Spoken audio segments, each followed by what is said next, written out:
say it. He wrote it.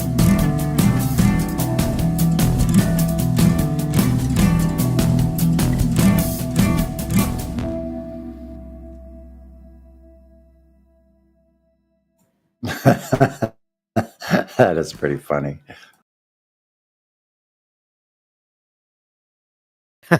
Platter. Skanketh much? That is priceless. Very well done.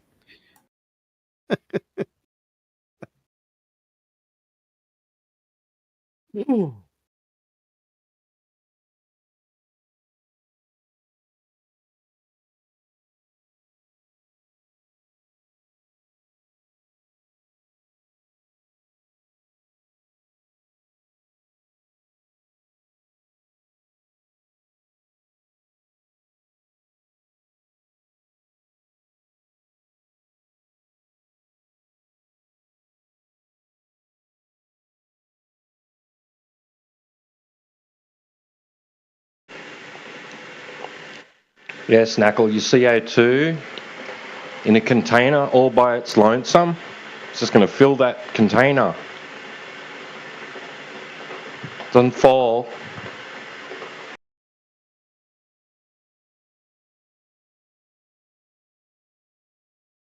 Why the fuck are you even entertaining this moron? He doesn't even know what an experiment is. The fuck, man? You bored? Yeah, I just want to straighten him out about the idea that gas goes down, goes boom boom. Go splash splash. That's right, yeah. Gas goes down, goes splash, splash. No. Gas goes down, goes boom boom, goes Boom, splash boom. splash. Boom, boom, splash, splash. Yeah, it goes boom boom, goes splash splash. Yes. Oh. It's like a secondary motion, huh? Yes. I said back in the day, I said, well, does gas go down, go boom boom? And then Betty added, go splash splash. So that it culminated in those combining. Yes. Does both. Unmute Snackle. It's Why? a dual. He's a dumbass. He doesn't know what an experiment or Yeah, but hypothesis. it's funny to listen to him. It's funny. Yes. Like ha funny. Yes. It's embarrassing. I'm embarrassed for him. Yeah, it's embarrassing for him, though. That's the point. We get a new one, Mr. Shick Shock Shack Shock. Mr. Dumbfuck that skanketh much. Shick, shock, shick, No, shock. he said his terms. He'll speak only if he can be promised that he won't be muted. To which I replied, "Okay, if you can promise that you won't overtalk." Yeah. Overtalk or diarrhea of the mouth, you're gonna get fucking muted, you moron. I think first he should be able to correctly answer the question of what are the three constituent parts of a scientific experiment. Mr. Shick Shack Shock Shack Shick Shack. Yeah, especially after you already said it 5 minutes ago. Oh shit, really was said? Oh. Yeah. Well, let's see if he can do it. Mr. Shick Shack Shock Shack Shick Shack Shock. What are the three constituent parts of an experiment? Oh, he's Googling the shit out of that. Yeah, if you don't know, it's okay to say, I don't know. Well, that's it for him. If he says, I don't know, he shouldn't be in the discussion, right? So he can't do that. He said he's not Googling. Sure, you're not. Nor what? Nor what? Nor what? He's alta visting.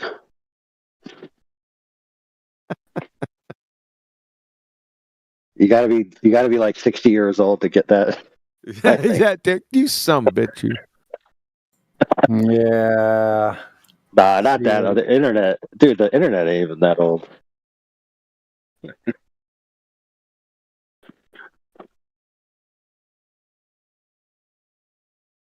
Yeah, I remember back in the day. There were like, I don't know. There was at least 5 or 6 good search engines, and they each specialized in different types of information that you wanted.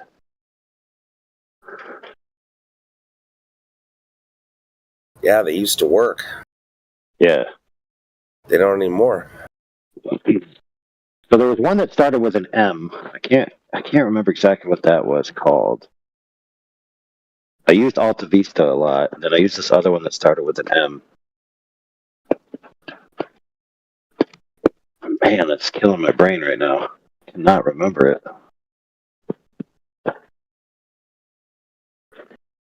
All right, I'm gonna Google what it was. I don't remember. I was going to Google it myself. Old search engine that started with an M. I don't remember that, but I remember Windows 3.1.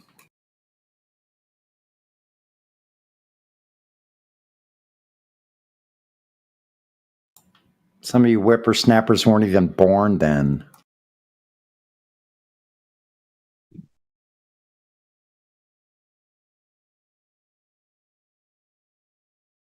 Whippersnappers.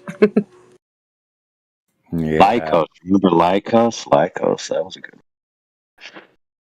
Shit, I was in high school. Good 1992. Windows Good 91. grief, Charlie A Brown. 3.1. Yeah, 3.14. I used to disassemble it and put it back together.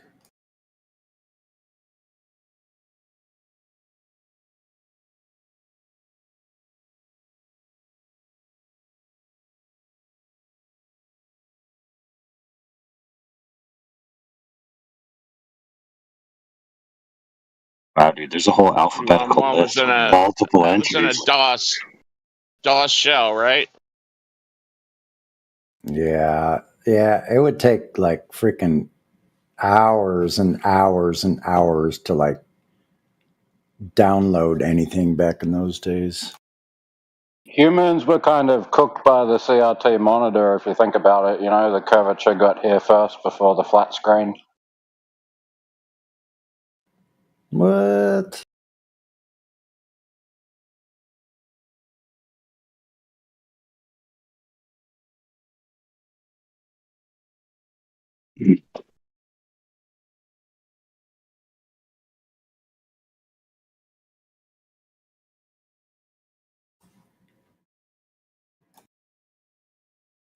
So you're saying there was a curved screen before there was a flat screen, meaning what? People got hooked on the curve. It's about Windows, like you said. They figured this is the window into reality, looking through a curved, like, piece of paint. Oh, I think I see what you mean. Hence, by the time they come out with, like, the fisheye lens cameras, they didn't know what they were looking at by that point.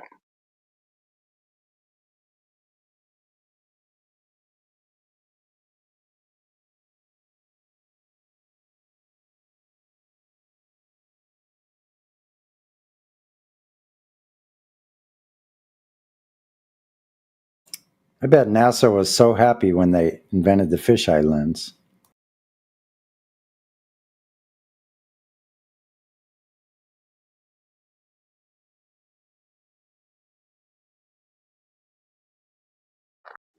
Yeah, what if they had this meeting and they were like, so we got people pretty dumb, they're kind of sheep, but we figured we could get them even dumber and aim at fish.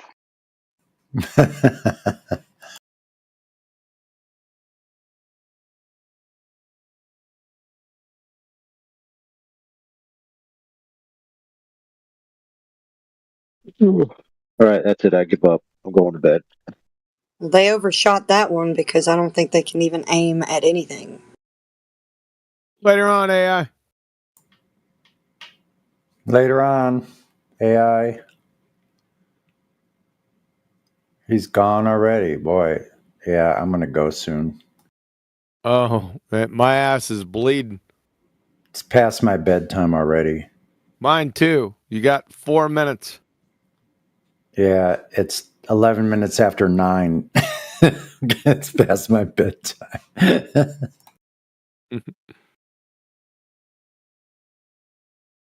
You old farts. Shut up. I'm still Yeah. awake. I don't sleep too well. hardly sleep at all.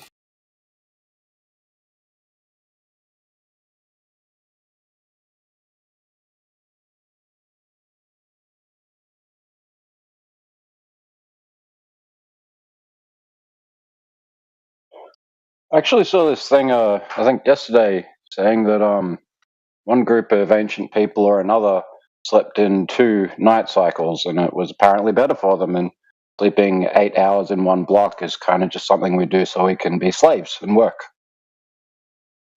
Yeah, that's interesting. Yeah, I talked to somebody that the other day, they were saying they sleep in shifts. Like they sleep for 2 hours, they get up, do something, then go back to sleep for another 2 or 3 hours, and then get back up. That sounds like you'd be in perpetual zombie land. Your brain wouldn't even have time to like recharge. It's actually how I've slept most of my life, and like I said, I read this thing yesterday, and I'm like, that's interesting, because I looked into how a lot of famous inventors, they were known to sleep very little, so I tried to apply that to myself when I was young, and the pattern kind of stuck in, and yeah, that's generally what I do. I'll sleep for 2 to 3 hours, wake up, do something, but not something too intensive, so I can get a little bit more sleep in, and then I'm good for the next 16 hours. Yeah, and I generally just toss and turn all night. No, same for me. I usually typically, if I sleep more than 4 hours, I wake up with a migraine as if like I slept 12 hours. Like it's way too much sleep, anything more than 4. But I generally get like 2 to 4 hours and I'm good. It'll last me the rest of the day. And like a fast charger or something, I don't know.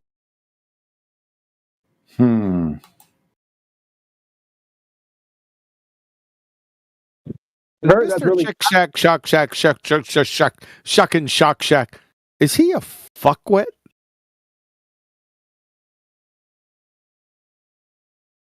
Why is he allowed to chat skank Dow Skankus much? Why is he allowed to be in here? That's my question. I know more about. I've learned it. Fuck it. I'm done. He's not coming in to chat. He's not coming in to chat, is he? Yeah, Mr. Shit Shack, Shock Shack, Shack. All right, you got 1 more minute. Mr. Shit Shack, come on. Do it. Just click the button. Thou shalt not shanketh much. Skanketh much.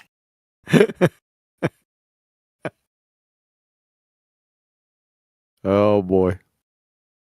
What did I miss today? Any kneecappings? Oh, ton of them.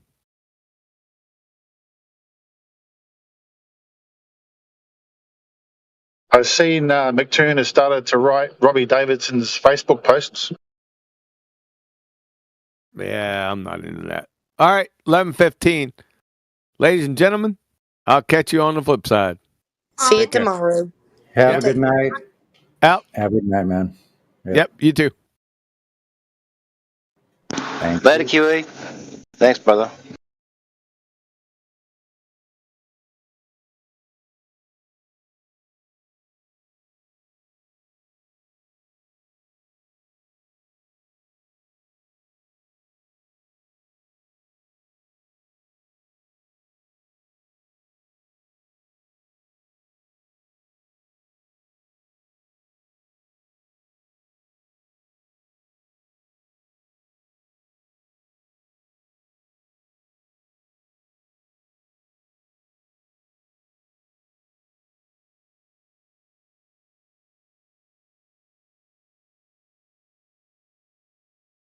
Hey, I gotta unmute. Is anyone still here?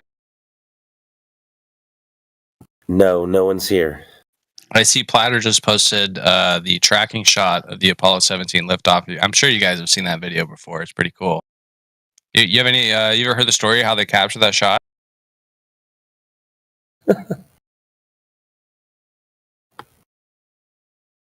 They tried it on previous missions and they couldn't get it right. This was actually the last mission to the moon, and they finally got the tracking shot they've been wanting on the final mission. It was a controller on the ground who had to do it with a delay. It's all documented. There's a bunch of here. I'll find an article on it. It's really cool. So they had a device that had a delay on the movie set. No, so this was in mission control, Sounds and good. I think it was the mission control in like at the from Cape in Florida. From mission control to the Arizona deserts. Great. No, it's to the moon, and that's why they had a delay. It's because this is through radio waves. So there's I think, what is it, 6 seconds? I forget what the delay was to the moon through radio waves. But that delay, he had to send the command, physically send the command from the console to start the pan upwards of the camera from the lunar surface. It was a remotely controlled camera that they had placed there before they got into the ascent vehicle. And so, yeah, the astronauts were not in control at all. They didn't know if it was going to work. Luckily, they got the shot on the final mission, and that's the video that was posted. That Smithsonian YouTube video. Dude, one time I saw Hulk. He fucking took, I think it was Iron Man, and he just started slamming him back and forth. It was so real. Pretty much equivalent to what you just said. Did you see the wiki article I sent in the side chat? It's a bunch of third-party evidence for Apollo. I know that people don't like seeing evidence from NASA because they don't think NASA is real or that they're lying. But this is a bunch of evidence from either other countries or citizens, astronomers who witnessed the launch and tracked it all throughout the Apollo program. Again, I guess that's there's why a wiki. I guess that's why my cell phone doesn't work when I go into an elevator. What carrier are you on? You wouldn't have GPS on that cell phone if it wasn't for spaceflight. Holy crap. When you actually go and get this paper that you said you're going to download it, You're breaking up a bunch. I can't hear you. how You're a many total robot. Here's the article about one of the articles about how they actually captured that ascent of Apollo 17 off the lunar surface.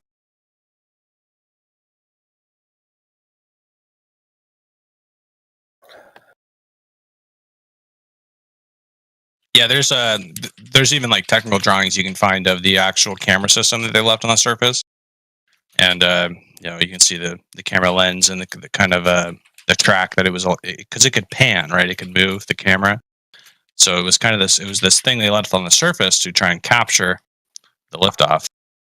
And like So I said, it's like a sniper accounting for the spin of the Earth, only like about 23 times bigger, right? it was like a what? A sniper? It's just a camera, like a. They had a camera on the surface they could control from the ground on Earth, but again, they had a delay, so that's why they tried it on, I think, 2 missions prior to Apollo 17, but they missed it or didn't get it right. Like the timing wasn't perfect, and you can find those videos too of when they messed it up. But Apollo 17, that's the good one where they actually tracked it.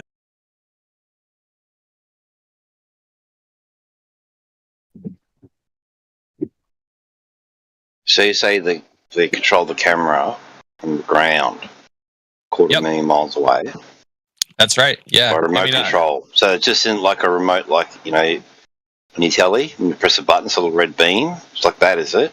They could send commands to the spacecraft too. Like they could talk to the astronauts, right? Like that was all through radio waves. Like Richard Nixon famously called the astronauts from the Oval Office. Yeah, on the which I know is another conspiracy theory with flat earthers. Wow, this is the funniest thing I've heard in a month. How so? So how do they get the tapes back from the moon? If they left the cameras there with the tapes in them, how do they get the cameras of the film back? Yeah, so that was that was sent to the command module as it was ascending, and then it was also, they had the camera itself was transmitting to the spacecraft. Of course, that camera wasn't powerful enough to actually transmit all the way back to the Earth. The powerful antennas were on the spacecraft that they were launching from, right? So that camera kind of acted as a relay, sent its data to the spacecraft as it was launching, and that's how they get the footage. And they timed it right perfectly. Yeah, good job. Good story. Right, they failed it twice. So in the control module, there was a couple of guys like concentrating on the actual flying the craft, and then there was another guy with a little remote working the camera. Is that right? So Making there's sure there's it all there's quotes downloaded from and the stuff. guy. There's quotes from the guy who was the guy working at NASA who controlled the camera. I think that's in the article I sent. Let me check. But there's quotes from him talking about it. You know how they had gotten it wrong. I don't think that's the story. I think the story was that it was like a time, like they timed it to move, and no one was controlling it. They just there was a timer on it, and it moved itself, and they just timed it right. That's the actual story. My understanding is that it was a physical command that they had because they weren't sure when exactly Apollo 17 would lift off of the lunar surface. Let's say they had delay like right before launch, because this is two guys sitting on the lunar surface about to launch, and if anything, like that's their only ticket home. So they have to make sure they get it right. They're not going to leave the lunar surface unless everything's green, right? It was flawless. Everything about it was flawless, right? So they had to know at that point whether or not they would go for launch, and that he could press the button to start the command for the camera to do its pan, and he had to time that just right so that it would actually capture it. For some reason, flat earthers think there was like a guy standing there with the camera, like capturing it as it lifted off. No one thinks that. Stop saying this bullshit. No one thinks. Then why do people keep bringing it up? What are people confused about with how they capture that? No one's confused about it. We're just saying it's bullshit. I mean, I can do that in the studio. I mean, hello, like how about that? I could fucking pan a camera. I'd love to see that. Can you replicate that video for me, please? That would be awesome. About any of the footage on the moon, bullshit with the drop. Yeah, I'll send you a great example in the side chat. Hold on, let me. Yes, Knackle's right. We lost that technology, and we can't bring it back, and it's painful. And we can't do it today. We can't do it today. We lost the tech to build the Model T. Does that mean the Model T never existed? Just saying, man. That's what you're saying. Just saying, man. That's what I'm saying. Why? Did the Model T exist or no? No, wait, hold on. Can we rebuild the Model T today? Yes, we fucking can. Yes. And no one's going to tell you. No, we don't have the production lines. We don't have. No one's going to tell you. That's the point that Scott Pettit was making in that video that you're bringing up right now. Listen, no one's going to tell you in any of those plants. They're not going to tell you we lost the technology and it's too difficult to bring it back. No one's going to tell you that. So I don't know if you're aware of the history. Okay, yeah, you're just gonna ignore that. That's fine. Just ignore it. I was trying to get this link of this video. I don't know if you're aware of the history of NASA and why they ended the Apollo program, but it was a race with Russia to get to the moon. And once they won that race, they decided to shift their resources to low Earth orbit, where they created the space shuttle. They built the ISS. That took decades, right? That took decades. Have you ever heard of the ISS? It took decades to build. 50 years later, they couldn't recreate a space shuttle to go through the not Orion's belt. The fuck is it called? The radiation belt. Van Allen belt. The Van Allen belt. Yeah. So we did it way back then, but in today's world, with all of our fucking modern technology, they're still trying to figure out how to get through it. Get the fuck out of here, That's not true at all. Have you ever heard of the Artemis program? It launched, Artemis 1 launched in 2022. November of 2022. Yeah. Do you remember? Artemis 1 flew around the moon with an uncrewed capsule as a test flight. Do you remember the footage where it showed the Earth in front of the moon for a split second? Do you remember that footage? No, I'd love to see it. Please post it. Oh my god, it's on NASA's website. You can fucking literally see it. If you have a link, please post that. I'd love to see it.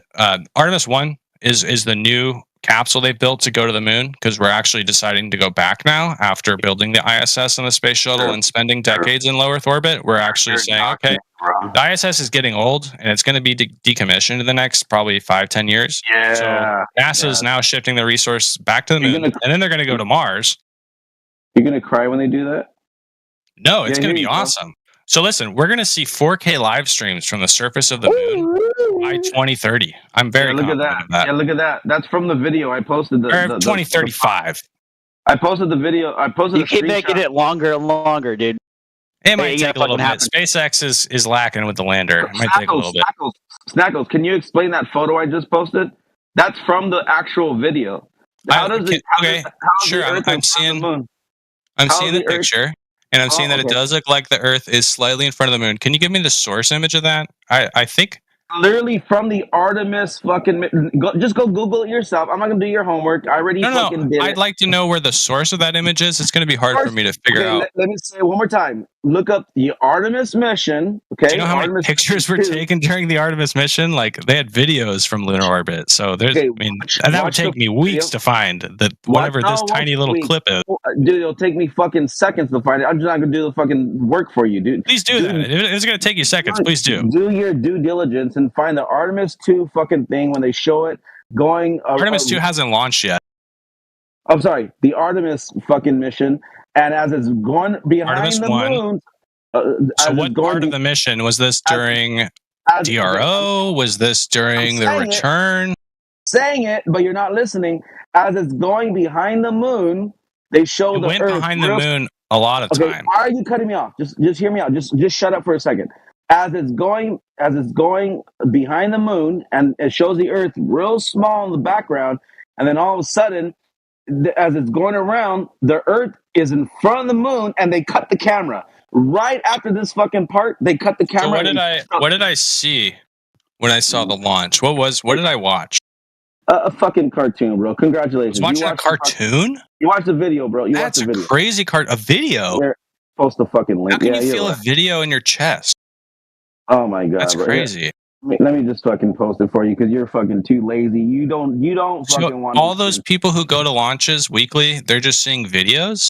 They see things go up, and they. Is it a hologram? Hey, when I go to a fucking a park and I let a balloon go up in the sky, yay! I saw it, and then what? No, this is a rocket. Doesn't prove anything, bro. Doesn't prove anything. This is a hundreds of feet tall rocket flying into the air. You're brick, bro. Is that fake? You're brick, bro. Are all the people in Florida witnessing holograms? 28. We go back to this PTZ I'm gonna post it for you. Share it. Is anyone here in Florida? 28 minutes. Here, check it out. Here, I'm going to post it for you. I did the work for you. I told you it'll take me seconds, as it did.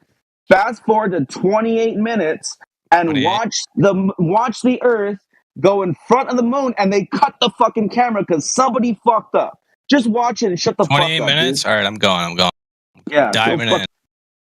Fucking moron. Oh, I see. Okay. Do you want the explainer? I see. You're going to explain it. Oh, yeah, of course. Yes. So, during Artemis 1, they had a bunch of live streams where they were quite literally live streaming from DRO, distant retrograde orbit, around the moon. Okay. They also had videos that they posted later once the mission was over that were full high definition that weren't live streamed.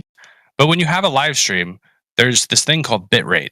And Dave McKeegan has a great video on this with the ISS conspiracy theories, with a lot of the videos from the live streams on the ISS, where you have compression, bitrate issues in video streaming that causes ghosting effects. This is highly documented on anyone who's ever live streamed anything ever.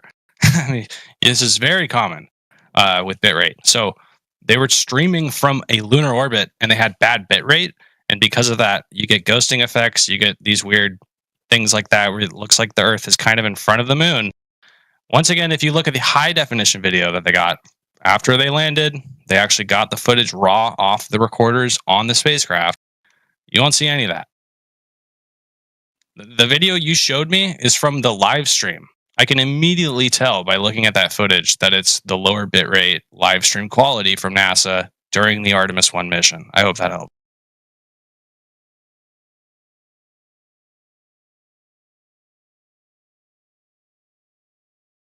I'll post the Dave McKeegan video on the ISS one because that goes into some of these bitrate. That's the argument I'm making, that it's just a product of the bitrate of the live stream.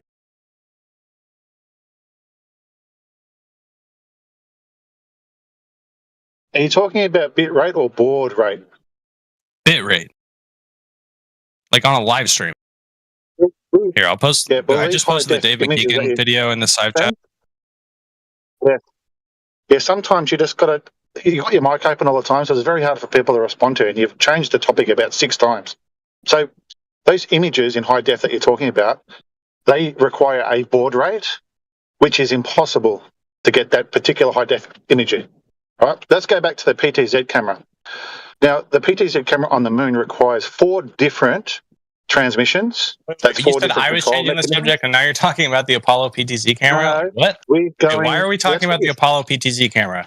Just Hold shut on. up, because that's what you. Hang on, that's what you started with, and then we changed the subject so many times. I know I was never talking about the Apollo. All right, let's go back The to that PTZ PTZ camera is different than the one that recorded 17's liftoff. Let me speak. You've spoken for 20 minutes, and I haven't even been able to speak. So that particular camera that you're talking about, that was you said that was controlled from ground control. Yeah. That it's an impossibility first and foremost because it required about 3.2 kilowatts of power to be able to generate the signal required to reach the moon. Not only that, it requires a TXRX. So first of all, you need to ping it to be able to get connection for each of the different references of movement. Each of those references of movement will take about 1.28 seconds if the distance to the moon is where they say it was. Then from there, you would have to generate enough power to be able to send all reference frames of movement, which they didn't have. So I've read through all your documents. I've read through all this crap before. Have you ever looked at a technical document on the actual camera? Nearly done. Yeah, I'm nearly done. They don't say that. I'm nearly done. This is my last sentence. They don't say what they used to power the signal or how they generated the signal and what compression they used. They don't tell you what baud rate was used.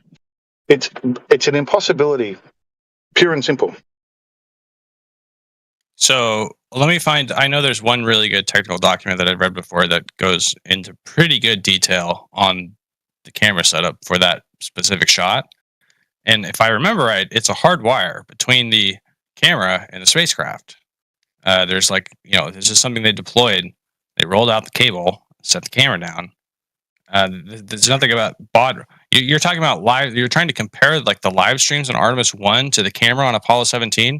I'm almost positive the camera on Apollo 17 was hardwired. But I got to look through the technical document.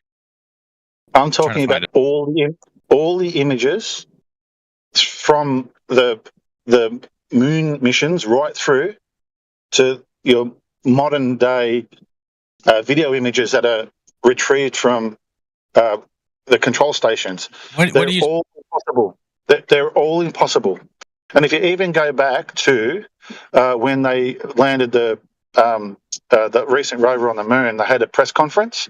There was one real clever journalist who asked the question about how was the images packaged. And so he was asking in particular reference to Intuitive Machines. Sorry, is that the Intuitive Machines lander?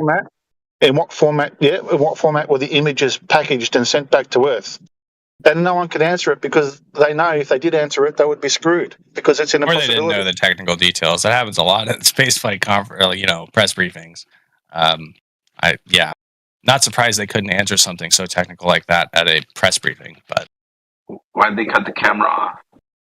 Image. What camera on Artemis 1? Are we talking about the Artemis 1 video? Yeah. So that live stream cut in and out because they were quite literally in a distant retrograde orbit around the moon. You really believe in the tooth fairy, huh? Santa Claus, huh? You believe anything to you. You're indoctrinated. Yeah, bro. the live stream wasn't on all the time. It cut in and out. For Artemis 1. Imagine this, okay? Imagine this. They have a feed that they're showing the world on YouTube as a live stream, and the second that their graphic starts fucking up, they cut it off. And that always happens. Like always. Sure. Do you know what a loss of signal is in spaceflight? Oh my god, bro! I know your excuses. That's what I know. You ever heard of the term LOS, loss of signal? Yeah, but here's the point, though. Yes, all the time. Yeah, you even lose dB. I get that. But it happens on the ISS too. Like they have LOS all the time on the ISS. We're talking about a distant retrograde orbit around the moon. Okay, they're live streaming from that distant retrograde orbit. I get that you think that they actually circled the moon. I get that. I'm not going to argue that.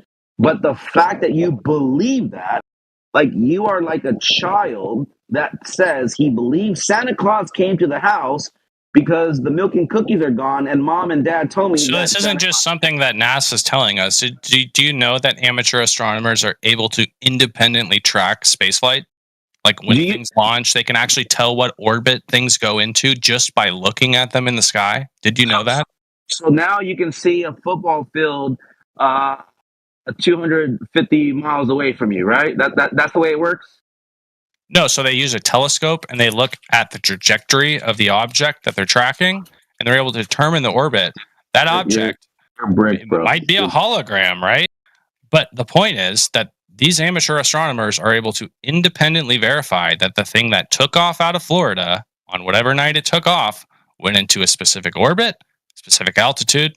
They can even tell if it came down early because Do you want to talk about the path they take? How they just do like this elliptical path that goes north to south and north to south as it travels in a direction of east, and they do this like here. I think I have a photo for you. Maybe this will help you. Go ahead and post it. Yeah.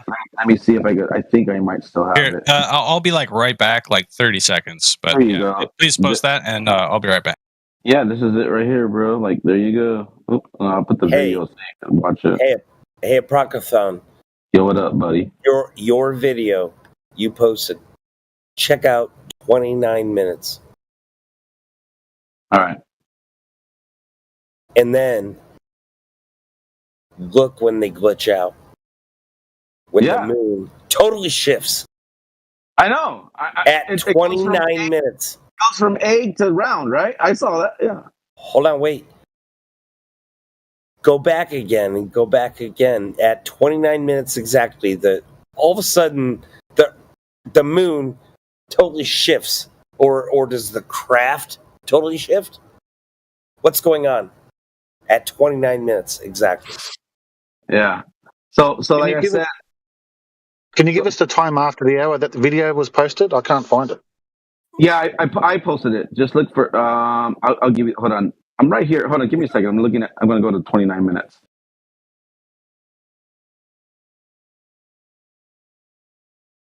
It goes to blue screen, and then all of a sudden it changes. Yeah. Yeah, exactly. What All right, happened? Ooh, I see pictures of Orion. So Platter says, "Where's the camera located?" So on Artemis 1, they had they had multiple cameras, a whole bunch of cameras, but the main cameras they showed on the live streams were actually on the tips of those solar panels you see. There's 4 total. They're called the solar array wings, the SAWs, and those are called the SAW cameras. So they were on the very tips. They're actually GoPro Hero 4s. They're on the tips of each of those solar panels, and that's like the CNET video you see underneath. Those cameras, like that angle you're seeing in the thumbnail, that's from one of those SAW cameras. Yeah.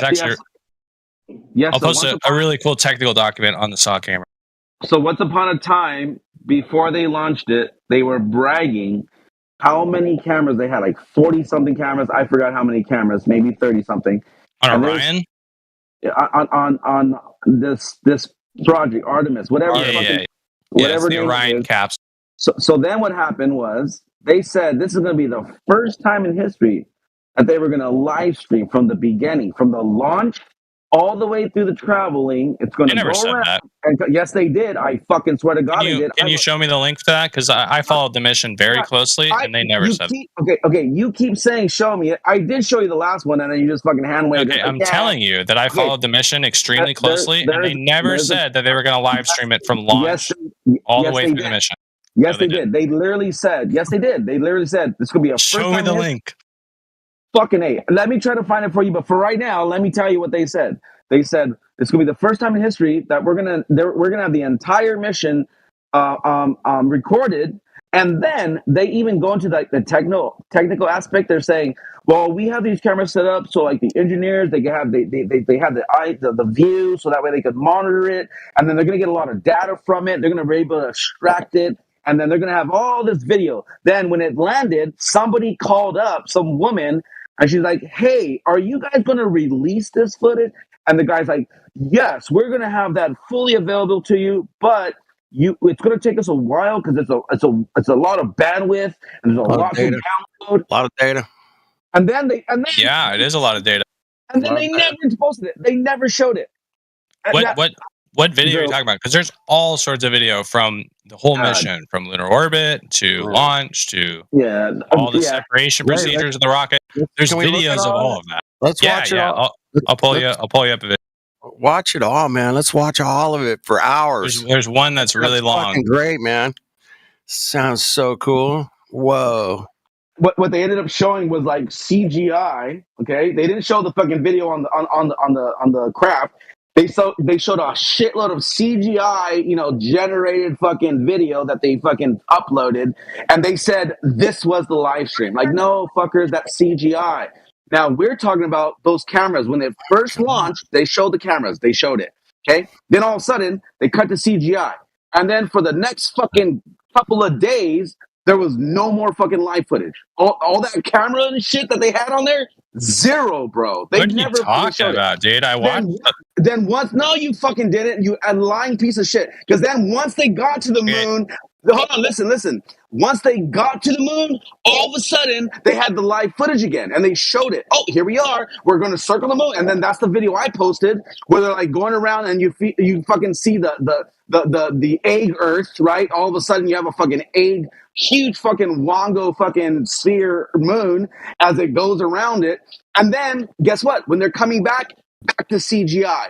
They never fucking showed any live footage. Motherfucker, come on, dude. Like, how about this? Wouldn't it be the most amazing fucking thing to capture space, deep space, on a rocket that you're traveling across, and they're just capturing the beautiful fucking Milky Way cloud dust? Like, dude, that would be amazing to capture. But they never fucking capture that. Never. So here, I sent you a link in the side chat that has literally tens of hours of raw footage from the Artemis 1 mission. Tens of hours of raw footage. How many days did it take from the Artemis 1 mission? How many days did it take to get there? Tens of hours.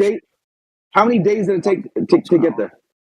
How many days? It has a bunch of the footage from each live stream, but it also has a bunch of the actual raw footage they recovered off the mission.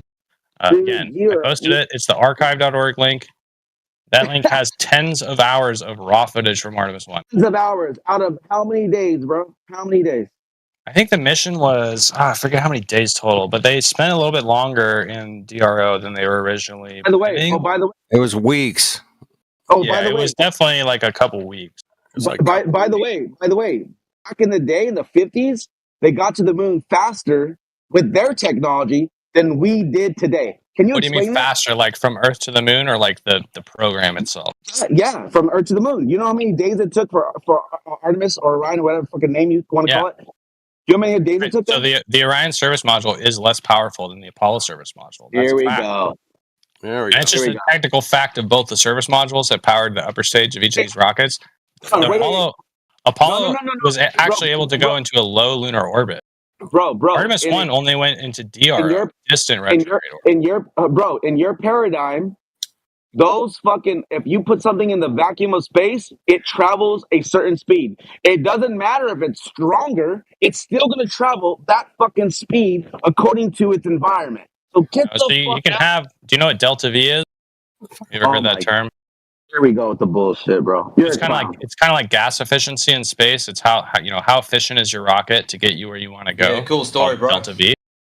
And the Saturn V rocket, which took us to the moon during Apollo, had more delta V in terms of the upper stage than the SLS rocket, which is what Artemis 1 launched off of.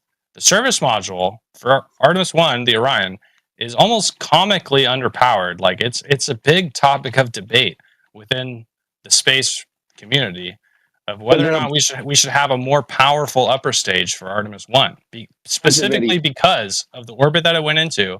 So you brought up a point, and you are correct that Apollo astronauts went to the moon faster than Artemis 1 did. I want you guys to correct me. Maybe I'm wrong, but I think they kind of put the pause button on Artemis. We're definitely not going back to the moon right now. Yeah, they we'll did. see, man. It's definitely in question right now for sure with the Trump administration and hey, Trump wants to go to Mars. Fuck Artemis. He wants to go all the way, man. Him and Elon are hanging out. That's kind of the whole point, at least as far as all the NASA studies have gone, is like we have to learn how to live on the moon before we go to Mars. But that's what they keep saying. But Elon's saying, no, you don't have to, man. We can just go. We got it. I really think we do, and especially because. So I don't know if you're aware. When you launch to Mars, you can only launch to Mars from Earth every 2 years, and if you launch there and you go there, you're gonna have to wait 2 years till you come back. That's just Could you answer a me a fundamental way really, the orbit's really, going. That's just a crazy. really basic question about going to Mars, right? Based on living on Earth. Right. How much industry is carried out in the desert on Earth? That's a good point. They make That's a very good point. a lot of salt industries in the desert. There's a pumice. So we can go there for salt. We can go to Mars for salt. We've got salt. Pumice, maybe. That's kind of that's the whole What point of about NASA. borax? Right? They don't do it We to can make get money. some clay, some diatomaceous earth, maybe. Diatomaceous earth, definitely. That's why and borax and cactus. Don't forget about cactus, man. We got a lot out here anyway. That's why I think it's weird that SpaceX has like made it their goal to go to Mars because there's no money to be made there. Sand industry in the deserts, definitely sand. Mars dirt.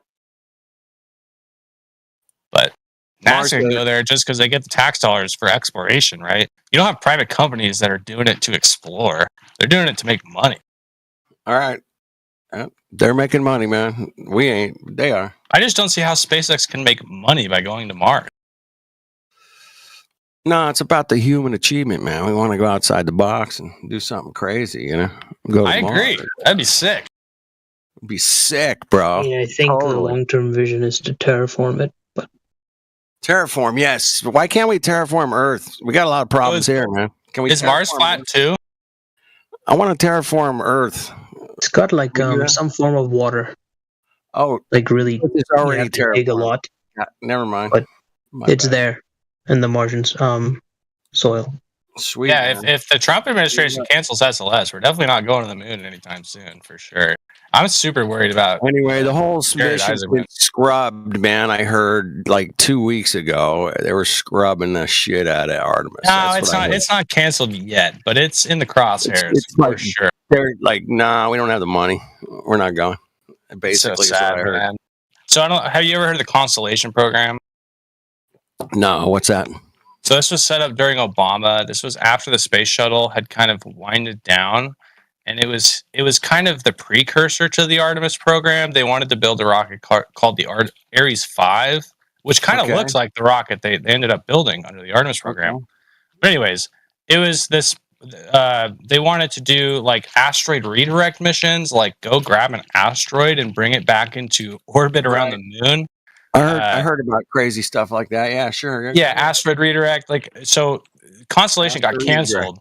Hey, when it they was just under shot a Obama. bullet at a asteroid a while ago, man. A couple years Yeah, ago. we actually Yeah, the we DART ended mission. up seeing that live. And you ended in up one of our- moving the thing like a whole That was pretty centimeter. cool. Have you ever seen the video of? So they had a spacecraft that was out nearby, and it actually got a video of the impact. Saw the video. I did see the video. Pretty sick. Sick, man. And so I Looks also dope. read a paper that said that they, it was unexpected. They I know a guy. The whole thing changed shape. The whole body. I think it was Dimorphos. I forget the name of the asteroid they crashed into, but Yeah, it changed the whole shape of the asteroid, and that was totally unexpected. And so they wrote a whole paper about like how unexpected that was. Awesome. That's awesome. Yeah. Cool, man. Awesome. Yeah, we ended up seeing that live feed. You see the Y24, the asteroid that was projected to come to Earth. It's down to like 0.0004%. It's definitely going to hit. I mean, that's like a it's guarantee, right? It's Yeah? definitely it's gonna miss now. Oh shit! I'm talking about. Didn't they just come up with a new one last week? That's Yeah. definitely gonna hit. No, so the highest it got was like 3.5%, which is pretty high. Like It's pretty high, man. Come on. Yeah, like the last highest we and got, all you I think was like suckers believed it. 2.7. So When are this we was going to pretty see high. one that hits? All right. When are we going to see one that hits? Damn it! I'm still looking for that. We're still looking for that. Luckily, we have an ability to redirect them now. So even if we did find out when it's going to hit, usually I feel we'll find safe, it sir. a couple years before it I hits. totally feel safe that we can redirect that bitch, man. I'm Crazy. so good. So you agree that space exists? We have an I'm just, ability to I'm just going along redirect with the it. story, man. It's a great story. I think somebody You wrote should a write a script. book. Somebody wrote a script about this. It was a movie. It was a movie, right? First Man? No, not the First Man. I think there's another death-defying asteroid movie's gonna hit. Oh, Bruce Willis was in I it. always Willis see people. directed. Yeah. It was Bruce Willis was up there with Armageddon. Armageddon. That was such a great movie. What a great movie. Oh, I love it. I would like to take the opportunity to thank Bruce Willis for the technology for us to stay safe from meteors. Exactly. I love those oil drilling guys. I used to work with a bunch of those guys. They're tough ass Mongos, man. Let me tell you. Yeah. But there is a lot of melange spice to be mined on Mars, so I can't wait to get there. Yeah, exactly. A lot of sand. Got a lot of sand there. We could use some sand down here apparently, or something maybe. You know Ryan Gosling? You like Ryan Gosling? I had a friend that cut his hair. She said he's a pretty interesting guy. That's all she said. I always see people repost the clips from First Man as like it's a one of those movies where they did Apollo landings, so they set up like a really good soundstage with the lander and the regolith and the rocks. Right. They couldn't do that in 1969. Behind the scenes footage, and so people are always posting that as like, oh my god, look, they faked it, but it's just behind the scenes footage of the film First Man with Ryan Gosling. Let me ask you, man, how far advanced do you think technology is that's not being shown to us? That, top secret shit. I mean, That's a good question. How many years do you think they hide shit before you start getting it? Probably 5-10. I was going to say the same thing, 5 to 10. It's 20. They definitely, some people argue that the government can't keep a secret. Oh yeah, they can. Before they definitely can. I saw Discord, man, like in 1998. Okay, I saw, and it was like working flawlessly. It was amazing, So yeah, they're way ahead, bro. Way ahead. Some of the things like I forget the term I'm thinking of, but it's a very disruptive technology, things like that. Yeah, big breakthroughs. I tend to think that the government isn't going to hide things like that, but maybe I'm naive. What's your favorite disruptive technology that came along, man? I got two. Internet, man. I That's got the only two. answer. Internet. You could say, yeah, okay, that's great. But let's say from the internet, there's been some really big ones, man. Really, really big ones.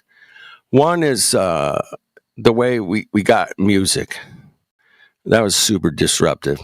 What, just like recording music? It closed so many record stores and shit.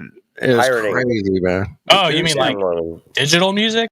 But freaking literally, we had to go buy a CD at the store, bro. And I remember it. I had my Walkman. You had a Walkman, whatever.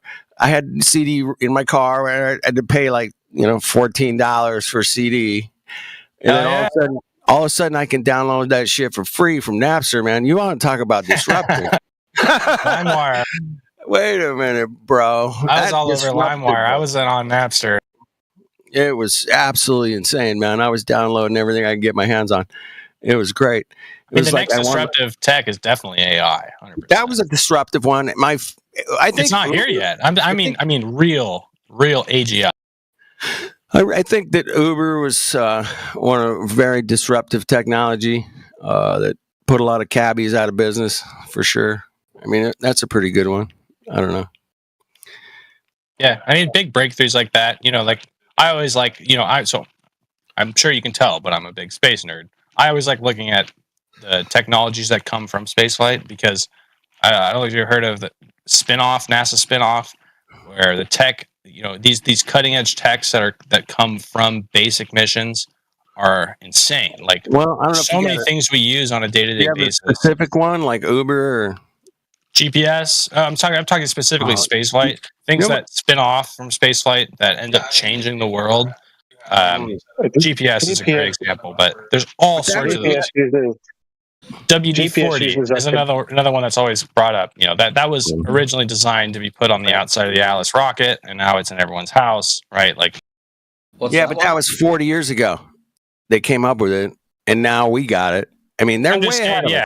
They're way ahead of us. Things we want to put our money into is funding these highly technical engineering projects, like things at NASA, because that's what just drives, innovation and gives you things like WD-40. Do you know what that stands for? I do. Wait, hold on. No, wait, no, stop. Dang it. I was just trying to remember it. I know the answer. I was just about to. Yeah, it's water displacement 40. Water displacement 40. Someone said it. Oh, they ruined it. That shit sucks, man. You want to get Triflow. You got to get the Triflow, man. You got to look up Triflow, man. It's got like graphene oil, and it's just way better. I'm all about graphene for graphite or graphene. Graphite oil, and what's the other one? I can't remember. Way better lubricate. It's so good, man. It's great. It saved my ass so many times. It's a first-hand experience. Put one of those in the key lock of your car, and you'll never feel your key slide in. It's just smooth, baby, right? Astroglide. Who has a key lock on their car anymore, man? That shit's gone. Hey, speaking of super ass technologies, man. Okay, last weekend I was in a town called Scottsdale, Arizona for the weekend, driving around, meeting friends, going to different dinners and stuff. But everywhere in town, man, there's these self-driving cars, bro. Oh yeah, the Waymos or whatever. Waymos, bro. Their Waymos are everywhere in Have you seen the video of the Waymo doing circles in a parking lot? Seen this fucking little circle doing. I've seen a lot of. I very much follow that subject of self-driving cars for a lot of years, man. Yo, old Haas, why are you still mad at me? We're having a good 20 years ago, I started looking into self-driving cars. They used to have contests out here in the desert, man, with different colleges, and who can come up with the car that can go the farthest, the fastest, Yeah. And they would do them on these dirt roads in the middle of the fucking desert. And here it was this weekend, man. It was the first time I really saw them in use, man, everywhere. It felt like I was in a movie almost, man. I mean, they were everywhere. I don't think I can get them. This is a real creepy, bro. But by the way, I saw a bunch of them, but I only saw one person in the car once. There was some dude in the back looking at his phone. I could see him, but all the other ones I saw, so I saw probably like 27 of them, but I'd say 26 of them didn't have any passengers. There was another one I saw the other day that was like in Vegas where they're like working on a pothole in the middle of the road, and this Waymo just comes up and just like runs straight through the work area. The what? I don't understand how. One of the Waymo cars. Waymos, okay. It just it drove right through the construction site. So you're saying they got them in Vegas too? Is that what you're saying? I think it was in Vegas. Maybe it wasn't. I just remember it was a video from the other day I saw. I don't know, man. It's the first time I've been around the block, been looking into that subject for a long time. It was the first time I actually saw it in action. I was like, oh, wow, they've come a long way in 20 years. But 20 years ago, they started working on this stuff, man. And here it is. Yeah, I definitely feel like it's not to the point that it should be. Like 10 years ago, I was so confident that like we'd all be in driverless cars at this point. And it seems slow, for sure. Slower than it should be. No, it's faster than it actually, you believe it. Because I remember having a conversation with my nephew who was in high school at the time, like 8 years ago. I go, how long do you think it's going to be until we get driverless cars? And he's like, 20 years, 30. And here we are, like, what? 8 years later, it's fucking. You ever heard it's on the road, man. It's crazy. It's a utopia or dystopia. I'm not sure which one it is, but did you guys see the video where a bunch of people are smashing up Waymos? Yes, I've seen the destructive Waymo kids. I've seen that. Flat Earth, dude. Have you ever heard of Ray Kurzweil and his theories on the singularity? I know Ray. He made a great keyboard, man. I'm going to give him that. Man. That's it. That's the only thing I'm going to give him. The rest of it, man, I think he's fucking lost his fucking shit. But okay. Anyway. I think he has it on a couple topics, but I've always been a fan of the singularity theory and just like, Moore's law and technology and Moore's law stopping it. Well, Moore's law failed, man. It didn't keep Not going. really. It did. It stopped. As far as we know, it stopped. As far as the stuff we can buy as consumers, yeah, it stopped. There's But still it packing might more not have transistors stopped. on It a might chip not have every 2 years. stopped for like those government mongos and all the money universities. Yeah, those guys kept it going, but none of us get to have a fucking supercomputer today. We should have one by now. But It's Moore's just law, crazy yeah. to me. That guy was like rock solid. I think it was in 91. He said that by 2025 we'd have language learning models as a fundamental part of society. This is something he said in the 90s. That's prophetic to me. How long have we had this really good AI stuff that we all enjoy now? That we have to double think every time we look at something nowadays. Go, is that real? What the fuck? That looks like it could be CGI. I mean, it could be a AI. It's only been a couple years. It's about like But the 3 progress years. it's made in a couple years is like pretty 22, crazy. 23. 3 years tops, right? It's been quick. And look how fast it's gone, man. It went so fast, man. I can't believe the shit I'm seeing. Like It can that's finally make not real. hands. That's not real. I can see it's not real, but Yeah, I feel like I still have a pretty good judge of it, especially with the images. You got to be like a I good was, judge of this stuff, man. And it's hard. I was looking at some of the Grok 3 ones lately, and it's getting tough. It's getting tougher, and it's getting tougher quicker. Because 2 years ago, I could do, oh fuck, that's totally deep fake, man. Come on, that's ridiculous. Yeah, but now I'm like, I have to look at it twice now and go. Okay. I think it's training some really important critical thinking skills when it comes to just looking at a picture, and it's something I think a lot of flat earthers should attribute to Apollo photographs. Don't throw that in the fucking fire, shit. Or any other picture from space. These are things you should look at and have critical thinking skills to decipher. Apollo moonland. That they're a violation of the second law of thermodynamics. Yeah, we've got critical thinking skills. It so doesn't. just shut your It space doesn't. down. Go on. It doesn't go against the second law of thermodynamics in any way. Yeah. Oh, really? It doesn't. You only say that because QE's fucked off. That's all it is. You're just confused on how gravity affects all matter. That's not my problem. Gravity doesn't affect gas. You know that as well as I do. Yes, it does. No, it doesn't. You can sit and say yes, it does, but you've got no proof of it. You can prove it with a simple experiment at home. I explained this earlier. All you need is baking soda, vinegar, a candle, and a glass. Do you want me to explain to you how to do the experiment? Yeah, the container is the glass, bro.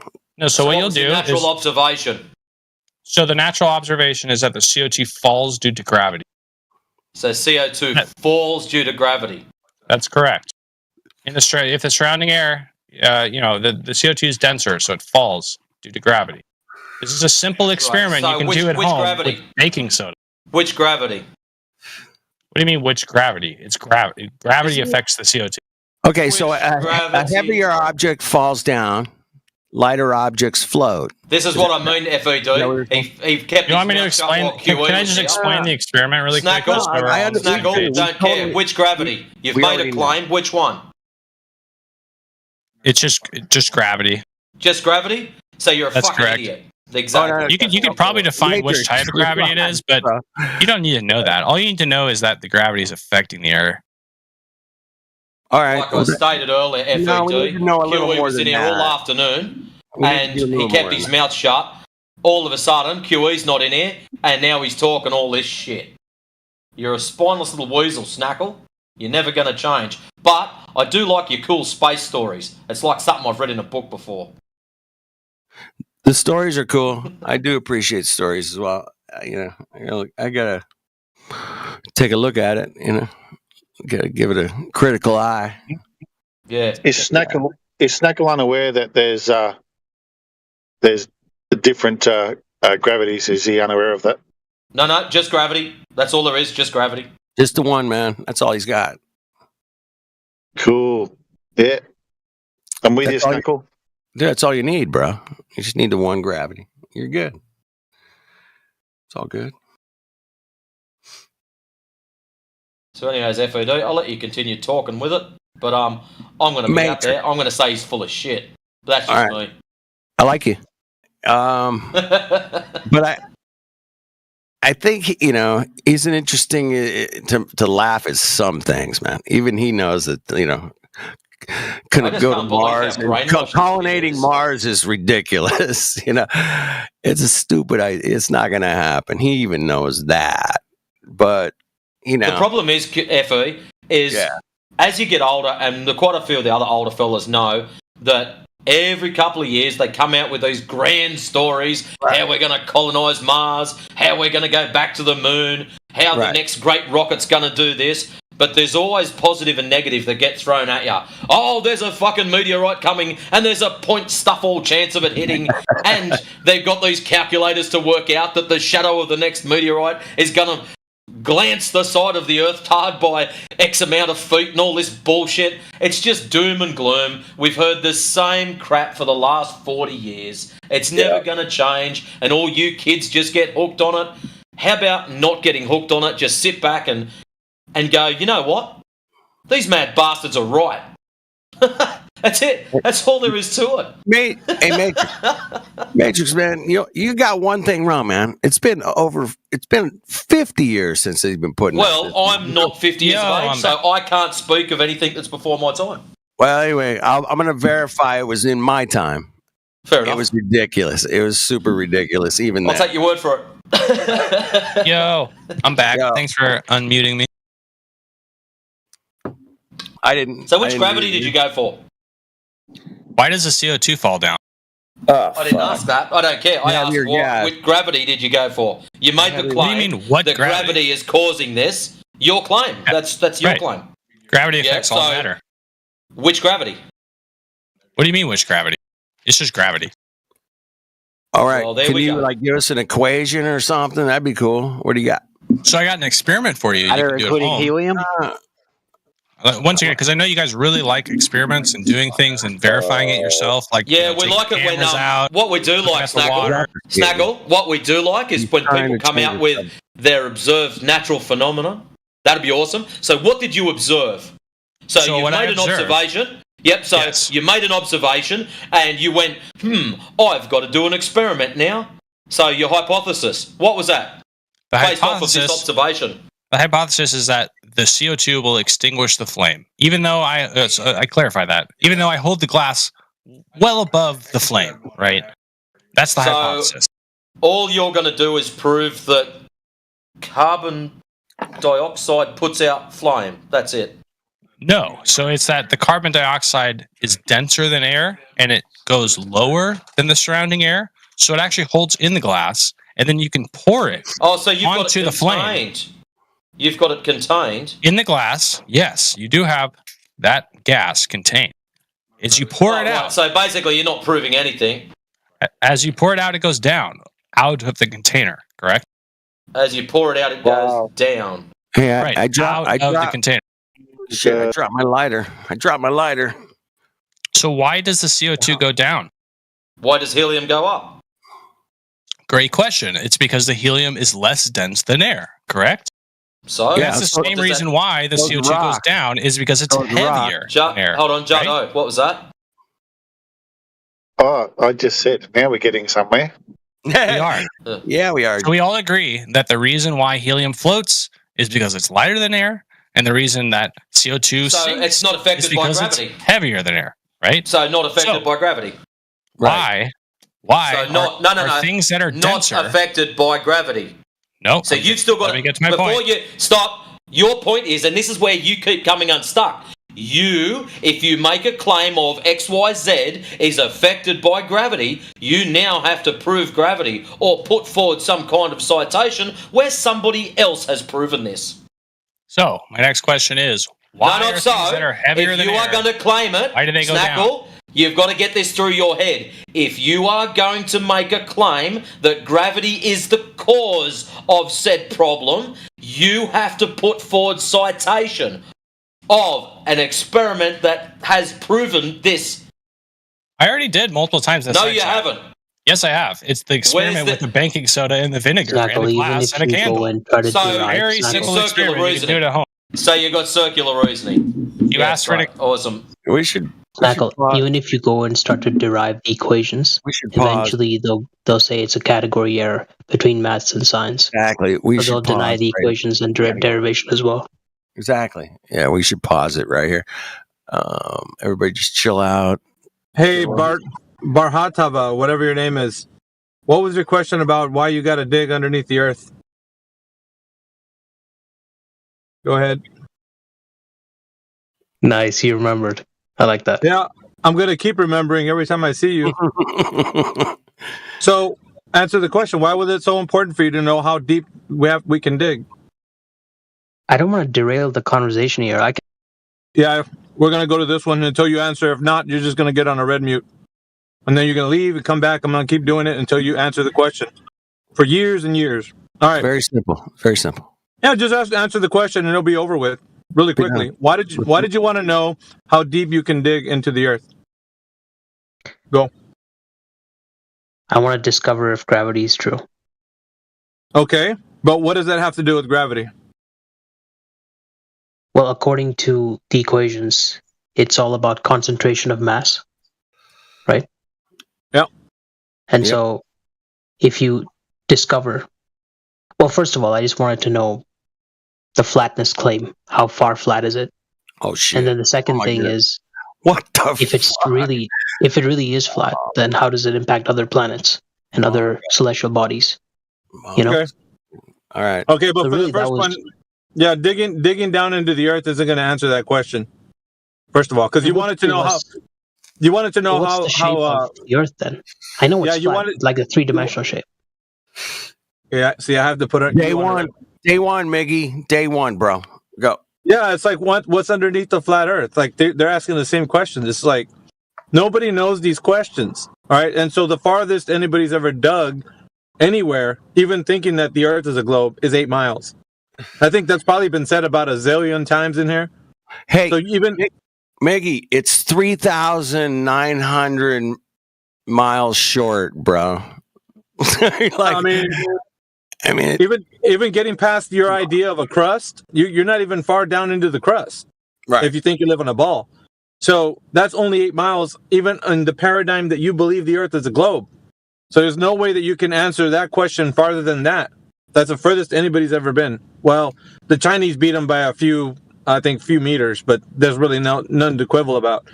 So it's really 8 miles. So that's what we're dealing with.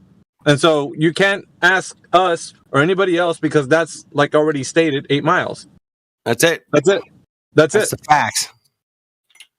But how come the equations that they use for globe Earth, like the pressure starts to increase, like it literally becomes impossible to dig beyond a certain point?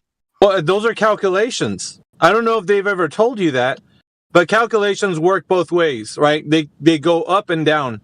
So down, they work pressure going down underneath the water and or the ground. Up, they work beyond the the stratosphere? No, excuse me. It's the troposphere, and then the stratosphere, and then the mesosphere. So far beyond the stratosphere, because I think that's as far as balloons can go. They're really not measuring anything, so they're calculating beyond that region. The same goes for the bottom. So when you dig into the earth, it's going to be the same thing. You can only dig so far and know the pressure readings because you can validate them, and then beyond that, they're just calculations. The same goes for the depth underwater, right? You can't go really far down into the furthest you can go, but you can calculate the depth and the pressure with equation values. You get me? That's how that works. But you can't directly know that information. There's no way to validate it. They can somehow predict when like a certain chain of volcanoes will go off. So I think that's like based on globe Earth. No. See, that's where you're wrong. It has nothing to do with the shape of the earth. It has to do with pressure. Yeah. See, that's where you were incorrect. It's like you said before. It's the equations for pressure. So it's not having to deal with the geometry of the earth. We just got to clear the air on that. Like I think a lot of the misconception is people that think the earth is a globe are making the misstep to say because the earth is a globe, this is what happens. No, it's because of pressure and other variables that basically are just natural science. There's nothing to deal with the geometry question. What shape is the earth? Nothing to do with that. Okay, so like consider like a case study, right? The tsunami that happened. They conducted an analysis that this is the point where it happened underneath whatever some Japanese or Southeast Asian I think it was Malaysia or something. And then here is the time when the tidal waves will, rock this part of the Earth based on an earthquake there. Those are globe Earth, No. calculations. No, they're not globe Earth calculations, dude. I already told you that has to do with pressure. It has nothing to do with the shape of the Earth. But I think that's tectonic plates and. No, dude. Like, and see, that's the other thing too. You think that the idea of tectonic plates only works on the surface being a globe? What if it's not a globe? It could still work the same. Like the study behind that should be. It has nothing to do with the shape. You're not going to get shape from that, or curvature. You don't get the magical like, oh, it can happen on a globe. There's no other way, guaranteed. Nope. That's not how it you works. don't have that, bro. That's not a card you're holding. Sorry. Yeah, so that doesn't lead to globe. Is all I'm saying. It leads to probably more questions. You can, they're using a lot of calculations and variables that give them predictive values, but it doesn't give you geometry like of the shape of the Earth. It doesn't answer that question. That's basically like a category error. If you're trying to shoehorn that to make it sound like you're voting for globe because of it, it's not. Well, how do you the continental movement, like Pangea, and then how it breaks up, and how do you explain all of that? I know there's a lot of theories, dude. Like, I mean, for instance, if that was the case, I'm not even saying that is, but if it was, it has to be on a different scale, on a surface that's level versus one that's curved. Because if you're saying that it's a curved surface, like a globe, then you'd have to work out different variables. But on a surface think about it like, just think about like lily pads. You got lily pads that are apart from each other, and then, they can float away on a level surface. But, I mean, you could think of that being the way, and I'm not even voting for Pangea, so don't even say that that's where I'm casting my vote. I'm just telling you. I'm just telling you that if it was, it would work on a level surface. Just like the idea of lily pads, they separate, you get it? Like you can do it on a level surface. You don't need the curved surface. I think that's where you're making. It's just that, like, people have discovered a lot of area. Like, if it were to be flat, then there would be like, oh, there's an unknown territory we haven't looked at. Where's the unknown? No one knows where the unknown is on the world in terms of geography. Let him finish. Let him finish. Go ahead. And like, no one knows where the unknown, like, which direction do we go that it's like, oh, that's unknown. Because in a flat Earth, we would know that. Oh, that area we haven't explored. Let's keep going. How do you know? How do you verify that? How do you verify that personally with your own? How do you know that? Absolute, no doubt experience. You wouldn't know that. You wouldn't know all like that. Google Earth and all of that are like assuming it's a globe and all that. I know, but they're giving you a concept to think about, dude. There's no way that you can verify the concept. Let's just say the idea is a globe, right? How can you verify the globe? You personally? I guess get on a rocket and just keep going up. Okay, so the idea is ride a magical dragon, right? You ride the magical dragon, and then you see something that's brand new. Rockets can you ride that? Can you? Yeah, but can you get on a rocket? Okay, not personally. Unlikely. Yeah. Okay, so it's like a magical dragon. You can't get on one of those things. So the vantage point that you think you need is not obtainable by you. So you have a belief-based system. So the system is belief. It's not anything more. There's like doubt, and then there's like extreme doubt. I think you're in extreme doubt. Like, why won't you trust? No, I'm not. Don't look at me. It's not me. I'm telling you. It needs to be empirical. So empiricism means that you can. Wait, dude. Why do you interrupt? Hold on. Dude, that was crazy. Dude, you're projecting hard. There's like belief, and then there's like extreme belief as to gullibility. And that's where you're at, and you're trying to say we're extreme doubters. Not only do you can't get on a rocket, you don't know anybody that can get on a rocket, and you don't know anybody that knows anybody that can get on a rocket. Well, I do actually. I know. You're just okay. I know people. How many people removed from you? How many people removed from you are for somebody that's going to get on a rocket and go to space? 1, 2, 3. 3. Oh, so you know I've what already met NASA an is like. astronaut You're who's 2 been to the people space removed from an station. astronaut. I've met an astronaut. Okay, can they see the ball from the space station? Can they see the Earth Yes. ball? Yes. You're a dumb fuck. Hey, Okay, the India. ISS would only see 3% I guess of they the were Earth. lying to me. No, the ISS would only see 3% of the Earth. And they even showed me like pictures from their phone too. So Yeah, I'm sure they did. Did it show curve? yeah, of course. Yeah, you're lying. Post them in the chat, dude. Post them in the Post chat. your pics in the bro. chat. Yeah. Well, I mean, Dude, why would you come in here and lie? I never That's the crazy thing. doubted that. So I didn't think to like, oh yeah, let me see. Well, the thing is that what you think you would see from that altitude, you wouldn't see. Because you have an idea that 400 kilometers is way, way, way far away. But remember, No, it they was say the prominent. It Earth is wasn't like even 12,000 kilometers in diameter. the and curve wasn't 400 debatable in the kilometers. pictures. What did you see in the pictures, dude? The curve was not debatable. Like just look it up. GoPro. Wait, I have looked it up. ISSS. GoPro looked it up. Yeah, we know, but we can do the math on what you would see, right? We can make a prediction. Would I see curve from this elevation? And you shouldn't. Calculation. So the problem you're having right now is that it's. Oh, I'm getting backfeed. Somebody's open up the mic. I'm backfeeding. So feedback. Yes. So the thing that's happening right now is that it's empirical, and you can't test it because you can't verify the thing that you think it is. So it's not. Don't turn around and look at us saying that we're hyper skeptics. You haven't done the thing that you need to verify the very thing you believe in. So it stays a belief until you can verify it. So I wonder So you why you haven't. don't invite people from NASA here. It's Or not the. people who've It's been they're there. listen. They're invited They're in here. very Don't accessible. worry. Okay, don't worry about who's being invited or not. You're bypassing the fact that I just pointed out that you are not being able to verify the thing you believe in is you can't verify it. So why do you move past that and you're not addressing it? Why don't you address the fact that you cannot verify the very thing you think it would need to verify it? Empirically, I hear what Mindy's no. laying down. You're right. Okay, You're so right. let me hold on, dude. Let me say something because you're not getting it.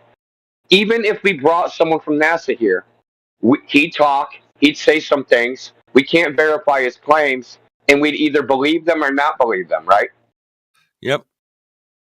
So do you think the solution would be to It's a take like a team of flat earthers up there? No, so just listen to me. Listen to what I'm saying. It's a belief-based system. Hey, say that based on belief, dude. Okay, so There's no way you can slice it where it's different. Damn, that was good. It's called a big fish story. Have you ever heard of that? A big fish story? Somebody tells you a fish that they caught was a humongous fish and it was just a tiny little minnow. Like, so they can tell you the big fish story, but that's all that's going to remain is a story in your mind. And to you, in your mind, they caught a huge fish. That's great. But you didn't verify that. How did you verify they caught a fish? You didn't do that. Let me put up a like just a hypothetical. Elon Musk has been known to like send his car to space, right? Oh, it's all about personality, dude. This guy and that guy. This is garbage, dude. Just entertain. So It's garbage. Why? a team of flat earthers. You're still not going to know anything. You're still not going to know anything. Don't you get it? Yeah. Oh, Elon Musk said he did it, and he's got some pictures. Oh, we believe those instead? It doesn't matter. It's beliefs all the way down, dude. Yep. There's no way you can get out of the belief part.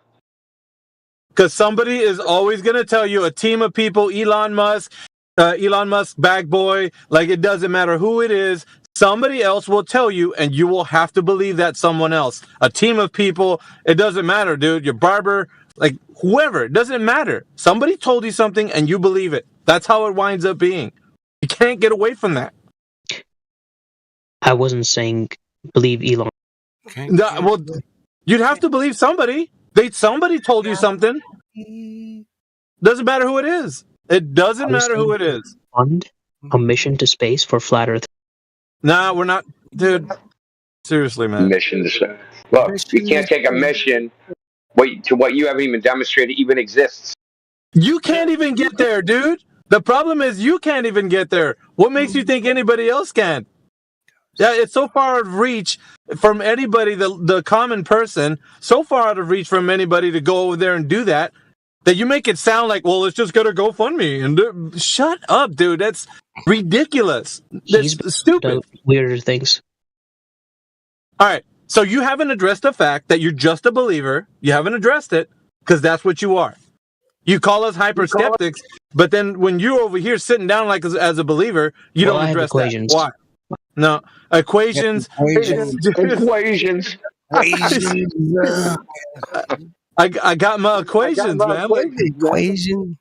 Dude, there's equations for how Superman can fly around the Earth and make it spin backwards, and time goes backwards. That's right. And he saves Lois Lane and stops a nuclear war. How do you know, dude? We got pictures. I got video. We got pictures of Superman, dude. That proves Superman. So why are you guys saying no to Elon Musk's flight out of space? Dude, how often do you think people go to space? See, you're being a clown. Yeah, he's a clown. How exclusive club do you think that is of people going to space? How many people have ever gone to space? He gathers The total, Discord dude. server. No, shut up, dude. Shut up. And he shoots them to space. We're going to examine the plausibility of your hypothetical.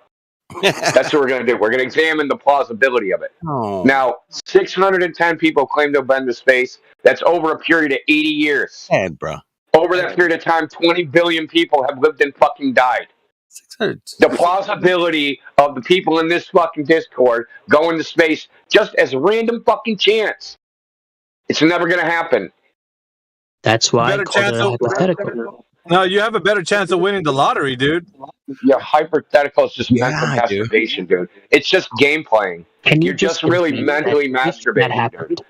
Look, dude, let's do another hypothetical. I have a hypothetical. I have a hypothetical. I have a hypothetical.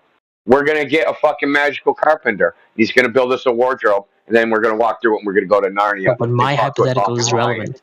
Yours is just your hypothetical is as ridiculous as mine.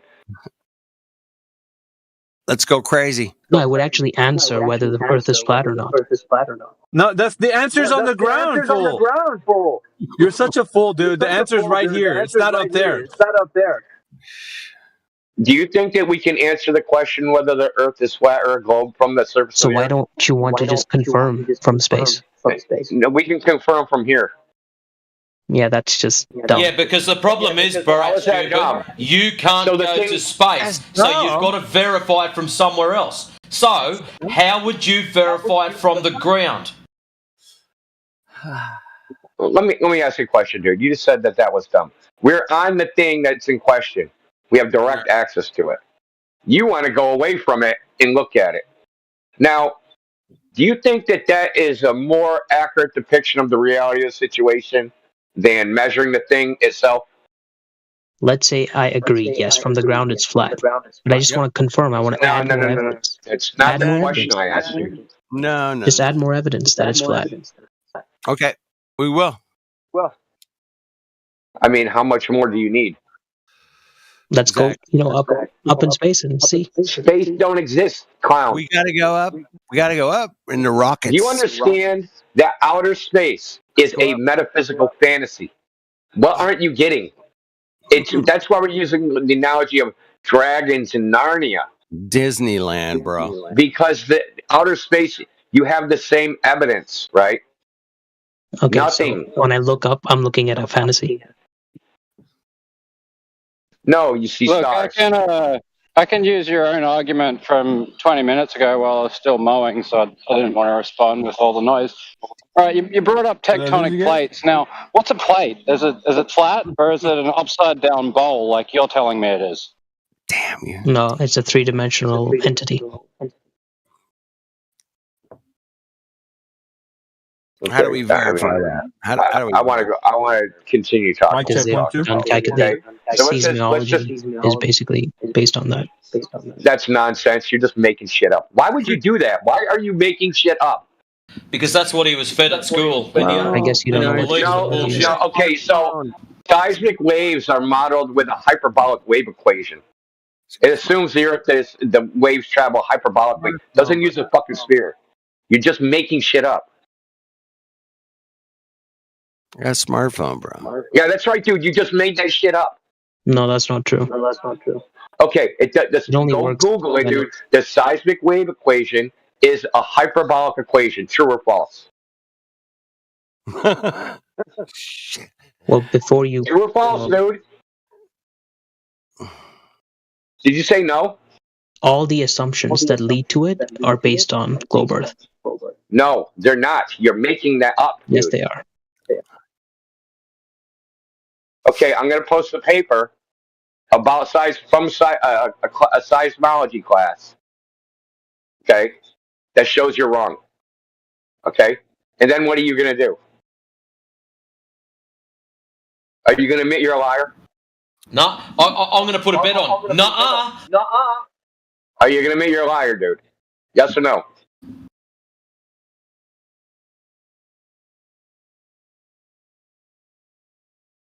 That you saw someone's phone? You're a fucking liar, dude. That's the funny thing is, and you're like one of these why would they lie people telling us to trust NASA, to trust this, that, and the other, and you're in here lying your ass off, dude. That shit blows my mind. You have zero self-awareness of your own, of what you're doing yourself. Like, you're not, like, fostering more trust, dude, by you lying.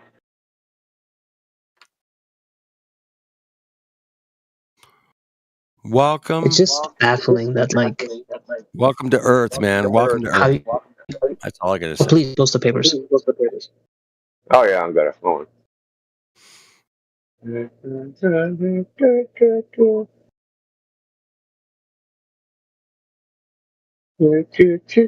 Oh yeah, I want you to post your papers too, dude. Papers, dude. I want the actual models. Papers. Let me So see. you're gonna post that, right? Want to see? Because you definitely didn't make it up, right? Okay, here we go. Oh shit. You definitely didn't make it up, right? Okay, so this is from University of California, San Diego .edu. Chapter 3.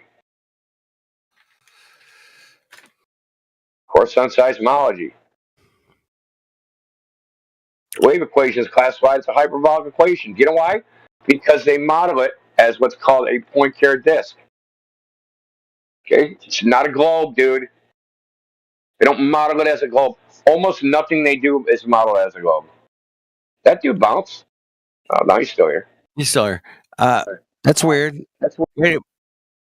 Wait. What'd you say there, India? What'd you say?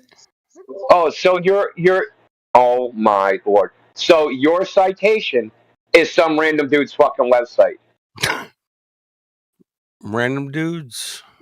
There's some random dudes up in If here. you bothered reading it, he references different papers. Yeah, but it's wrong.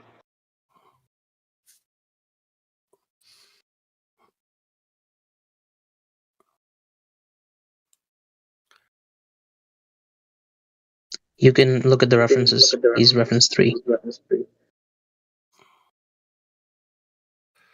Yeah, effective soil stiffness on the attenuation of relay waves from field measurements, association of array processing and statistical modeling for seismic event monitor,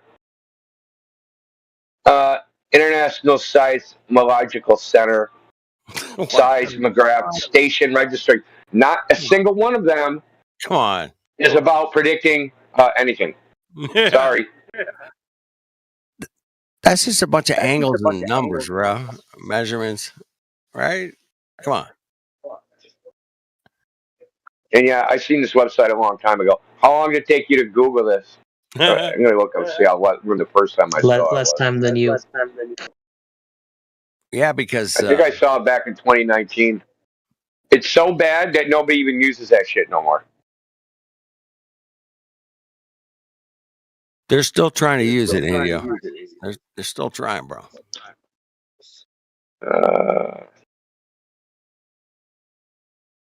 So December 6th, 2019.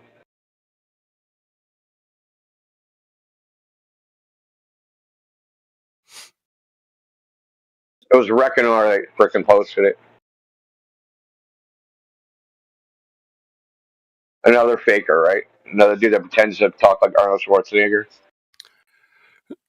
Frickin' mental. You Globies are fucking mental I'll be cases. back. I'll be back. with your globe. With the globe. I'll be back.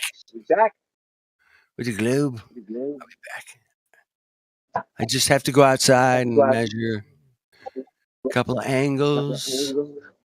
And it's a globe. It's definitely a globe. Shadows. I got shadows and can only happen on a globe. Everybody knows this. Everybody. Yes. So looking up is not seeing space, dude. Okay. Oh, like I don't know where you get that idea. Like I look up and I can see a infinite space vacuum. I know where I got that idea. It was from television, media, and movies. And when I was a child, they projected that stuff all the time, man. Yeah, just so you know, Barati Banashida, whatever your name is. Sorry to butcher your name. It's not intentional. The idea of outer space, that there's an outer space, right, is ancient. It's ancient. It predates any idea of a globe or anything. They had no evidence for it. It's a metaphysical idea. That's why I said it's a metaphysical fantasy. Right. It's like Hades or fucking Asgard. They invented it a very long time ago, 320 BC. Democritus and Epicurus. They had no evidence for it. None. Zip. Well, you just threw out Do you like think they're the just entire field lucky? of astronomy. Do you think they just got lucky? That they had an idea in 300 BC and then, freaking 2,300 years later, they just happen to be right?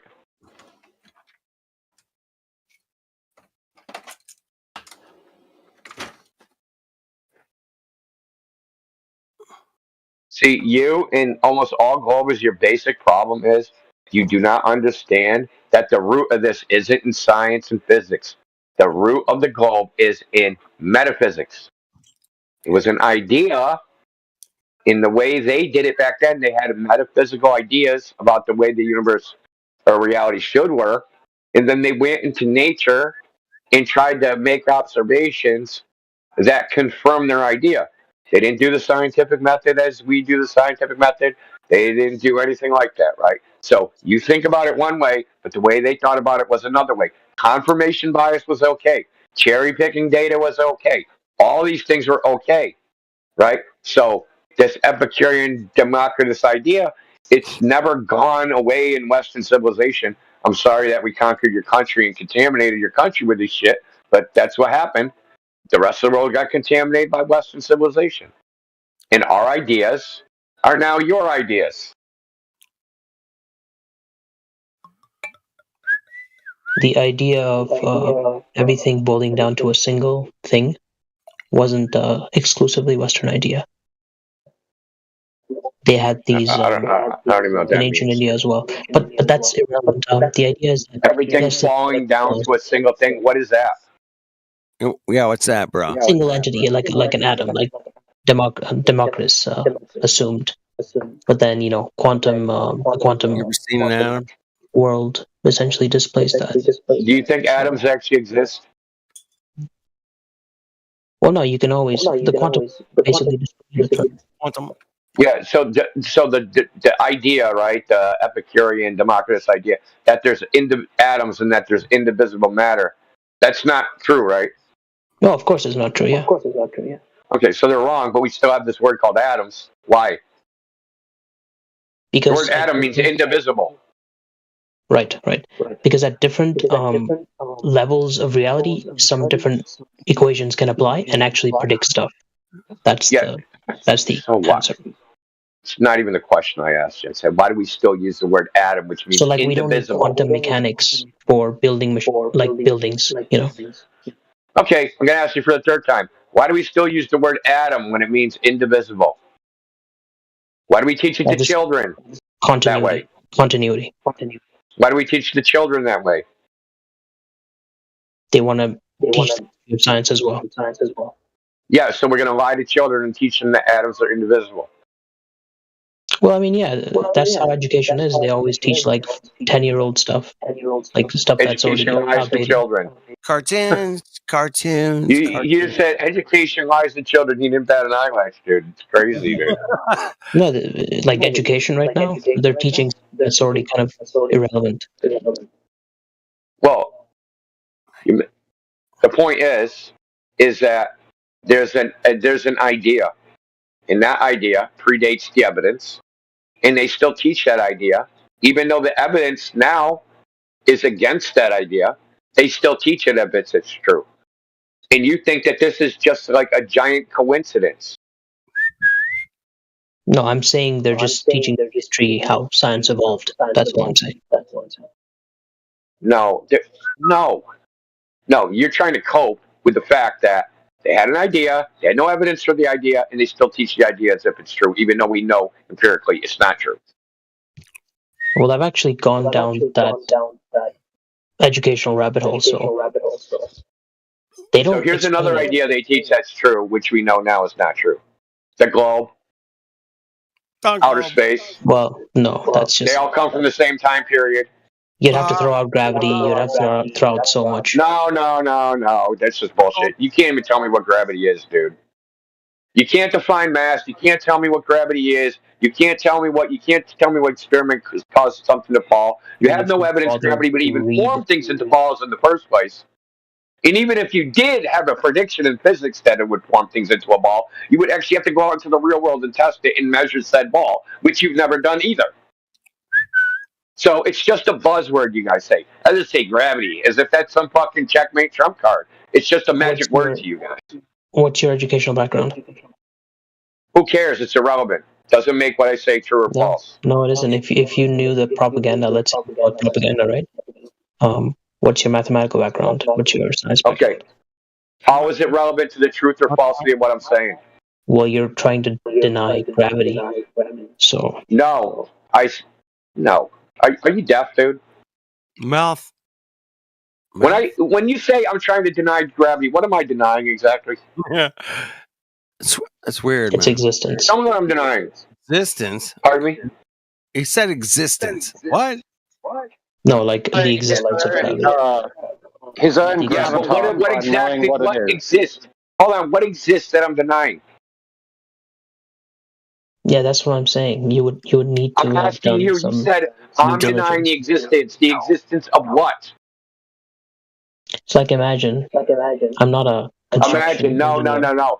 No, something real. And I go I'm and tell denying the someone, hey, existence of. this is how the Burj Khalifa should be made, you know? Oh, shut the fuck up, dude. Listen, you're just another fucking Dunning-Kruger clown, dude. It's crazy. That you guys think you're intellectuals and you're so fucking stupid, dude. It fucking burns my ass eventually. Dude, at least no, you you need to are, have dude. halfway. Because when you say build the Burj Khalifa, you think they use the universal law of gravitation to build the Burj Khalifa? India. 110%. No, they use little g, you stupid fuck. They use gravity. Okay. Little g. So there's Constructing a big building G, uses right? gravity. The universal law. Dude, clown. There's big G, the universal law of gravitation.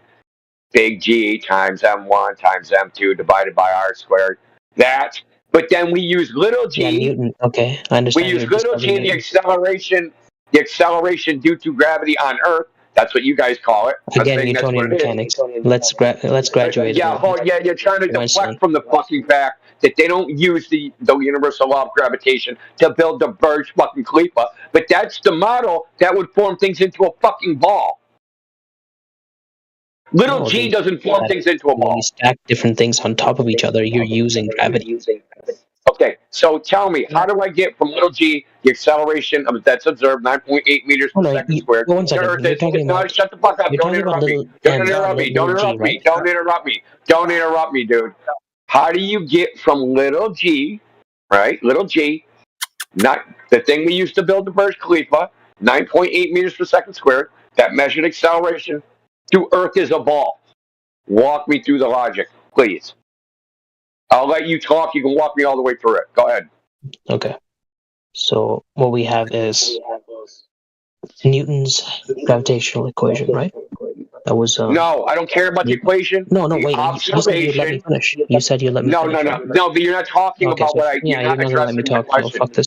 I'm going to let you address what I said. I'm not going to let you just fucking answer a question I didn't ask. I asked, how do you get from little g to Earth as a ball? And I'm getting there, but you'll have to, give me some rope here, man. There is no equation for little g. It's known empirically. So Potential energy doesn't use little g. Little g is known empirically. So MGH is nothing. Dude, little g is known empirically. Do you know what that means? Everybody uses When I it. say known empirically, what does that mean? What is g? Tell me, little g. Little g is known. It's 9.8 meters per second squared. The acceleration of falling object toward Earth. Right. It's known empirically. We measured it. Why? Why is it 9.81? Nobody knows, dude. What do you mean nobody knows? They've done experiments and confirmed it. Oh, tell me the experiment. We don't know. You can Tell me the guess. experiment. It's an assumption. Yeah, Guess. it is an assumption. We don't know. We can guess. But So it you don't is have an an experiment. assumption that is useful. Who cares? I don't care a fuck about utility. I want to know how you Well, get you from don't little care g about to Burj Khalifa. I mean, we should go back to the Stone Ages. utility is look, utility. That's another question. Whether something's useful, things that are useful for one purpose are not useful for other purposes. And then there's the law of unintended consequences. So what you might think is useful now might not be useful later. Anyway, we're not going to get into the fucking utility Is because going that's off the rails, subjective. man. I mean, No, one else no, can take because conversation. because it's insane. no, because you guys love this appeal to pragmatism as a deflection. Okay. And I just addressed all your possible support for your appeal to pragmatism in fucking 4 sentences to dismiss it as a subjective human endeavor on what's useful and not. When you say it's useful, who gives a fuck? Doesn't mean truth, just means it's useful, which is a different question. We're talking about how do you get from the acceleration of a falling object on the surface of the earth to it's a ball. You can't logically make that connection. Nobody can. And they know this in the philosophy of science. It's just you Globers on the internet seem to deny what they've known, which Newton knew. Newton himself knew this. Newton himself wrote a paper. Newton himself said, I don't want gravity ascribed to me. He said that basically anyone that believed it was retarded. So it seems like you want to stop asking questions at 99% or 90%. Why don't you merge P equals MGH to F is equal to GMN over R squared? Why don't you merge that? It seems like now you're going to make fucking social commentary about what I think and feel. Now you're a psychiatrist. No, Great. just merge those together. I'll show you how it becomes a globe. Oh, it's a globe. It's No, totally no.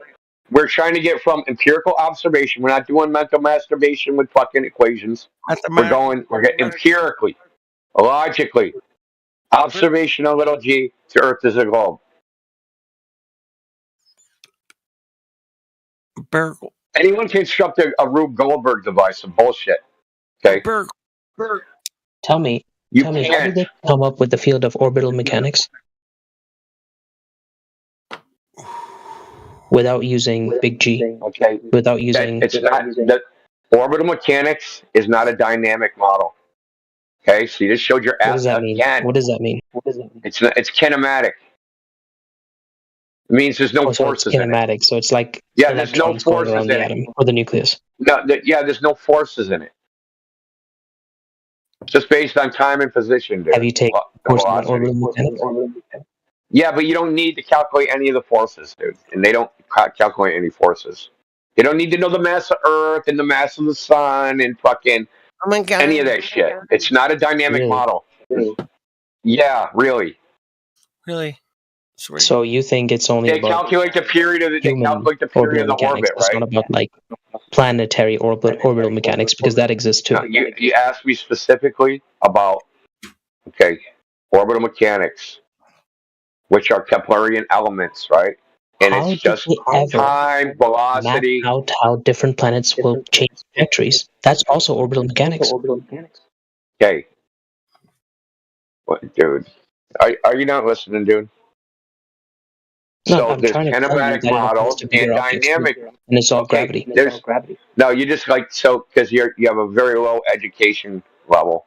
Oh yeah, So tell me your education yeah, level. I'm asking you. okay.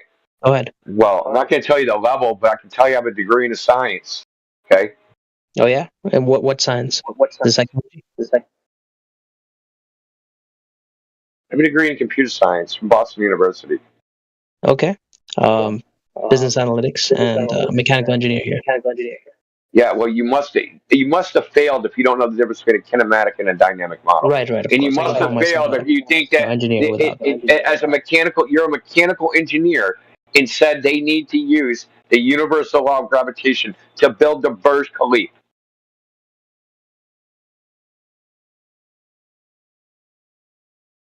It's like you stop asking questions after a certain point. You go, No, oh yeah, you're let's a stack things liar. together. You're a liar. Forget about P is equal I'm to trying to figure out what mgh. you know how ridiculous that is, right? So I know a little bit of something about mechanical engineering. I know that they calculate static forces and loads, and they use little g. They're not using fucking big G. They're not using Newton's universal And law of gravitation. that's why They're I only took it using little g, dude. to astronomy. I took it to planetary bodies that affect these things. Yeah. Okay. Yeah. So Kepler, I asked and questions you about didn't tides, understand, no answer. and you didn't understand the Questions fact about that seismology, no answer. okay. I asked No, I get. orbital Oh, you're a planetary liar deformation. now. I gave you an answer. I gave you an answer. It's still in the chat, dude. And you didn't refute the answer. It's still in the chat, dude. Scroll up.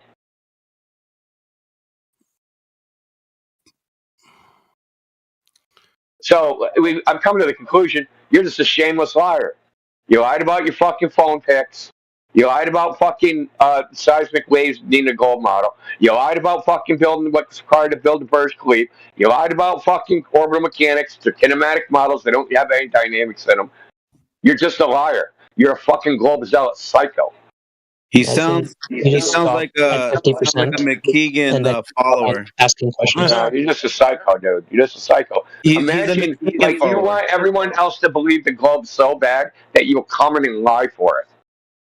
How many times in this server on this channel has it been like, no, we don't know and we don't want to know?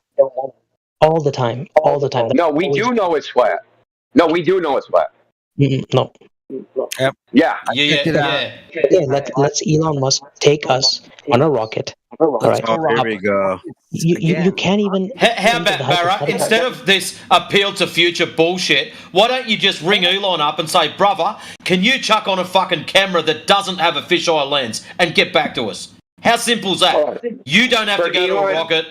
Get it over and done with. Well, here's the irony of that whole thing. To fly a rocket, you're not right? even You would already entertaining need the to know idea. the Earth's. Hold on. Would you need to already know the Earth's a globe to even fly a rocket to look at the Earth? Yeah, a bit of a problem. So since you have that evidence already, we have that evidence. They don't got it, man. They don't got it. You know all that. I said is let's go sit on a rocket and go up. That's all I Hey, said. Barra, did you listen to what Indio just said? Before you get on your rocket, you have to fucking know it's a globetard. So where did you get that evidence, that proof, that knowledge set that you fucking know for sure it's a globetard in order to get your orbital mechanics and your rockets and all that bullshit? Where did you get that information from? The previous statement I made is just let's sit on a rocket and go up. I didn't say anything. Right. Yeah, okay. Yeah. How about this?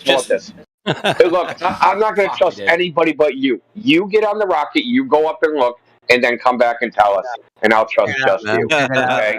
Until then, you can shut the fuck up. Yeah, grab a video camera, bro, and go. Don't ask us to do what you can't do, dude. I want to do it.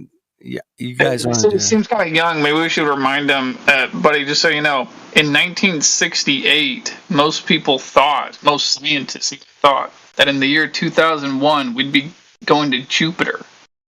You know that, right? Jupiter. Damn, that's a long way off, man. Jupiter's really far. really, really far. It's a long way away. Many miles. So dude, do you think that you're going to space someday? Think that's actually in your cards someday? You said dude, and I'll say no. No, you, but what did you say? I didn't hear what you said. Did you say yes or no? Me? I said yes. You think you were going to space? I think a lot of the population could go to space. Yeah. Okay, how's that going to happen, man? Wow. Let me know. Please expand on that information. That'd be great. How's that going to happen? Lots of us are going to go to space. Well, I just said it's a thought. I think you missed the keyword. Okay. No, I mean realistically. Is it more likely you end up shoveling shit somewhere, or is it more likely you're going to space? Well, definitely not shoveling shit, but I think a lot of this server could be. Hey, Indio. Well, there's no shame in shoveling shit, dude. Well, I will shovel my shit, but I want to shovel other people's shit. All right. Speaking of shoveling shit, man. Hey, Indio, man. I was in a place called Scottsdale, Arizona last weekend, and I saw a city full of driverless cars, bro. Yeah, I heard about that Waymo thing, right? Yeah. They were everywhere, bro. I'm just saying. It tripped me out, man. It was about a bit of a whoa, okay. I used to talk about it. Did you take a ride? 15 years ago, I remember talking to my nephew. When Did you take a ride? Driverless cars, and he thought it was like 50 years down the road, but it's been like 8 years, man, down the road, and we got driverless cars. I saw. Yeah, it's only that one place, though, man. Yeah. It is a test city. You're right. You're right. It's just I can't wait till I see my first one with spray paint on it. Yeah, it says. I wanted to say it's a flat Earth, man. That'd be cool. I don't know. Dude, who's gonna be the first person to rent out like flop house / driverless car, right? You just like go hook up in the car with some whore for like an hour. It's like drive around for an hour, tint the windows. That's it. Come and go cabs. You guys are so bad. You guys are bad. Well, I mean, you remember back in the day, they had like hotels you could rent for an hour, right? Like now you don't even do it. Like you just rent the car for an hour. Just like drive around for an hour. Rent the car for an hour, man. Drive around. Yeah. Dude, there's so never been laid in a car, dude. Stop it. Here's the problem, Indio, man. I mean, looking at these cars driving on the road, they got this spinning radar thing on the top, at the very center, right over that driver's head, right on the top of the car. They got these spinning on every single bumper, man. There's 12 cameras, bro, on like every corner of every. They are really actually driving cars in Scottsdale, Arizona right now that are driverless, man. It's amazing to me. I don't know if you guys understand the significance. Maybe you don't, but it tripped me out, man. It was what I'm wondering, though? I'm wondering if you get into one of these, because I've heard recently that these things are all over San Francisco. Yeah, they're probably. Like, that makes sense. I'm wondering if you get into one of these and you light up a cigarette or a joint, like, will the thing detect it and like pull over and be like, "Hey, get out!" Or hey, get out. Dude, they had like these bathrooms in Boston. It's like they had to get rid of them because like people were doing things in them. But if you smoked a cigarette in them, they'd fucking open up. What? But it was like in the middle of freaking downtown Crossing too. So like hundreds of people would see you, dude. So people would go in there and shoot up and do all the shit they do. I don't like that, but it had like an automatic door, it was like a round thing. It only lasted like a couple months, dude. They we're putting a public bathroom in the middle of downtown Crossing because there ain't one. Nah, too many junkies for that shit. Yep. But hey, let's ask this dude. I really want to ask him. So when you go to space, man, what are you gonna do up there? That's a good question. I think you should practice, right? You should wrap yourself in like bubble wrap and like duct tape, and turn off all your fucking appliances and just sit there for like a few months, eating fucking freeze dried bullshit. And then like you can tell me how fucking awesome space is. You can train for space by like just enjoying the suck, right? If I end up in space. If I end up in space, I'm bringing this entire server, or at least the flat earthers here in space. That's next. Well, question for you about that too. Thank you for inviting us. I really appreciate it. Thanks. No, It's more forcefully. likely Definitely that not inviting you. Forcefully, I'll take you up there. it's more likely that you have a fucking gangbang with the fucking Swedish bikini team than you go into space, bro. Wait a minute. That's a interesting trade-off, but yeah, it'll never Something more happen. realistic Either to one of dream them. about. It ain't gonna happen, bud. Hey, so the second part of the second law of thermodynamics says high pressure moves to low pressure. Does this happen every time? Yes or no? well, not if you have some kind of technology that is not letting you do that. Some tech. I got some tech. So you're saying with a form of technology violate the laws of physics? That doesn't sound right. No, you have a source. You have an energy source that is. I mean, it's like all of our technology is essentially there to combat the laws of nature. Let's not go on to some weird tangent here. High pressure moves to low pressure. Does that happen every time? Yes or no? There's always pockets of unknowns. No, you're kind of mumbling. What the hell are you saying? It's a little mumbling. I'm only saying that there's always a pocket domains in which these laws don't apply. Like you see, like black holes, like all of our natural laws are like what the fuck? Laws don't apply in the pocket. Is that what you're saying, bro? Really? You're saying that there's somewhere that these laws don't apply? Is that what you're saying? Yeah. That's right. Crazy, bro. I mean, think about that. Is that Hogwarts? Is it Hogwarts? No, it just means we don't know. Like we can't universalize a lot of these things. Just say you don't know. Don't just make up pockets. No, we know where they apply. That's the difference. Well, You're just saying you don't know. We know where. Okay, so where does it happen then? Where does it happen exactly? Where? It happens in select applications, and it doesn't happen in. Yeah. How about you stop being nice and vague and give us a fucking answer? Does it happen at the guy's next door house? Does it happen down the street at the bus stop? Where does this pockets happen? Keep going. Hey, wait. Let's just ask him where it doesn't happen. Hold on. Let's just ask him. So, at what point in time, where and when does high pressure not move to low pressure? Can you think of any examples? I guess if you like roll back all the way to the singularity, then you can like. What the hell are you talking? Roll back to the singularity? Dude, yeah, like the Big Bang. I'm trying to have a conversation here with you. Why are you going off the tangent after tangent after tangent? No, he really believes this shit, though, dude. It's his religion, dude. Don't talk down to his religion. His creation story is that there was a singularity Big Bang and that created everything. That's your creation story, right? Yeah, what's your creation story? Not that. Yeah, what is it then? Well, it doesn't involve something coming from nothing. So it's something coming from something. What does it involve? It involves the deity creating the universe, dude. Okay, and where did the deity come from? The deity doesn't. Time and space don't apply to this deity. Sure, but where did it come from? It didn't come from somewhere. That's a malformed question. So you're just describing your singularity. No. So you have See, you have a time component in it. I don't. The time. This deity invented the existence of time. The existence of time itself was invented by the deity, right? It's not subject to time. It creates time. Well, yeah, I can sit, like a little turtle at the singularity, and he's creating everything, so. Oh, so just give me one free miracle?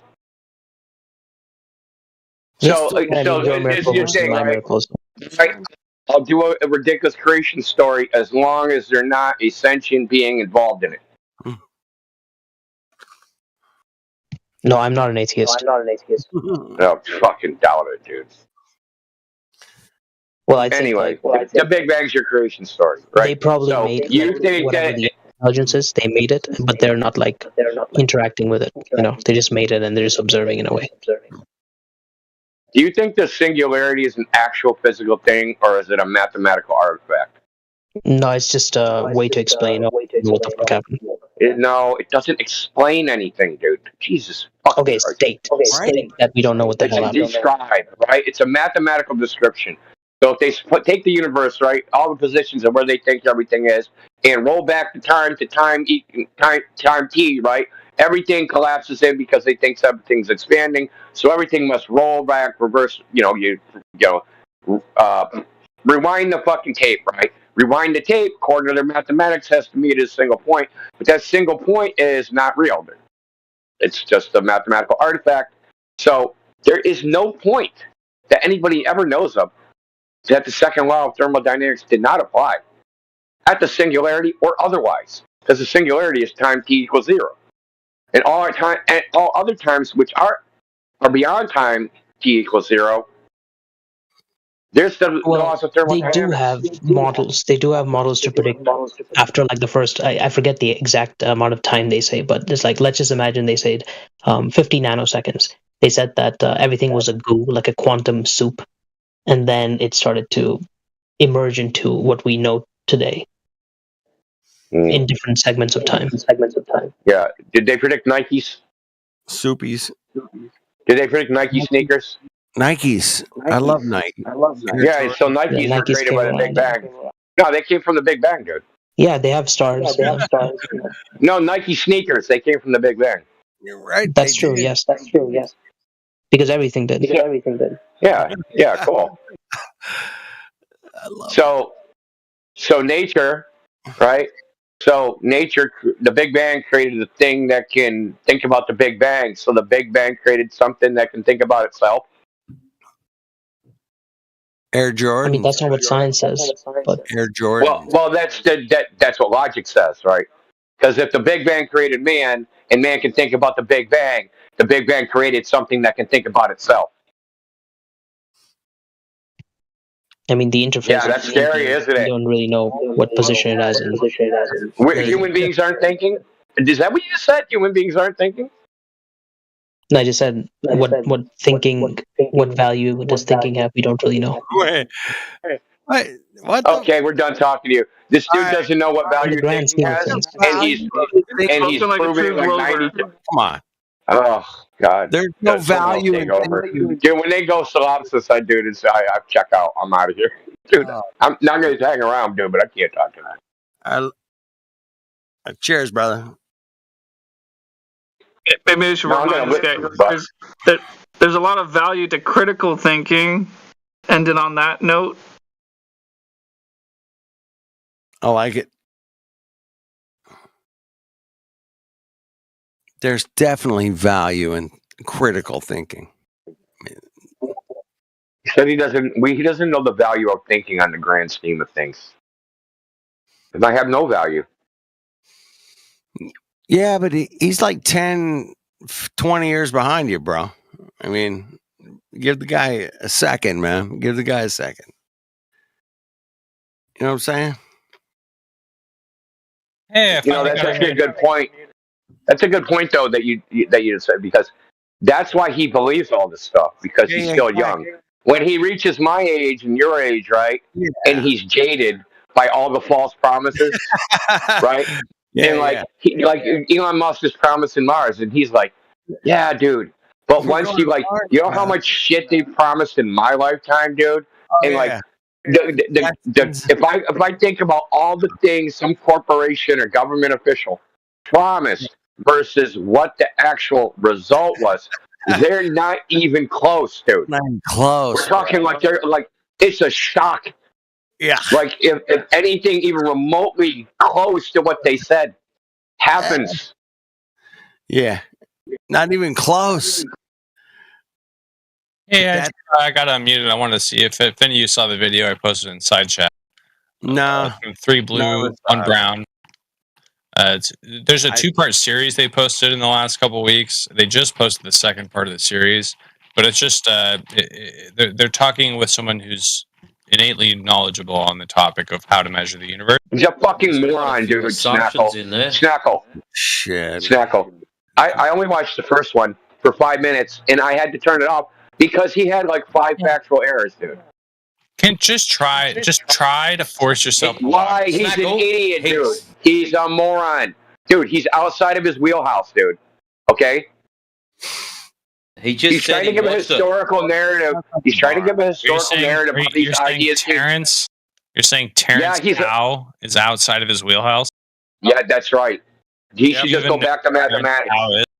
Yeah, that's what we're saying. Most of his shit is historical narrative about how they came up with these ideas, and it's factually wrong. He's a professor of mathematics. So what? Yeah, a professor of mathematics. He needs to take a history course. Hey, did you guys know Matthew Learns? So I just wanted to make a point because, like, I watch all sorts of flat Earth content, and I just wanted. No, you don't. I want people to have the same bravado as I do, keeping an open mind. And no, you don't, Snacks. You don't have all an the open content. You're literally just. Are you like, dude? That's If you can't even bullshit. stomach watching the video, then that's your problem. Don't go there, bro. Okay. Man. Looks Why? bad. Watch the video to learn the right thing. Looks bad. Bro. It's a two-part video. I just told you there's many factual errors in it. So if somebody watches the video Can you and be listens specific? to what he says. Yes. How Newton came up. How Newton derived the universal theory of gravitation. And the thing is, 3 Brown 1 Blue knows he's wrong because 3 Brown 1 Blue did a video on Feynman's last lecture, and Feynman's last lecture is about how Newton got the inverse square law from Kepler's planetary orbits. So that guy knows. Saying And his he name didn't even wrong, correct. or are you Shut the just fuck ignorant? up, Snackle. It's Shut 3 the fuck blue, up. 1 brown. It's not. You're trying to filibuster, dude. Shut the fuck up. 3 Brown 1 Blue is where the video is from. He made a video about Feynman's lost lecture. Feynman's lost lecture was about how Newton came up with the inverse square law based upon Kepler's planetary orbits. He himself did a video on it. So he knows, while he's interviewing Terrence Chow, that Terrence Chow is making factual errors. Okay? He didn't correct him. So why should anybody watch that video? They're historically wrong. Historically. Snackle, there was a guy. Newton used iconic sections, dude. Snackle, there was a guy named Trulin, and he proved mathematically how the shape of the Earth can be a sphere, it can be planar, flat, it can be a How pyramid. does that work on a Foucault pendulum? There's also, dude, I already proved even the Foucault pendulum don't do what you think it does. No, fuck all pendulum, man. Fuck off. Let me just finish and stop throwing dumb bullshit like fucking how does a Foucault pendulum work on that? Here's what I'm trying to point out. That he proved mathematically you can make the shape of the Earth of where they're taking their measurements from Foucault into. pendulum only makes sense on a round Earth. Why are you talking? You're supposed to be listening. Shut the fuck up. There's no other Earth that makes sense. Okay, can you just? Thank you. Okay, you're just saying that you're stupid. That's all you're telling us. No, listen, I'm kicking Snackle out of here, okay? Because Snackle just said he watches flat Earth stuff. So last time he was in here and last time I was in here, we talked about the Foucault pendulum. I gave him a bunch of data on the Foucault pendulum. He failed to acknowledge it, and then he just NPC reset and brought up the same goddamn thing, which means he doesn't actually listen to any flat Earth shit, and everything he said was a lie. Indio. Hey, man. Okay? Welcome. So, Snackle, you can hit the fucking bricks. Hit the bricks, bitch. Welcome to 2017, Mongos. Come on. Dude, this is like 2025. I'm not entertaining liars for even 5 fucking seconds, dude. Long time ago, bro. The fact that he's trying to pull out some bullshit mathematics, like, dude, they threw Trulin under the bus so fucking quick. It was amazing how they ate their own. Because he proved mathematically all kinds of different shapes of the Earth, and they didn't like that. They're like, "Oh no, it only works in the sphere." Fuck you. It works on different fucking shapes. You're a Mongo, man. You're a fucking Mongo. You came up with some Mongo math. Fuck you. Get out of here. Well, there's other things in that video. So he was talking about, there's other things in that video that he was talking about that the guy said. He said Kepler took Tycho Brahe's data and it was meticulously kept. Yeah, no, he didn't, right? Because there's even an article in the New York Times that said Kepler faked all his data. his own data. He said he made observations that he didn't make.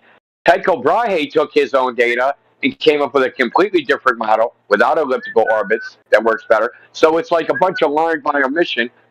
That freaking cunt Snackle comes in here and wants everybody to go, oh, go worship Terrace Tao. He has a Fields. He's the youngest winner of the Fields Medal. Slurp, slurp, slurp. Get off your knees, Snackle. Dude, the fucking cult worship of these people, dude. It fucking obviously rubs me the wrong way. Especially Terrence Tao, dude. So Terrence Tao is he's like famous in academia, and he was like on Letterman as like a child prodigy, and then he ended up winning the Fields Medal, being the youngest winner of the Fields Medal for mathematics. Blah blah blah. But like these guys, these just people in general, fucking worship this guy. And I've heard this guy talk for fucking, I don't know, since he was on Letterman as a child prodigy. I think he's a dipshit. Right? Maybe he's a human calculator. That's fantastic. Doesn't mean he fucking knows anything. Yeah. Does he know about the area? And, you know. Yeah, if I want to calculate what my grocery bill is, I'll bring him along, dude.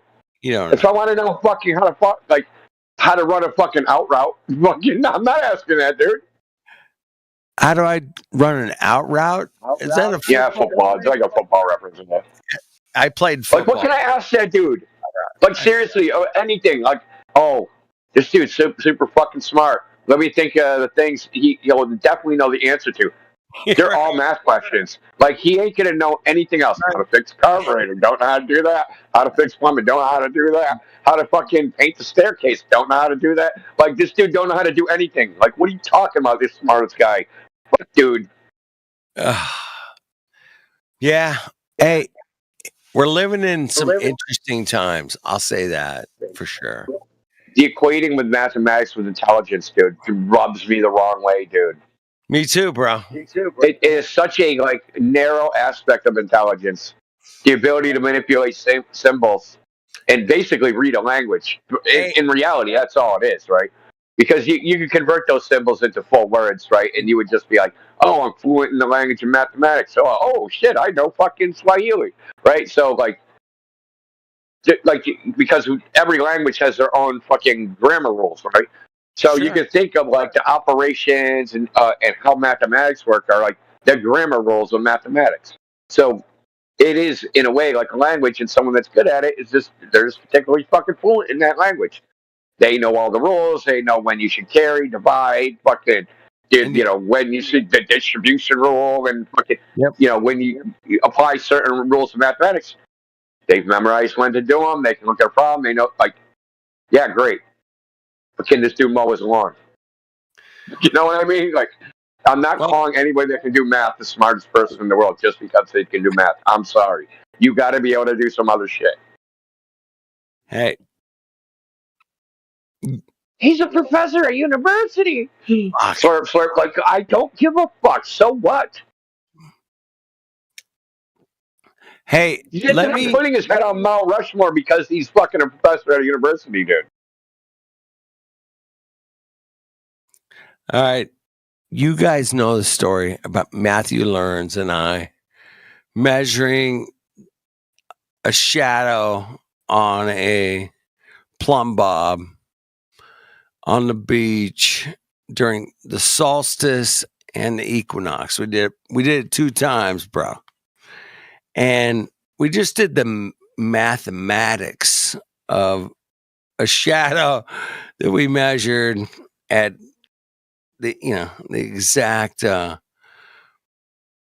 point where the sun was directly over our heads here in Southern California on the beach. We just measured a distance of a shadow, and we took that and we calculated all kinds of crazy shit. But Matthew Learns did this twice with me, a professor that teaches mathematics. We did the calculations together and came up with the sun is like 3,400 miles away, bro. That's it. Basically. And we did it twice. Once on the equinox, and once on the solstice. And that's a math professor here in Southern California, where I live, that did those measurements and came up with the exact same measurement, basically, twice. And it was a calculation. And that's it, man. That's my story. I'll stick to it till the day I die. But I did that with Matthew Learns, man, twice. And shout out to that for that, kind of interesting experience. And, you guys are all familiar with Matthew. I mean, that sounds romantic, man. I'm touched. It's almost romantic. It's kind of weird, man, in that way. But, I'm a loving person. I like great people, and I'm willing to go down any road that, and we'll just check it out, man. Let's check it out. And we did twice, and we came up with the same calculation twice, basically. And that's just weird, man. That's all I'm saying. I mean, it was just a calculation from an angle to, our latitude where we were, Southern California on the beach. Here's an angle. We got it. Okay. Well, that totally proves it's a globe, or it totally proves it's flat. But Matthew will come in here tomorrow, man. You ask him, what's the measurement we got to the sun, man? And he'll say about 3,400 to 3,500 miles away. And that's the calculation we got. And check it with the math professor. Don't believe me, man. I did it twice. And, he's the professor. I'm just some dude that knows how to, string a good guitar really good, perfect every time. Wait, you said it was 3,000 miles, something like that? 3,400, basically. 34. That's almost like the size of the Earth, dude. It's close, isn't it? Yeah, it's really close to the diameter of the Earth. You're right. It's really close. That's kind of interesting. 39.59, right? Is the rate? You can measure it out. Makes you wonder if that's related or something. I don't know. Makes you wonder, exactly. That's pretty cool that you guys got that. With that number though too. Man. It was the Glober that did that, by the way. Yeah, it was a Glober and a flat earther together doing it twice. Eratosthenes got a similar value. Yeah, exactly. Eratosthenes, same guy as Matthew and Dude. Yeah, come on. Same guy. Different era. Actually, see if I can find that error. Is this more of like speculation to Sunday? I'm not saying I believe this myself, but I was just always thinking how funny it would be if, since we do know that we're inside a container after all, in order to have a consistent X value of gas pressure, you need a container of fixed volume. But what I was thinking about that, what I was thinking would be funny if the nature of reality turned out that the container that we're inside of is a perfect sphere. And then, as far as the shape goes, and then the irony of that is that we're not on the surface of the sphere, we're in the sphere. Yeah. Interesting.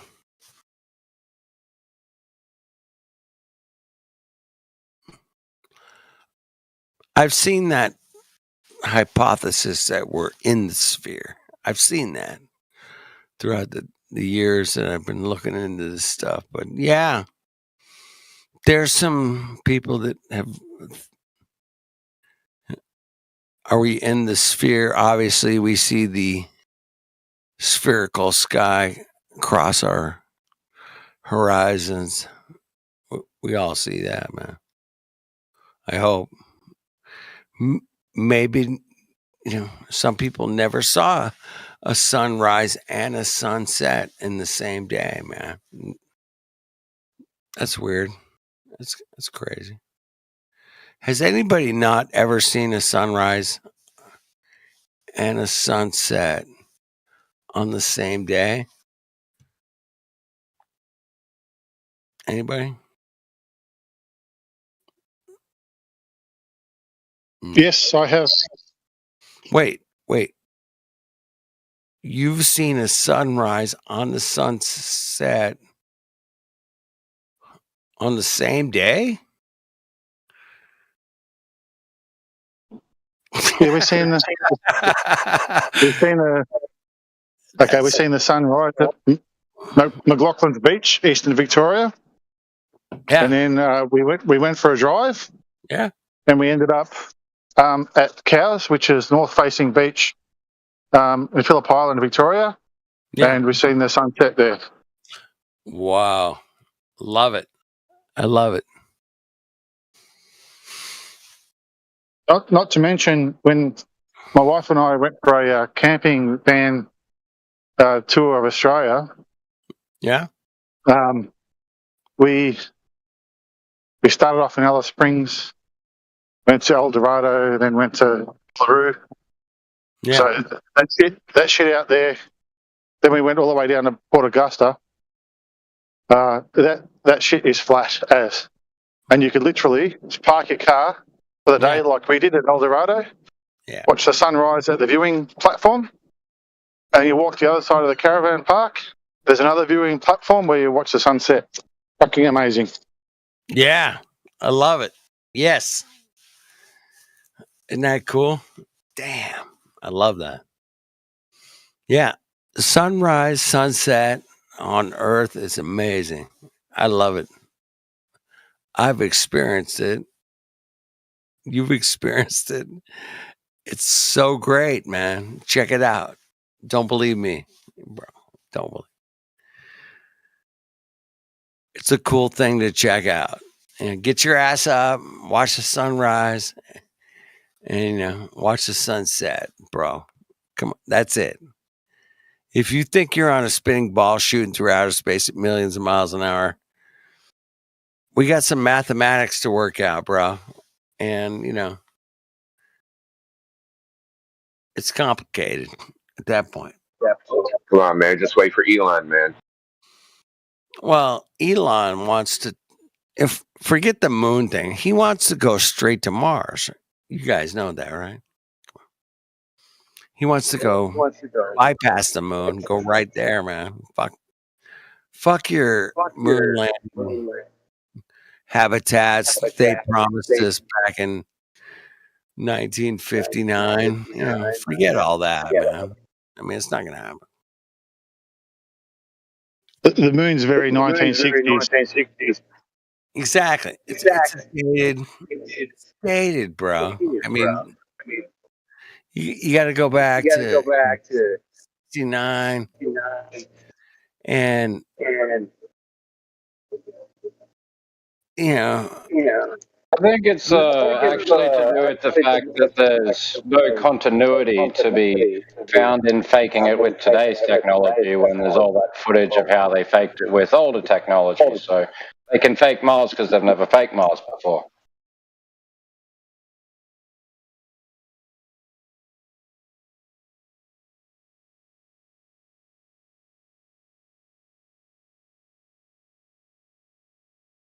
Yeah, we got to get to Mars and get that spice folks.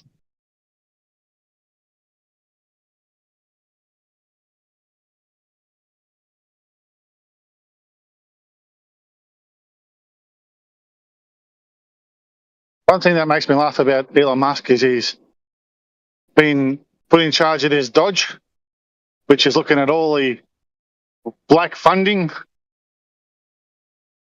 So I'm just wondering when he's going to audit himself.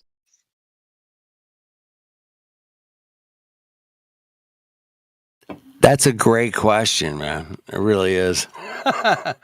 But it's a mainstream psyop question, in my opinion, man.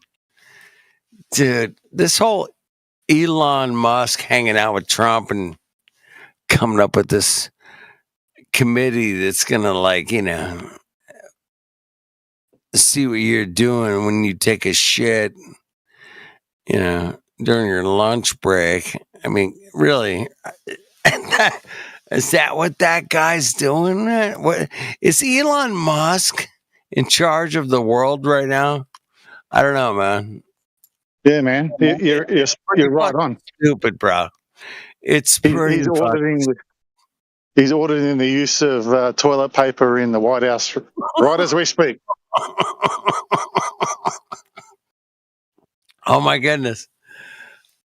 Hey, I appreciate you guys letting me hang out with you guys, but when ridiculousness shows its head, it's pretty easy to point out, man. It's pretty easy. That's all I'm saying, man. When ridiculousness shows its head, remember that, bro. I don't know. You guys are back here in 2020. I'm pretty sure, man. Ridiculousness showed its head. Yikes. A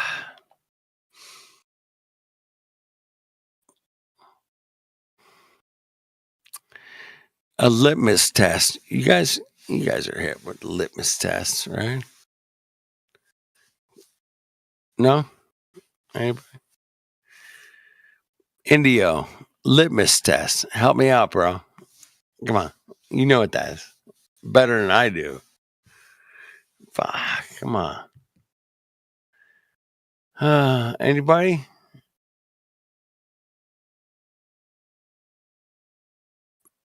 No? That's those little bits of paper that look like acid. I mean, for testing pH of things. A litmus test. Oh, fires. Oh, shit. That's funny. Dude, I want to land this plane softly, man. I don't like crash landing planes. Do you, Matrix? Do you want to crash land something, or do you want to just land something? I mean, You're not landing on a ball tard, because if you're landing on a ball tard that's allegedly spinning, you've got shit going on everywhere. So don't even get me started on planes flying on a globe, bro. If you bring that subject up, I'm going to take you to the fucking woodshed and you are going to be destroyed. Because there is no evidence that a plane flies on a spinning globe. Zero evidence. And if you think you got evidence for a plane flying on a spinning globe, bring it, Mongos, because you're toast. You're so toast. You don't even know you're toast, man. That's how good it is. It's like the ultimate litmus test of a spinning globe, bro. If you want to fly an airplane on a globe, you got some serious calculations you have to navigate for. But hey, guess what, man? If you're flying on a flat stationary plane, you don't have to treat it as a globe, bro. You just treat it as flat and stationary. And that's a fact, man. There's no getting around it. Anybody that wants to defend it, good luck. I wish you luck, because you're done. You're done. Cheers. Cheers, my brothers and sisters. Cheers.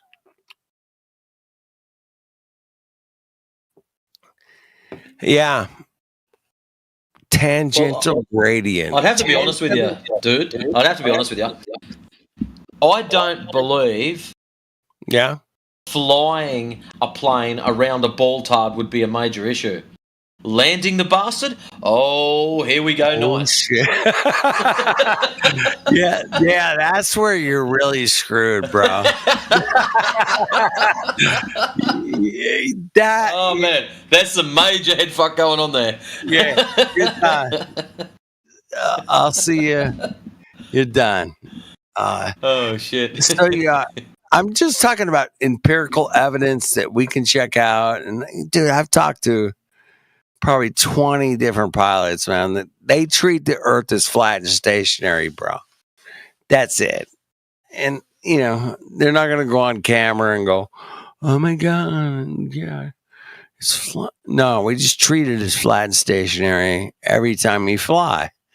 And, when you hear that from 20 pilots, 20, not like 2 or 3 or 1 no, I've heard it from 20, bro. And they're all, if it was just a one-off, treat you'd sort of that's go, all we-" yeah, so. But when you've heard it from quite a few of them, you've sort of got to start to question it, Yeah. don't you? And it's not, I'm not being a conspiratard or anything. I'm just talking people I know that fly. I've been up in their airplanes. People checked out. I just ask them, man, you just treat it flat and stationary. They're like, yep, that's it. And they're like, yep, that's it. Dude, I know a pilot, co-pilot that got fired because she was a little too vocal about, that's how we treat it. Hold on. This fucking idiot is just parroting the same stupid shit. I gotta deal with this. Okay, Barra, husband Barra, you're unmuted. When you said, I said this comes way after, and then using it to say gravity doesn't exist. What am I saying doesn't exist exactly?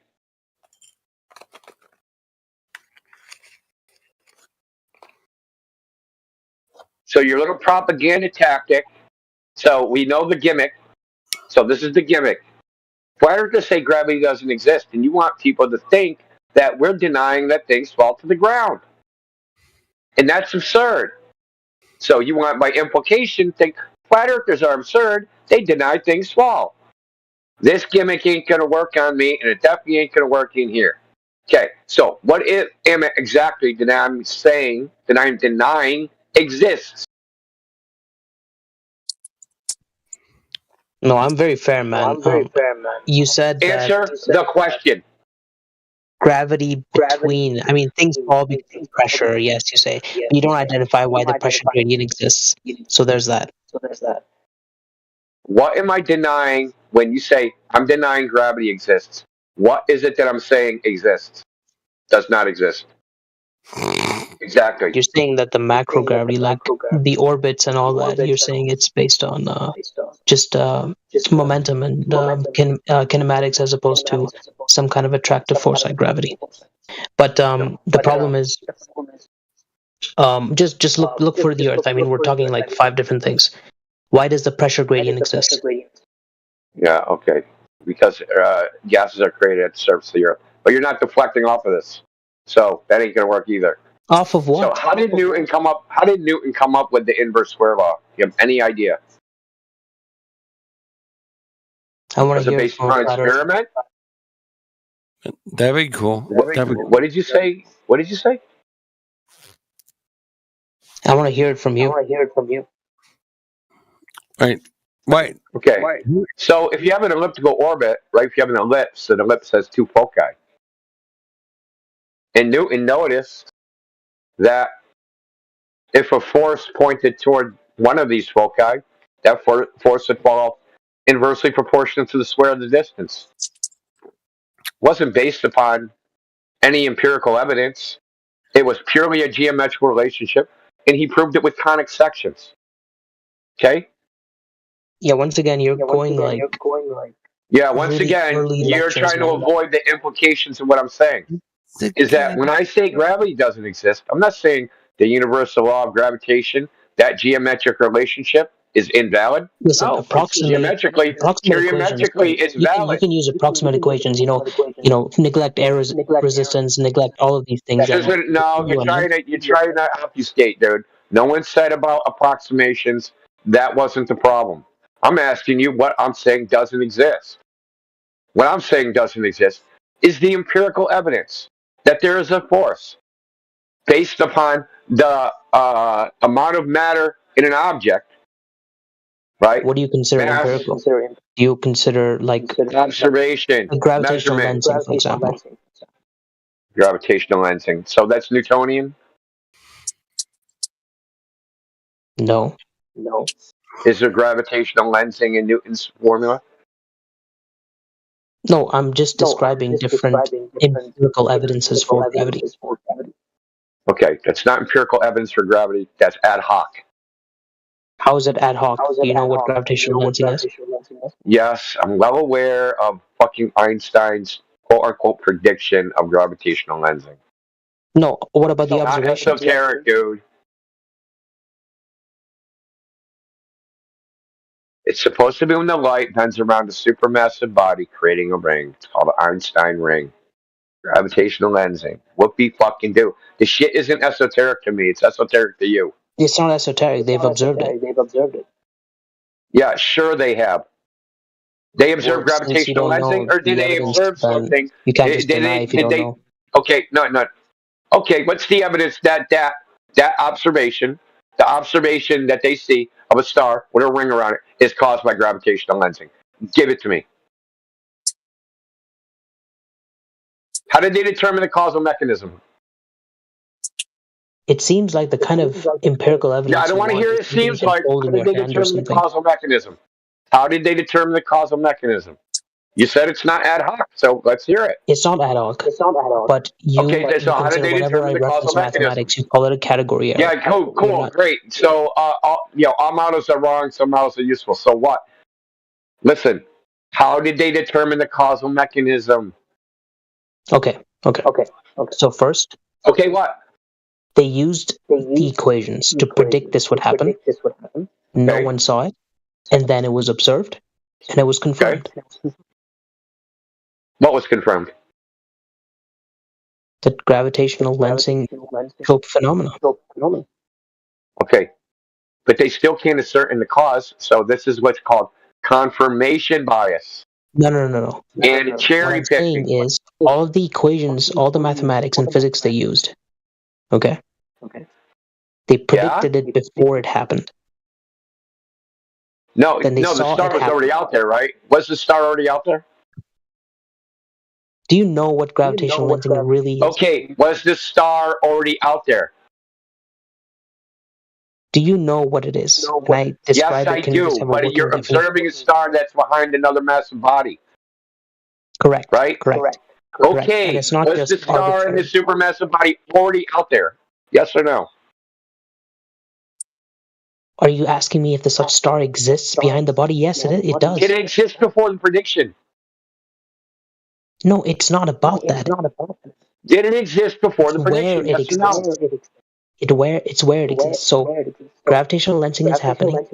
A big body is in So he's front. just gonna tell the story. The star I is don't give projected a to be in a fuck certain about your location. stories, dude. As soon as I the big don't body give a gets out of fuck the way, about the post-cut star stories. goes to another location. Okay? That difference, that deviation, that's So it was observed dynamically? confirmation. That's the anecdotal confirmation. So it was observed dynamically. Is that what you're saying? What does that mean dynamically? Meaning that the supermassive body, so you see a star, a supermassive body passes in front of it, and then you see gravitational lensing, and then it passes away from it, and then you don't see it anymore. That would be dynamic. Yeah. That's right. So that was observed dynamically. I mean, it was observed as it was, calculated. What do you mean dynamically? No, I'll tell you what actually happened. So let me tell you what actually happened. They have a model. The model makes a prediction with certain observation. When they look from the sky, they'll see something. And they're being trillions and trillions. Shut the fuck up. This is Shut well the fuck up. documented. Why are you No, you're just interrupting me? lying. Oh, what did I lie about? Tell me what I lied. You're saying that no, they observed it and then they created a theory out of it. No, that's not what I said at all. No, listen closer. I said they came up with they have a model, and that model makes certain predictions of certain observations. Is that a lie? They can't make a prediction of a certain observation. That's called They're not making predictions of observations, so they didn't predict Einstein rings. That's deductive. Dude, so they didn't predict Einstein rings. Is that what you're telling me? Did they predict them or not? I think, are we saying the same thing? No, I'm trying to walk you through this, dude, but you're so fucking stupid. It's hard. It's not getting through your head. They have a model. No, I mean, that model makes certain predictions that agree they'll with see like the certain things. basic things like, yes, it was observed, and you're going around in semantics because you want to make it a No, category. I'm not going around in semantics. I'm trying to mission walk here. you through the logic of what you're saying, dude, because you're not comprehending that it's ad hoc. It is not ad hoc, though. It is ad hoc because there's trillions of stars. and they're going to see all sorts of shit in the sky. And eventually, you're going to see some effect that confirms your bias. But that's the thing. What it was predicting, it wasn't just someone saying, "Oh yeah, some gravitational lensing." It was a bunch of equations that powered through and predicted like certain degree deviations at certain distances from the actual, Okay, so body, the where certain the, massive that's why I asked you. body in front. Okay, yeah, that's cool. So they have I mean, that's objective. cool. They have objective measurements of the masses of those bodies, right? That's your Oh telling me. yeah. Yeah. Oh, how do they measure those? Through frequency analysis and looking at how big it is, the light. Through frequency analysis. With what instrument did they measure these things? Many other things, but yes. What fundamentally that. instruments? I just want to know the instrumentation at this point. Let's go through this Well, step what by they step. did The is they flew instrumentation. over there with a weighing scale, and they measured the weight. I think What the fuck are you talking about? that's the kind of evidence you want. It seems. You're making a claim that you know what caused the visual phenomenon that you call gravitational lensing. Gravity. I want to know the actual. That's in the How do you know definition. that's what's causing it? I want to know, how do you know that's what the cause is? Gravitational lensing. How do you know that's the cause of these Earth phenomenon? So there's a theory of gravitation, and it's ever evolving. So what? How do you know that that's the cause of the phenomenon? Because the equations confirm it. No, it doesn't confirm it. Okay, Dude, imagine we're walking in a dark room, and I predict something. Okay, and I have equations and everything. You have got to be the stupidest fuck on earth, dude. And I it almost comes can't to take you, it. and that How do you know the cause of the phenomenon? I'm going to ask you again. Do you want me to go through what gravity, like at a mathematical level? Dude. Just for you No, to tell me it's because a category error after I start causes deriving are it? No, determined. thanks. Causes are determined empirically. They're not determined through fucking mental masturbation, retard. Listen, it's really That's what I'm simple. saying. When If I you want to don't know the do cause of, it, dude, when no, I you're don't do it stupid. qualitatively, when You're I go the fucking quantitative stupid. route, you just say it's a category error with mathematics. No, So there's no I way didn't say to. that. There's Now no you're common ground strawmanning here. me. No, no one said that. You're strawmanning me. It's not a category error. Okay. To know the cause of a phenomenon, you need empirical evidence, because you can construct any stupid explanation as to the cause. Yeah, affirming the consequence. So, okay, say you have a model that makes some observation. Yeah, when I look at the sky, one of the stars is going to look like that. Okay. Oh, someone else comes up with a model, and they also their model also says, "Oh, I look at the sky. Oh, my model also predicts it look like that." How do you know which model is true? The one that predicts it correctly. What if they both predict it the same? That's not possible. It's Yeah, it is. Ask George Ellis, bro. Dude, you're dumb. You're It's gonna be one of the dumbest fucks ever to come in this. They're like, well, here is the star at this I'm gonna give you three coordinate level, examples. and I'll give you three this is the examples of effect. models that make the exact same Coordinate predictions. level difference. Let me I'm gonna finish. give you three examples of models that make the exact same predictions, dude. Is this a quantifiable number? And then Hey, one. Bud Brain. Shut the fuck up for a minute. Look, I'm gonna give you three examples. I'm gonna give you three examples. No, fuck it, Models. one second. I'm gonna give you It three has given examples of you a models that make it. Yeah, quantifiable you're backpedaling now from your stupidity. You're backpedaling from your stupidity, dude. I'm gonna give you three examples of models that make the exact same predictions. The Ptolemaic model of epicycles and the positions of planets and where they'll be observed from Earth. The Keplerian model. He left. You don't even want to hear it. I'll say for everybody else. Keplerian model of orbits, up to orbits, and Tycho Brahe's model of circular fucking orbits, where the fucking sun and moon orbit the Earth and then the planets orbit the sun. They all make the same fucking predictions.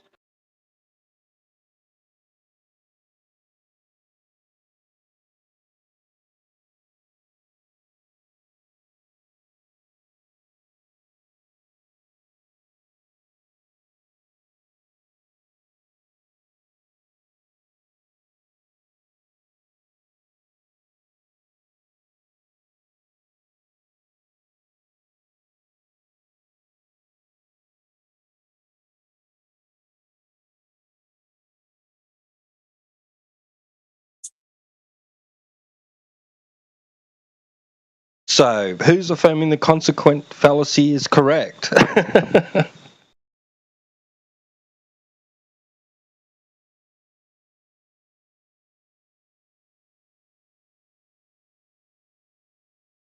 Exactly. Want to know something like I'm starting to really notice? Like it's a huge distinction between globe earthers and flat earthers. Actually answering a question that's been asked them. We like go out of our way to actually answer the question, and they act like we never asked a question. They'll literally never answer it. They just like they try to monologue like, I'm going to sit here and tell you about the theory of fucking general relativity and how it predicts Einstein fucking rings. And I'm going to ignore your question about what's the empirical verification of that and fucking pretend you never asked that. And I'm going to keep doing it over and over again no matter how many times you ask me.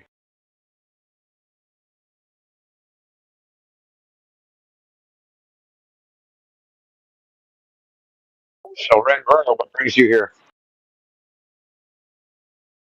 What?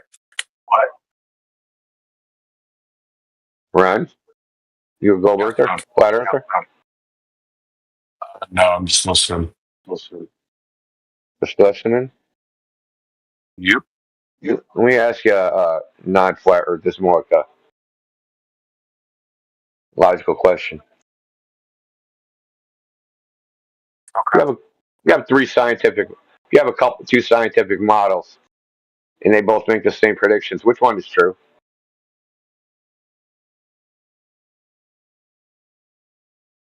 I guess it means depends on what you mean by true. When I say true, I mean physically real. Physically real? Yeah. So, for example, we predict whether we'll see the planets in the sky. We can use Kepler's orbits. We can use the Ptolemaic model, which is like epicycles, which are like a bunch of nested circular orbits, right? And they actually both will make the identical predictions. So if you go to a planetarium and they project like the planets on the little dome over your head, they don't use like the current heliocentric model. They use epicycles because they can actually do this actually mechanically. They can make like a bunch of gears and it's easier to make it. But it's identical predictions. There's actually no difference in like where you would see them. So like which one, how do we decide which one is physically real? I'm not gonna lie, I am way too drunk to answer that question, but I can just tell you that from what I've seen from the flat Earth side, I've listened to Dustin Nemos, Austin Whitsitt, all those guys. I just haven't heard anything really convincing. So I'm just here to listen. So. Did you say Destiny? No, Dustin Nemos. I don't know who that is. I know which. I don't know the other guy. He's a pretty talkative, I guess, highly sensitive flat earther, amongst other things. Is he on TikTok or something? No, I think he's got his own website. He's got a website? Yeah. I never heard of him. I think he got kicked off YouTube once he started talking about the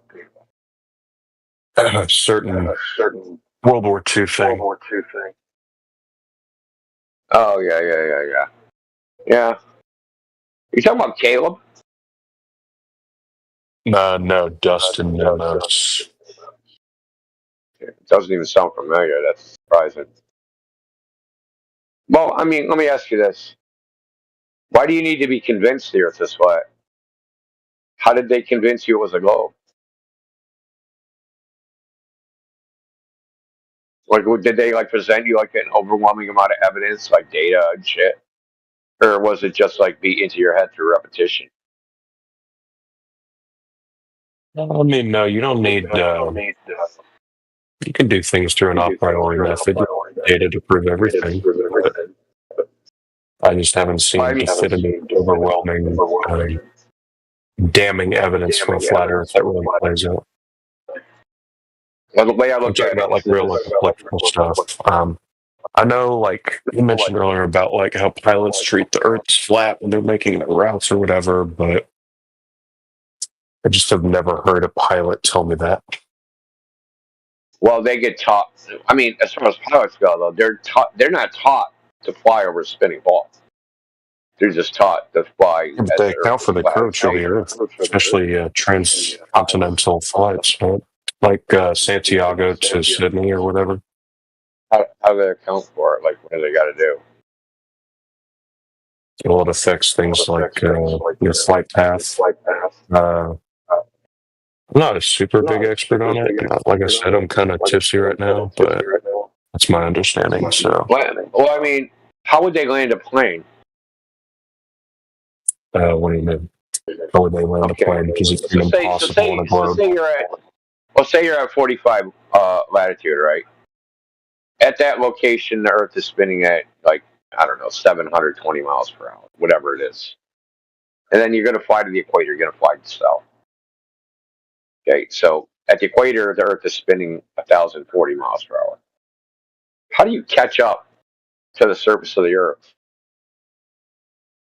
My understanding is it's the equivalent of if you're, and I hate answering a question with a question or applicable hypothetical, but this is what I've heard makes the most sense. If you're driving a car for 24 hours and you veer 1 degree every hour, are you going to feel that shift? Probably not. That just explains relative motion. So when you say the Earth is spinning at 40,000 miles an hour or whatever, I mean, you don't feel that, just doesn't really make sense. Yeah, but what I'm talking about is the tangential velocity, right? So you are objectively, or just like if you're at 45 latitude, you're going like say 720 miles per hour. That's your ground speed, or your ground speed would be zero. But the speed that you're traveling through space, right? So you have a tangential velocity, 720 miles per hour. But if you fly to the equator itself is moving 300 miles per hour faster than that. Yeah, but the motion is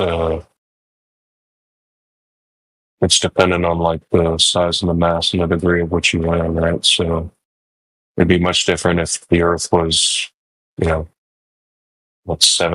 the size of what it is, or 17%. So I understand how the size is relevant because you just have a speed, right? You're going this fast, you got to be traveling this fast to land on a stationary runway. It's pretty simple. yeah, but it's discussing motion, right? No, yeah, but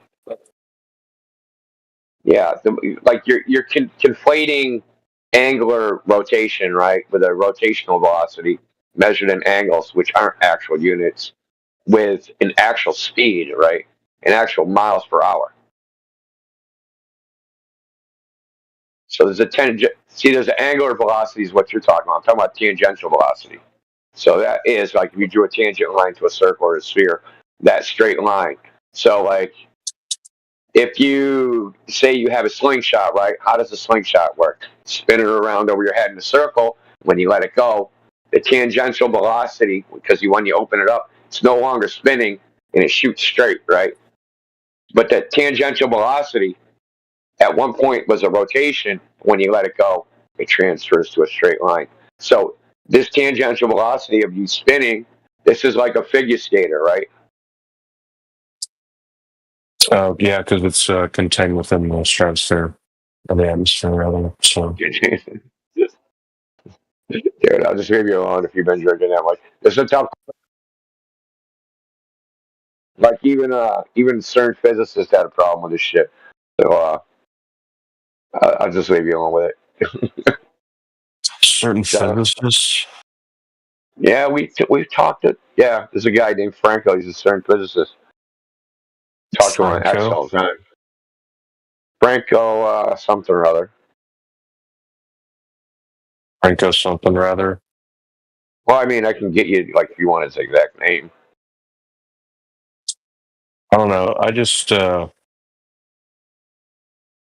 at an epistemic level, if flat Earth has such a case to be made, why don't they do anything with it? Why don't they make experiments with it to prove their case? I don't understand why it's such a highlight. You don't think we've done experiments? For real? Yeah, but why isn't there university level flat earthers who go out and disprove modern science? That's a social question. Who cares? Because it seems like it's highly feasible. It's a social question. It's irrelevant. Why is that irrelevant? Because it's social. You're asking me why fucking some people don't fucking hire other people to do things. I don't fucking know. Ask them.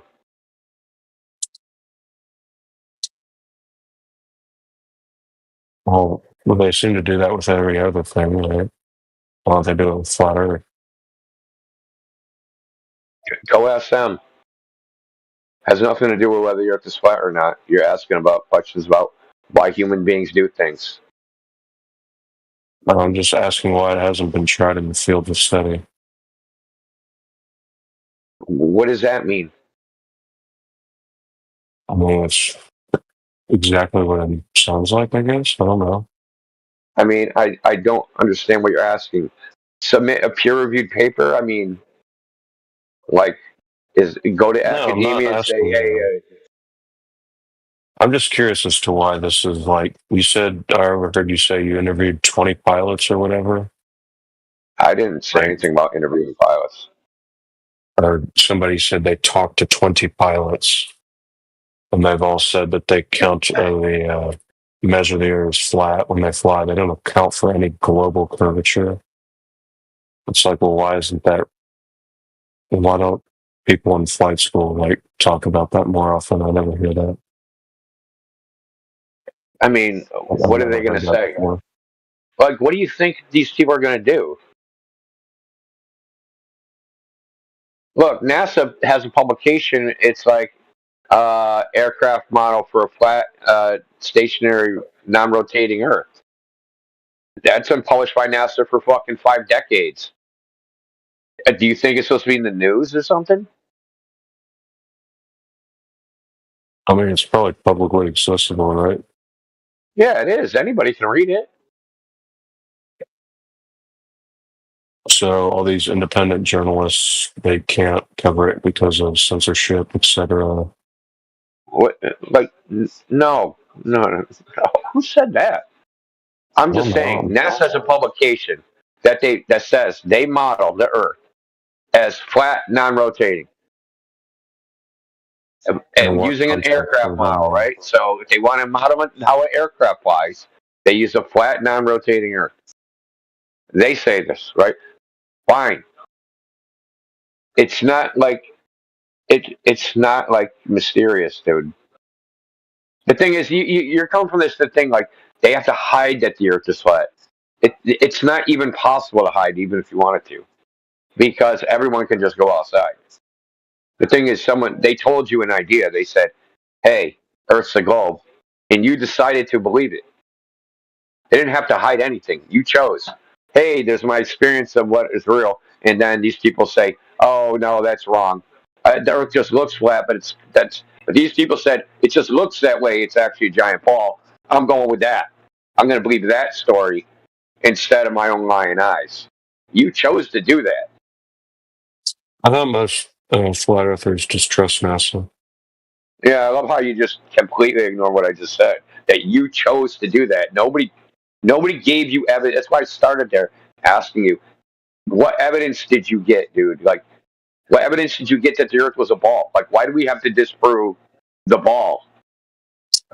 Tracking satellites, you can connect a ham radio or whatever and track the ISS traveling over you by the second. You can tune into the frequency. I don't know how you can do that on flat Earth. Yeah, that's a cool story, bro. Okay. Also, how the London Underground Tunnel was built, they accounted for the curvature of the Earth. No, I don't understand how you really. You're just telling stories, bro. You don't know anything you're talking about. You can just look it up. Okay, what datum did? Okay, I'm going to ask you, what datum did they use to make the tunnel? You're asking me what data the British government. You said that they had to use a globe Earth to make the channel. Now, when you have an engineering diagram, used for the baseline. over there. Listen, the baseline. You have a baseline datum, datum, a datum, right? That you use to build off of above. So, which datum did they use when they built the channel? I mean, I could probably look it up. You have no idea. The fact is, you have no idea. You're just talking out your ass.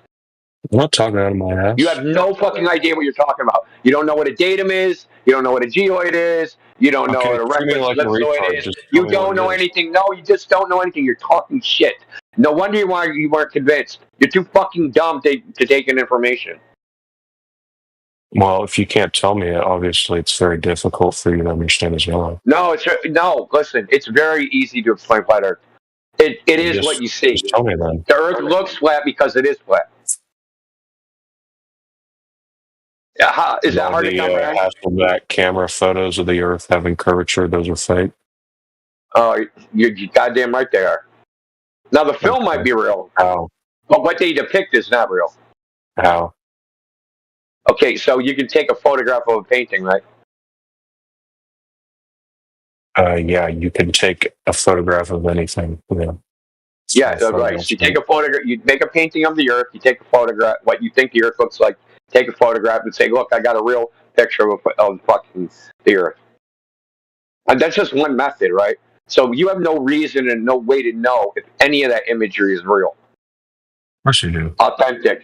But you can't even test it at all. You have to believe it or not believe it. And that's the whole crux of this. How can you just say that? Also, you kind of side-skirted the whole thing about the satellite tracking, which... No, you don't. No, I didn't get into it because you don't know how any of it works. I'd have to get technical. You don't know how any of that shit works at all. Well, explain it to me then, like I don't know it. There's no ball in the way. You don't need a satellite to do any of that shit. Right? See, the only reason you think that satellites have to exist, because you think if I take a radio signal, I have to go through the fucking Earth.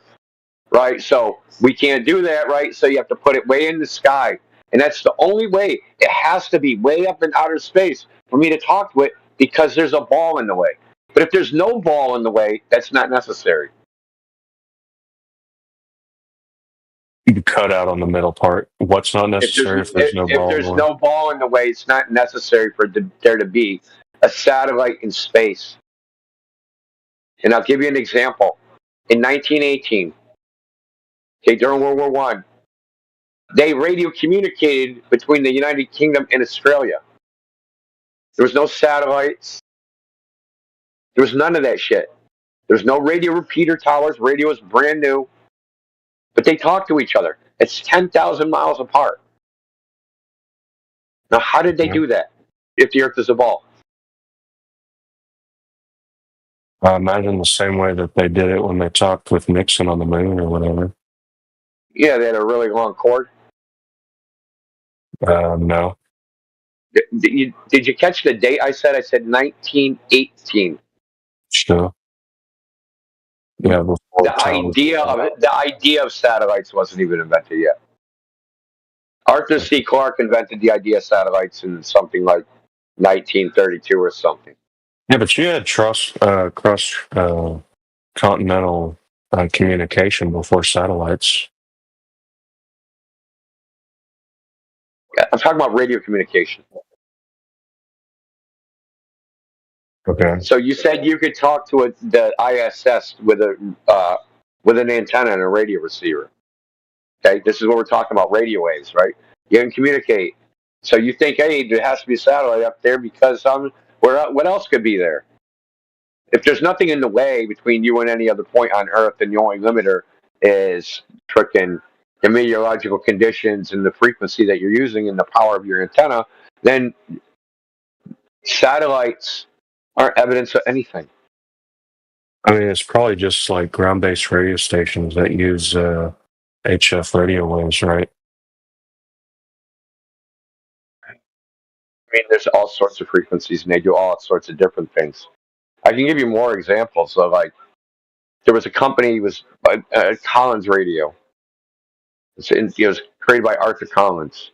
Now, when JFK was shot, the Secretary of State of the United States, he was flying to Japan, and he was somewhere between Hawaii and Japan. They called him on the radio from Washington, D.C. and said, turn around, the president was shot. Now, how the fuck did they do that? I mean, you're just like spitballing stuff. If you want me to actually look into it, I probably could, but I really Well, I'm just just came in here saying to is like listen there's tons of these examples where we have impossible radio communication. If the Earth's a globe, right? That's what I'd say impossible. If the Earth's a globe, this type of radio communication is impossible. Impossible sight distances, seeing 300 fucking miles, right? Impossible infrared, impossible seeing distances from airplanes, right? Because we can take what the globe says we should see or expect from radio communication, microwaves, uh, whatever, and we can go, hey, this is the prediction. Let's go test it. See if the prediction matches reality. We're here because those predictions don't match reality. We have done tests. We've done lots of tests. No way. Lots and lots and lots. Couldn't the radio transmission also have just been they deny it.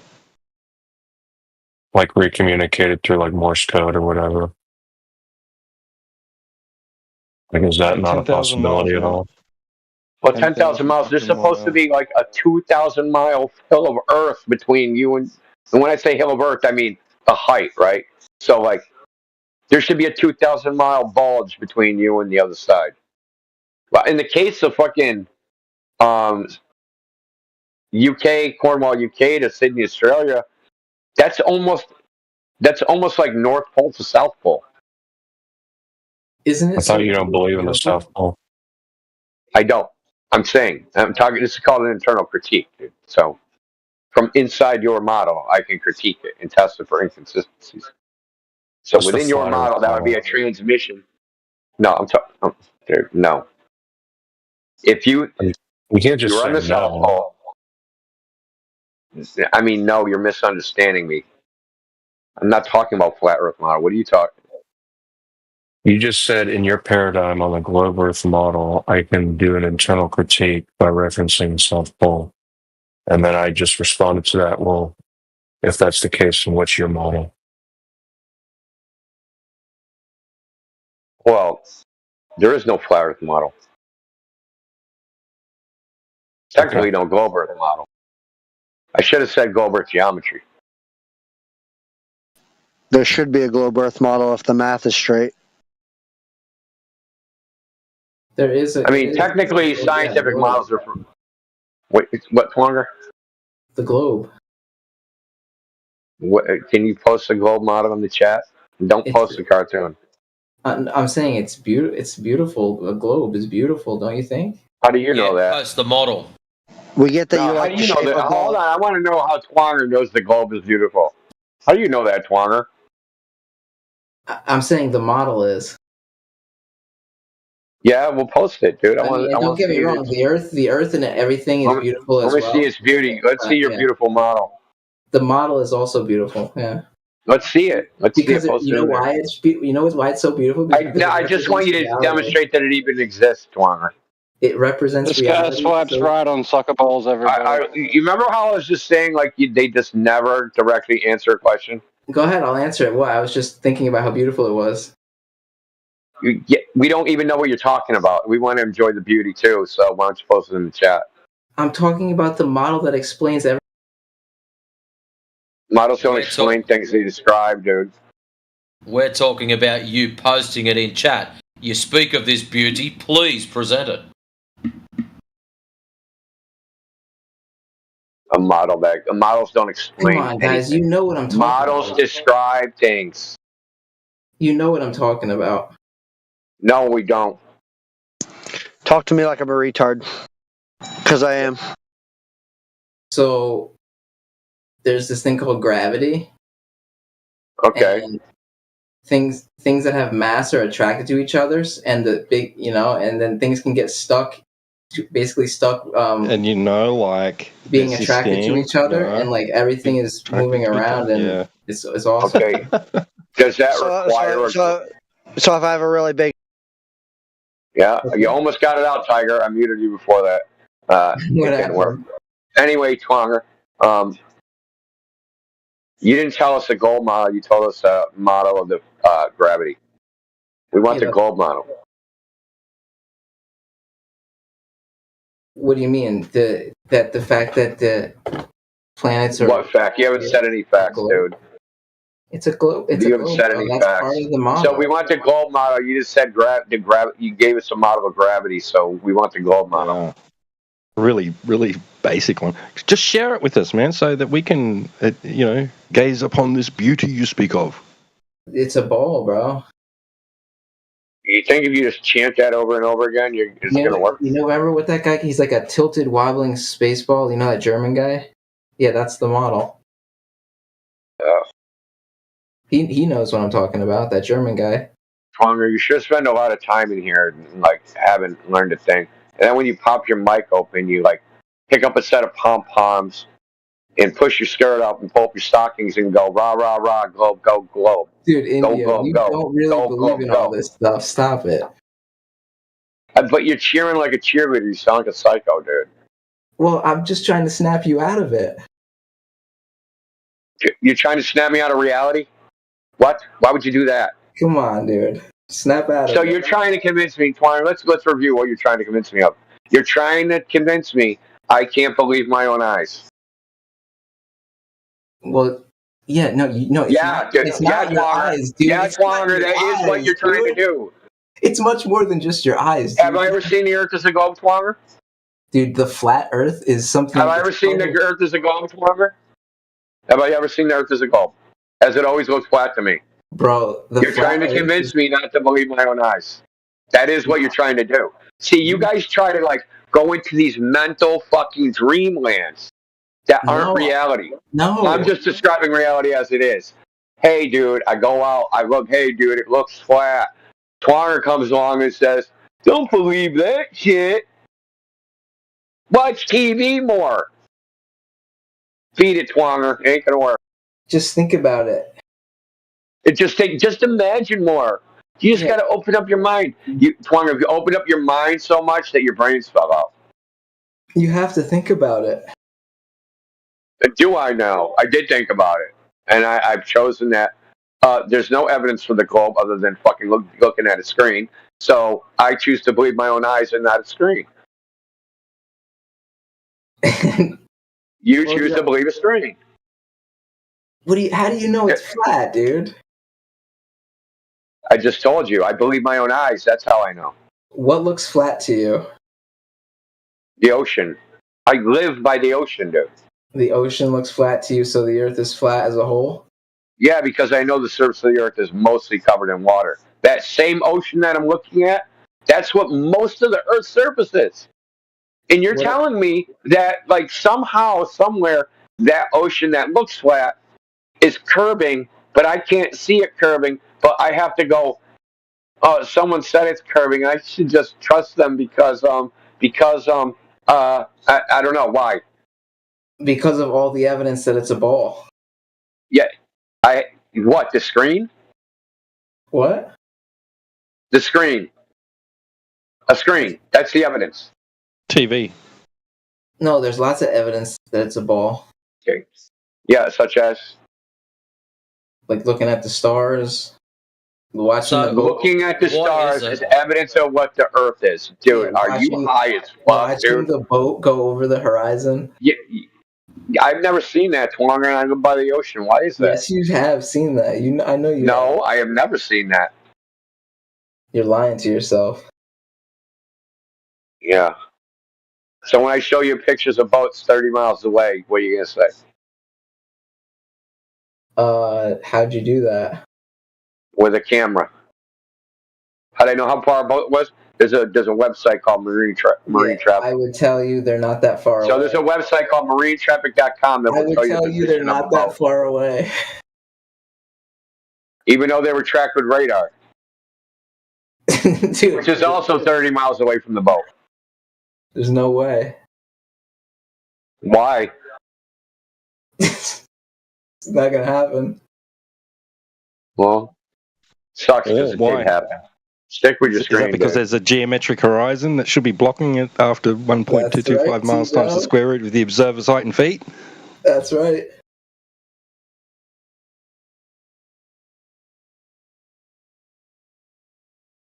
You realize that the horizon had to be 30 miles away, too, right? From 15 feet above sea level? Well, whatever. Yeah, I guess if you're really high up, maybe or something. I don't know. 15 feet above sea level? So there's a seawall, and the seawall's got notches that tell you the level of the water. I was at the camera was at the 15-foot mark. I'm sure whatever it was within the bounds of what we accept as the globe model. So you mean off by like 10 orders of magnitude? Nah, it wasn't off, dude. I'm sure it's perfectly sound. So check this out. You're actually wrong. Now, here's the thing. Do you want to know specifically tonight, right now, how wrong you are? Yes or no? Yeah, go ahead. Okay. Nat Geo, CFI investigators went out to prove that the horizon was 1.2 times the square root of the observer's height in feet away. Okay. And what they had was not 30 miles, but the point still stands. At 3 miles, they had a boat, and they assumed, because the Earth is a sphere, that the horizon was blocking the boat from 1.2 miles, but the horizon was not in the shot. Something called a local horizon, where your view of the horizon is obstructed by a landmass or something like that. That's exactly what happened. What should have happened is they should have seen the horizon in front of the boat. Now, me from Brooklyn, I can see the same thing using the same argument when I'm at Coney Island looking at the coast of New Jersey, but the horizon is way further than 6 miles, and I'm only 6 feet. The horizon should be at 3 miles ish. Well, None I'm of us sure are whatever wrong it is, about. I'm sure it None of all us matches are. up. It all matches with the globe model, I'm sure. I literally spent 40 seconds explaining to you that that's not the case. Now, I gave you something that's easily referenceable, which is Nat Geo, and then I gave you my own personal experience. And you basically just proved to me that you literally don't have the capability of listening and or are a demon. So it is what it is. No, I'm just telling you that you're wrong. He's a demon. I'm about to post or demon possessed. I'm about to post this screen share video in the chat. In India, you're gonna be like, holy shit, dude. Why are you calling me a demon, bro? What are you on about? You better watch your mouth. What are you gonna do? Possess me? I don't know. Maybe a demon will get you for saying that shit.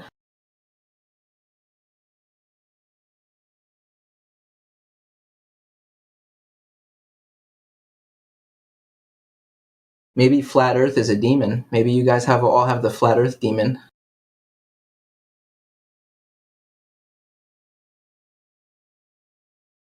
It won't let you see reality for what it is. Like I said, what I said was the most simple and eloquent way to explain to you why you're wrong and how you can validate whether or not you're wrong. And you literally didn't listen. I don't know what else to call that. Seeing a boat from Coney Island or something? You literally didn't listen. I'm not going to give you any more of my energy. That's okay. Yeah, don't worry about it. Nothing gained on that anyway. So Twanger, the only reason you think shit's over the horizon is because you saw that on the screen. Literally, you saw someone say that shit on the screen, and that's it. You never actually went out and looked yourself. What do you mean, dude? All of my observations match exactly what I read in the books. Yeah, sure they do. They do, bro. Give me an observation that matched. Tell us what you did. I've never witnessed anything that would make me think otherwise. You've never left the house, that's why. What are you talking about? I grew up outdoors. Yeah, I seriously doubt that. Tonga talks like somebody who's lying to the police but doesn't really understand how to spot a liar anyway. Actually, Ludwig, I'm very good at detecting lying, and that's why Flat Earth is so funny to me. Well, I call bullshit on you growing up outdoors. If you said you were Gen X, I might have believed it, but you're only a friggin' kid. We can smell that from here. No, I'm not a kid. I might sound like a kid, but I'm no child. And you know that. I'd be hard pressed to put you over 25. Well, I guess you're hard So you're a pressed kid. then. I guess you're hard I pressed. mean, I met you like a year ago, and you've literally changed not at all. Like, you haven't grown, you haven't provided new information. I mean, nothing's changed. You're still just trolling people. Whatever Check you that want to video in the chat. call it. Check that video in the chat. Protect your energy, guys. The easiest way to spot a demon. Let's check this out.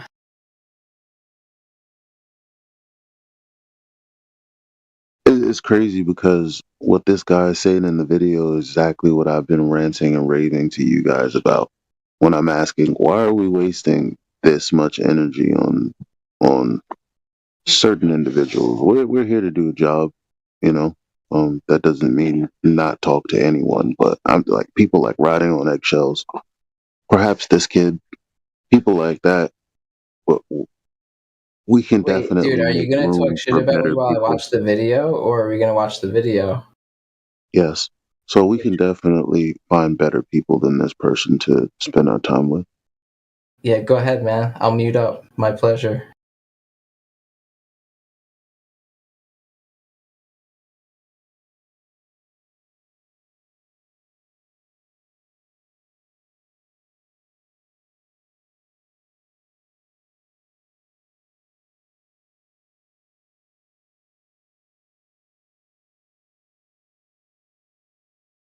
Yeah, I right around half at 39 seconds, he's just saying stupid shit that I was not doing at all. So I'm the opposite of a demon because I actually try to avoid that at all costs. What he's talking about, by the way.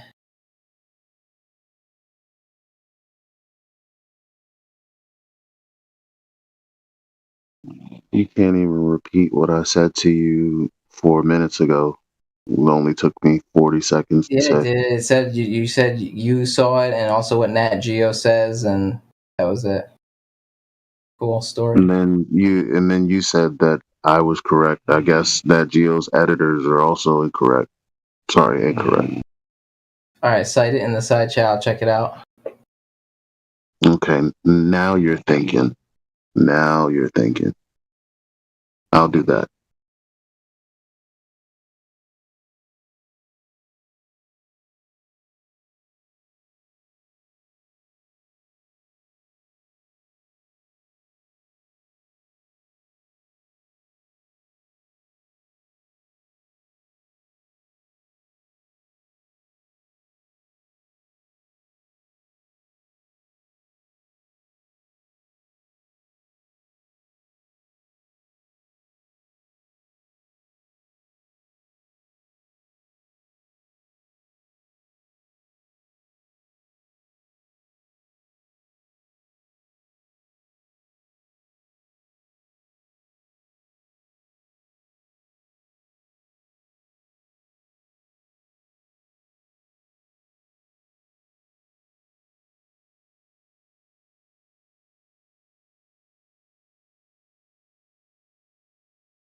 There you go. The ball's in your court. It's your life, your brain. What will you do now, Neo?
All right, guys, I'm out of here. Just remember, you're on a tilted, wobbling space ball.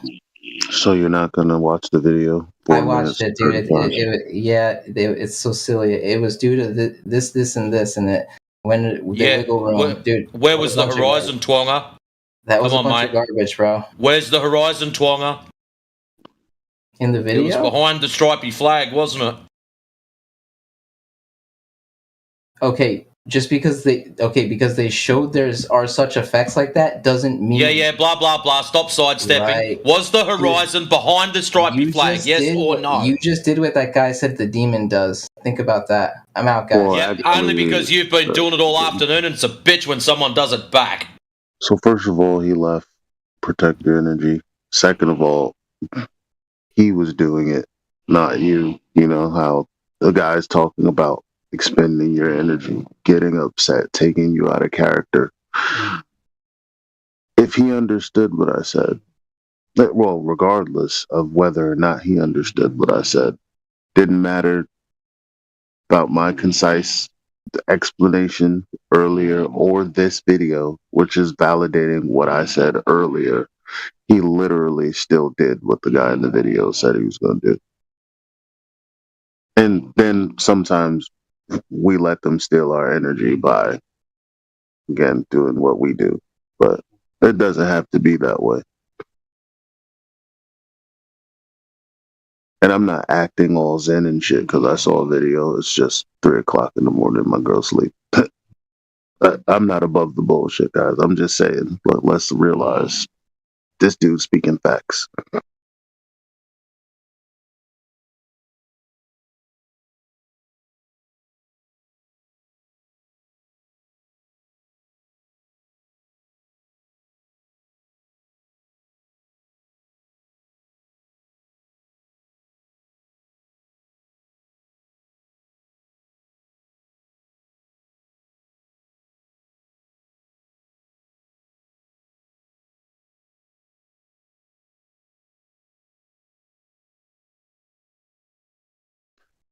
How do you get maximum 6 minutes of information incorrect?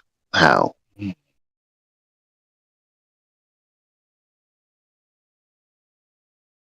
I don't even get it. How? It's just 6 minutes of information. What I said plus the video.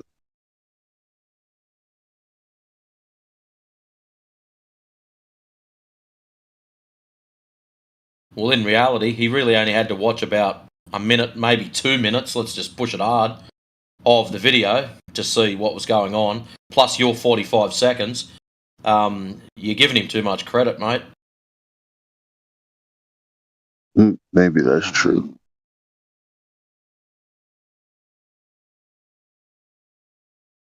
I try to be as charitable as possible.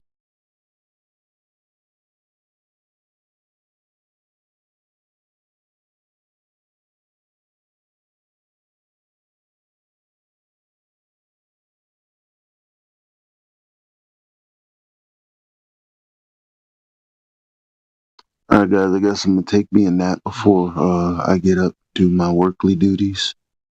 I'll catch y'all later. Not a problem, mate. Catch up. Hello, the team is here. I've returned. I've been here before.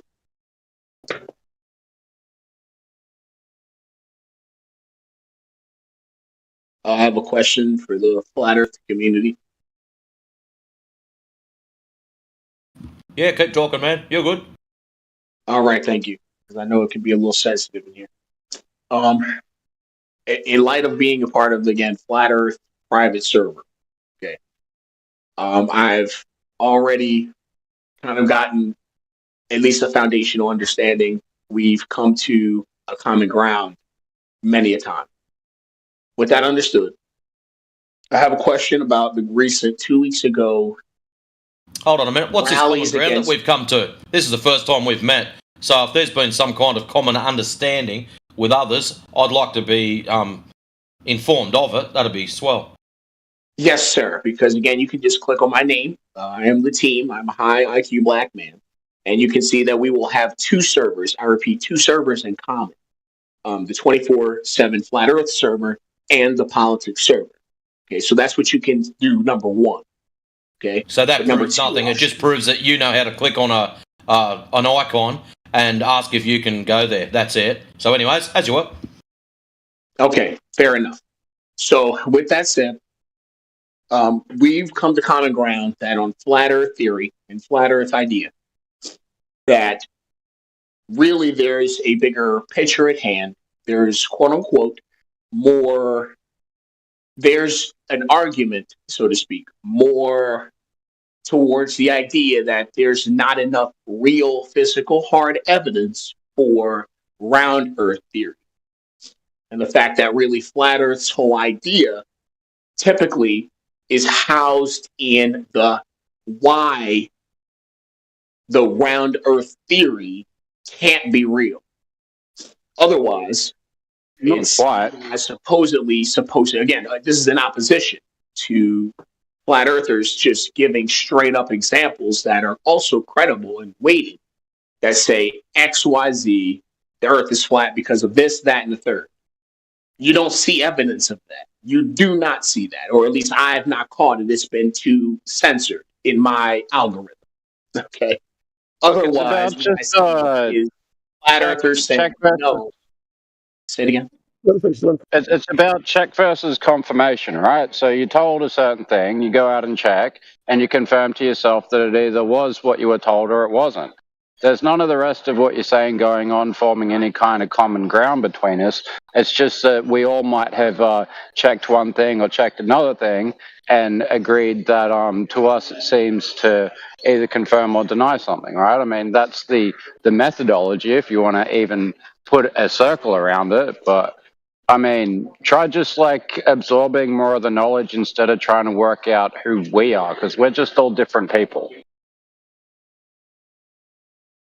Okay, all right. So when you say you're all different people, which I don't disagree with, are you also saying that by extension, everyone in here isn't classified as a flat Earth member? When I jump in these chats every once in the absolute blue moon, maybe once a year at this point with you guys, I recognized the last time I did, it got me invited to the server. So let's give context to that other man, mate. Congratulations.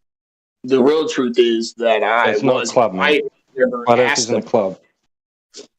So that's what I'm asking them, right? The idea is, are you guys actually some sort of a conglomerate? Are you guys actually We're a a team. group? We're a team of people who are utilizing and taking advantage of a platform upon which we can have this discussion. That's simply all it is.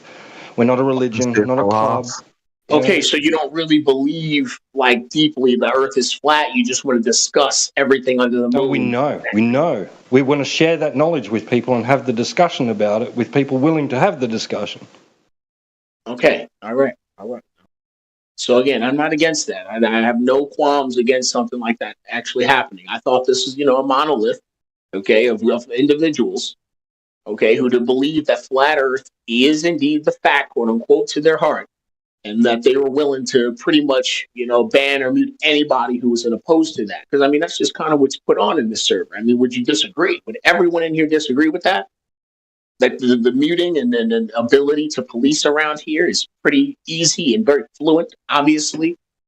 Yeah. Well, you caught me. You Look, caught me still awake. it's So meant to encourage people who don't know about it to come at it with an open mind, and then they might end up in your position, or they might be somewhere different with how they relate to things. But it's like it's really important to keep the floor open for somebody who might have been listening for 20 minutes but doesn't have the courage to clear something up for themselves, right? But that's why it's not good to let somebody spurge on and on and on about every going around in circles all the time is what they love to do. They'll bring us back to points we've already quashed. All right, understood. So I that could just answer brings me your to my question. question. There's a mutual respect. Then we didn't bridge any gaps yet because I still need the evidence. If you can't Mic tell check. the flat Earth understanding, but if you guys are saying this is bigger than that, then I'm not against that. Do you hear me? I'm not against that. Yes, sir. Okay. Do you want a statement or a question? Which would you I had a prefer? question. Yeah, I had a question. No, do you want a statement or do you want me to ask you a question? Which would you prefer? Big Daddy is a black man, and you're getting my ad. Yes, sir. I would prefer a statement. Give me what you have to say. Okay, the Earth is measured flat. We know this because of elevation angles to Polaris. Okay. The what? What was that last word? Sorry, kind of. Elevation angles to the North Pole star Polaris. That would prove with the 0 degrees to the horizon at the equator, all the way up into 90 degrees directly beneath the star. That measurement proves that the Earth is utilized and measured as a horizontal plane. Okay. So, I think that was amazing that you inserted yourself, sir, and thank you. And 1 second, Big Daddy. Let me switch over to my phone with more battery because I'd like to make space for this conversation. I'll be right back briefly. So, Big Daddy Phillips, you are talking about some kind of measurements. So, could you please show me the measurements? Well, it's actually just an axiom for celestial navigation. It's really, I mean, the most So, simple thing. show me the celestial navigation on a You flat just Earth. go ahead and you Google what an elevation angle is. I don't need to Google it. I already know it. Elevation angle is the angle between horizontal and the object. All That's right, called the elevation. I'm back.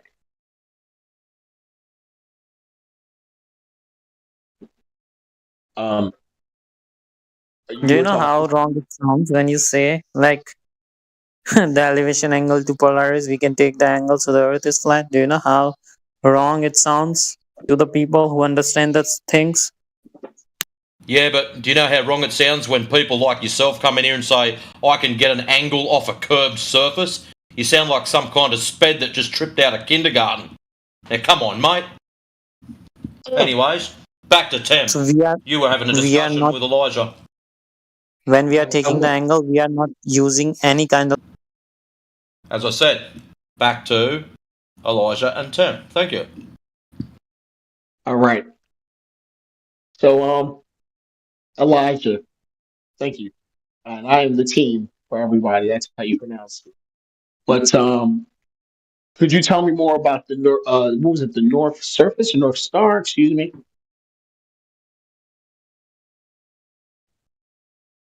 What was that? What was was it the North Star, the North Surface? What was the last thing you said?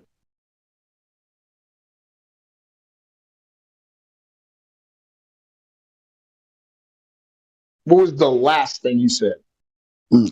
Elevation angle to Polaris is a To measurement. Polaris. Mm-hmm. It's a measurement. Okay.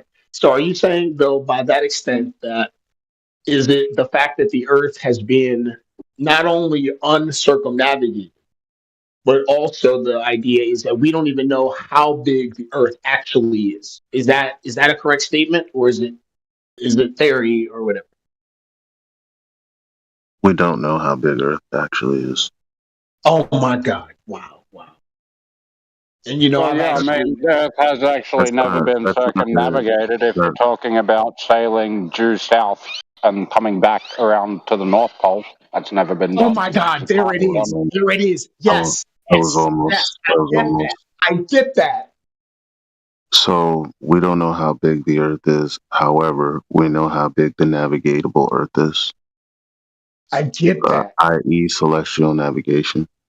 That is insane, really, because life is indeed theoretically a spiral. So we don't know how large or really how oval shaped deep this Earth is.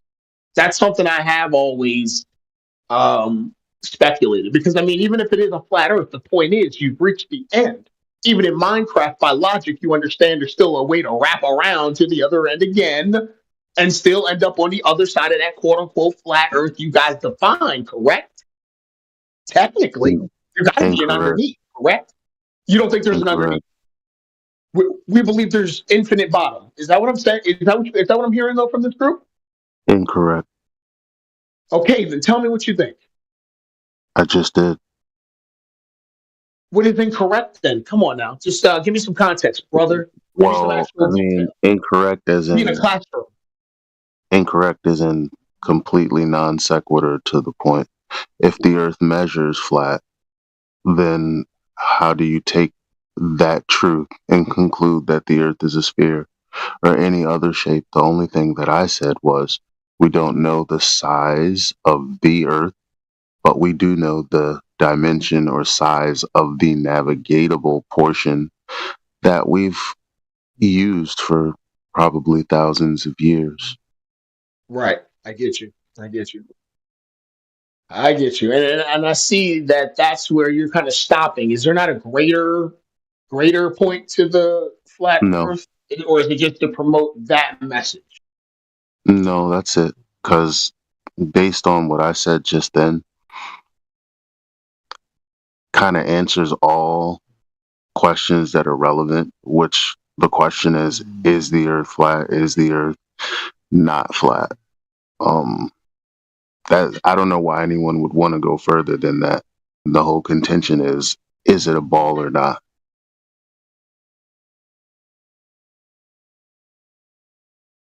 Hmm. I see what you I mean. understand this tactic isn't fun. It isn't eventful. It isn't something that gets you going at 4 o'clock in the morning. You know, I mean, you could get into a knuckle dragon, bare knuckle brawl if you What's want that with look like? someone else. Well, But no, I I don't know mean, about that.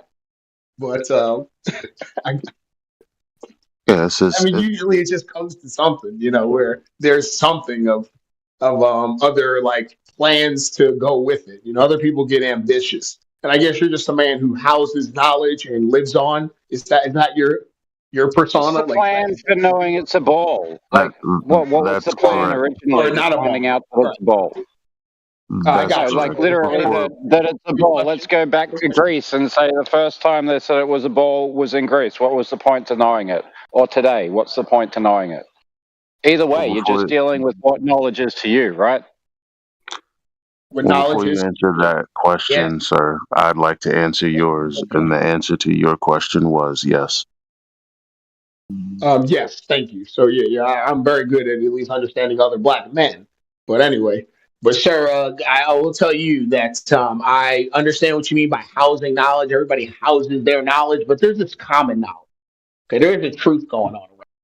Now, if there is actually, again, a question of if the Earth by north to south scale is truly endless or has an actual ending, and then therefore a loop back underneath it that could be detectable, as we will call that core, I guess. But either way, there should be a end to the map when there's flat in the definition. That's one thing that I will always have a point of contention until I find somebody who, like, I guess you're saying knuckle dragging.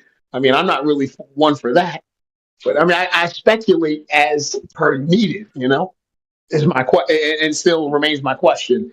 When you say flat as a group, guys, do you mean to say that there is an ending to that map, or that we simply don't know We if we're don't on say anything as a group. Like, stop trying to Can assert I, that we have some I collective voice. Wait, no, buddy, no, I didn't say that. That's not really what I meant by that. want to address you. I want to address your Switch my question. words. I'll address your question. We get Thank this you, all the time. thank you, sir. It's just Yeah, a thank you. variation of where's the edge of the earth, right? That's all it really is. Where's the edge? That's really what you're asking, right? So yeah, are you speculating that too, or are we, No. on the same I'm page? just trying to figure out what your question actually is. That's all. So the question Okay, in got this context is meaningless because we don't think that there's an outer space vacuum that the earth is inside of. We don't think there's any outside. There's no outside the earth. So when you say where's the edge of the earth, that's like saying where's outside of the universe or where's outside of time or something like that. Conceptually, it's meaningless. You have an I don't know idea why the you earth would is say like an that. How object is that that you not? can How is hold in your. Well, I mean, think about it. You think the earth is an object that's inside of something, inside this thing called outer space. Now they say that the universe is flat. Now if I say, hey, if the cosmologists say the universe is flat, and I go, where's the edge? What would you say? I'd be asking you what's outside the universe, right? Like there is no outside the universe because the universe, by definition, is everything, right? There can't be an outside. Can't be inside of something because if there was an outside, that would also be part of the universe too. So when you ask us what's outside the Earth or where the edge is, I'm not like who we say. I'm not going to speak for everyone. I'm going to speak for me. Um, that question's meaningless because I don't think there is an outside. I don't think you can go outside the Earth and look at it like from a third person point of view, right? I don't think it's an object. So basically, astronauts are paid actors, correct? How did you get that from what I just said? Well, when you say that there's no outside, you say there's no space. So that means there's no ability to see the Earth from a bigger perspective, or ability to pull yourself out again of the map, see down below us that this is the map itself. I mean, if that's Yeah, doable, well, then you whether can they're get paid across the Earth actors. faster, right? That's how Well, I don't know if it they're paid could work actors. I don't know what theoretically. I don't know what their situation is. All I know is what Like, they describe, what some of them describe the Earth to be. The ones that say about so we gotta like we always got to do this because a lot of people think there's like tons of people that have been to outer space. It's 600 people over a period of 80 years, and only 27 of those people claim to have seen the Earth as a ball. Because the ISS, even if you claim you went there, that's only 400 kilometers above the Earth allegedly, and that would only see 3% of the Earth. So we have a very small group of people, like 27 people. So when someone asks, "Yeah, they paid it," like which ones, right? Like we try to be very like specific and not like generalize. Like, oh, well, they're all lying. Like, who's they? Like, we don't even know who they is. All I can say is definitely who's lying. People that claim they went to the moon, those people are definitely lying. They're the only ones that claim they saw the Earth as a ball. The people that went to the moon. The other ones, they claim they went up from the rocket and went to satellite and looked at the Earth, but they only see a small portion of the Earth. They would never see it as a ball. They would see a little teeny section of it. oh my So whether they're paid actors and lying, fucking, I don't know.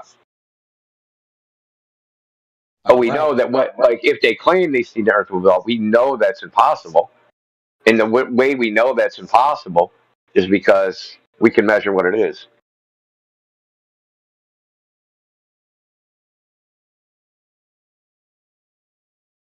Now, I will say that's good rhetoric. We're crushing a game that's been lying to us for a very long time. I will also say though, at the same time, what Most we of it do ain't a lie, though. is important. Look, though, I would just say what's just equally as important is what we're going to do once that information drops and on a say global scale, theoretically recognize that our Earth is bigger than we know it. We still have more to do, more work, quote unquote, to do in figuring that out. But do you think, sir, that it's meaningless to figure out if we could, again, theoretically, circumnavigate the Earth north to south? Do you think that that's a meaningless endeavor, sir? That's the question. Do you think that's a meaningless endeavor? Pointless endeavor if water can't stick to a ball. So why are you talking about running around a tennis ball? I'm sorry. I What do you mean, mean? you would need some. Why? It's not as There is a simple as reason. Can I tell you that? Do you want that, or was that a disingenuous question? That's the first question. no. Well, can we hold on, dude? We're jumping the shark here. Now, it's not as simple as you think. This north-south direction thing, because there's actually, contrary to common knowledge, there's actually three sets of cardinal directions. A lot of people don't know that. So people just think there's north, south, east, west, and that's it. It depends on what you're using as your reference. So we have east, north, south, east, west as defined by like where the sun is on the equinox. So if you look in the Oxford Dictionary, you look up the definition of east, it says where the sun rises on the equinox. So that's one east. But then there's the east, north, east, west that's defined by the latitude lines, right? So if you're going parallel to the latitude lines, which are based upon not the ground, but they're based upon the celestial sphere. If you're going parallel to that, then that's east. But if you got your compass, because compasses have magnetic declination and they just align to the field and they don't necessarily point north and south, depends on where you are, right? That would be east. So, like, yes, let's navigate north south. How do you know you're going north? How do you know you're going south? How do you even know these things? You need some spatial reference from which you know you're going in a direction. Because people have claimed north south circumnavigation, but if you look at the route they traveled, they like go up one side of the Atlantic and down the other side, which isn't even round at all, right? It's just going up one coastline and down the other coastline. Yeah, like typically you mean like regular space flight, right? I didn't hear that. What was that? You're talking about just general space flight. Sorry. No, no. People have claimed that they, well, there's a few people that have claimed they've done a north-south circumnavigation. Oh, I've never heard that. So there was like Pan Am did it back like in the 70s. They claimed they did it, and then there was something called One More Orbit, which was an airplane flight. But if you look at their actual routes that they claim they took, they're actually not circumnavigations, north-south. I get what But you're saying. they're listed as that, right? They're listed called a circumpolar navigation. But they're really not if you look at it I get closely. what you're saying. Yeah, no, I already can imagine what you're saying in that. Like they go up north real quick, see some snow, turn around, Yeah, go back, and then say, "Oh yeah, we did that shit." You see, I saw the snow, I did that, and we came back to you guys safely, and call that circumnavigation. Yeah, I can see that being. yeah, and each one of them always has like these problems, right? So the first person that did it, it's two guys. They claim they did it through a bunch of methods, right? Boat, on foot, car, like they just did a whole bunch of ways that they circumnavigated. But then it turns out that no one can verify they did it. One of the dudes ended up getting knighted, and then he had like some reality TV show, and it turned out that he was like faking shit on the reality TV show. And so like he's not. He also said a bunch of other shit. He's basically just a bullshit artist. Pan Am, Okay. when they did it, they were like facing bankruptcy, and this is back in the 70s, and it was like a promotional thing for get like people to start flying their airline again. And it was a successful promotional campaign. They ended up coming out of bankruptcy, yada yada yada. Yeah. The One Yeah. More All right. All Orbit, right. they All supposedly right. had All a right. GPS Let's get tracker into in it, and they said they went over Antarctica, but the GPS tracker that was on their own website showed they never did. So, like each one has like their own unique problems. Like on further examination, is this a circumpolar navigation? And it turns out being it's not.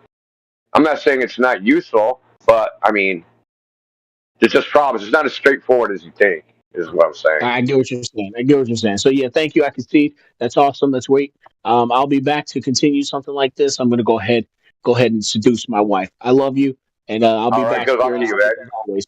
You guys have a good night. Oh my god. Not if I beat him to it.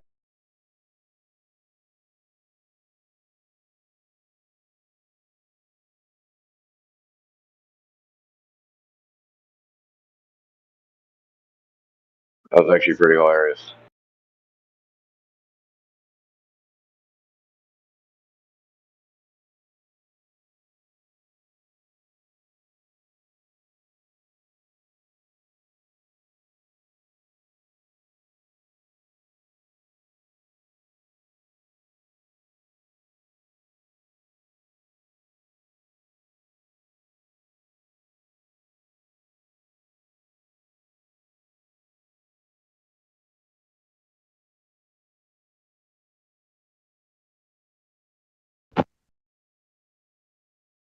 Creation Bear, that video I posted is for you. Protect your energy, King.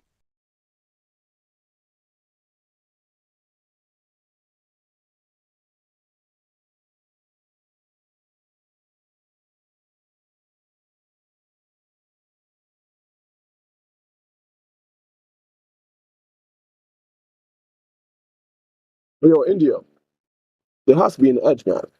Surely the Earth can't be eternal, can't be infinite. That's like a godly thing. Only God is infinite.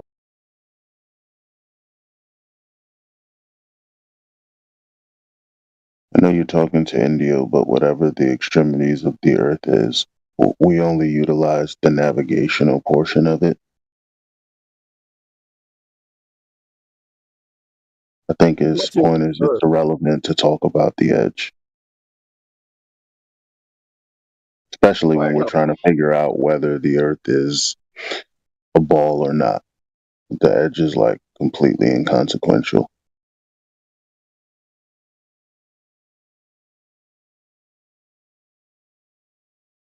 Percentage is thinking of a way to make it consequential, though. No. Well, All I'm saying is it's are not you? appropriate. Is that what you Don't know if there has to be an edge, right? We never Told you, Eli. I mean, I did just respond to that though. No one can actually prove there has to be an edge. You can't even prove an edge at all. I mean, And that's the thing, as infuriating as that is, the only thing you could do is logic and reason. Well, the Earth is physical, or everything physical that we know has, a limitation. However, and so. But like with most things that you guys say you believe, you say them when they serve you, and you don't when they don't. Like no edge space is fine if we're talking This about the guy. infinitely expanding void. Yeah, I thought so. This guy. What lane is that guy in right now? What lane is he in? he's about to knock him into the fucking guardrail right now. The guard. So, I'll prove it physically. dude, The only other go check alternative. out, like, you two, before you start arguing for the, go look at Zeno's paradox, check that out, and then come back, okay? Can't be proven. We can sit here and argue about it all day.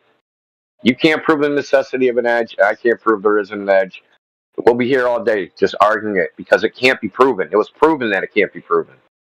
I agree. Paradox. It can't be proven physically, but the only other option. That's not what he said. Logically, geometrically, at all. Mathematically.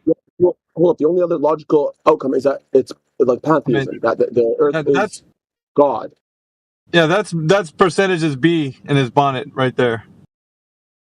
He's got to have the last word on this, or else. Yo, Mickey, like, did you suddenly become Chrissy Teigen or something? He's up on colorful commentary, man. Be productive. Is she a porn star? Oh, never mind. Just saying, dude. Like, I mean, you just want to debate for the sake of debating. Why? Like, there's no.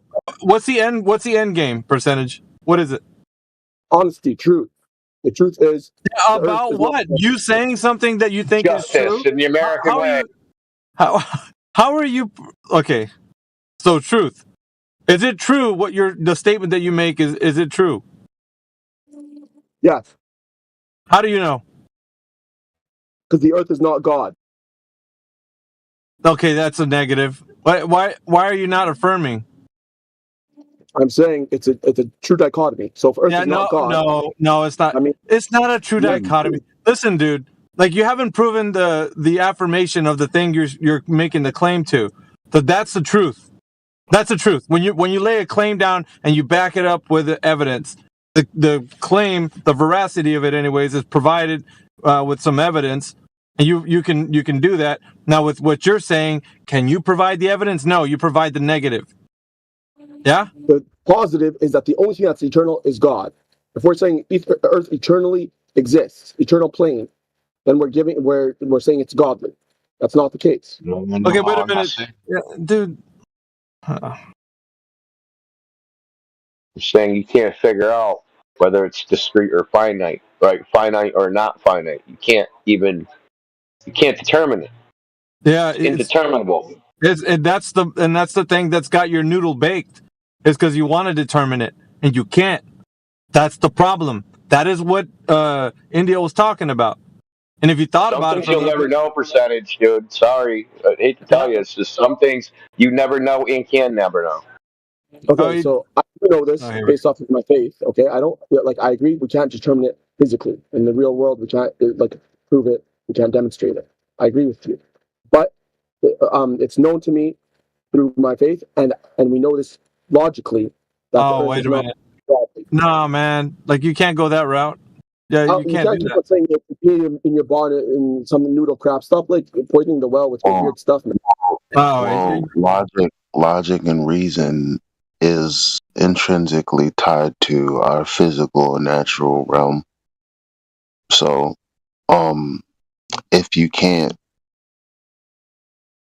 do anything with your supposition, it's useless.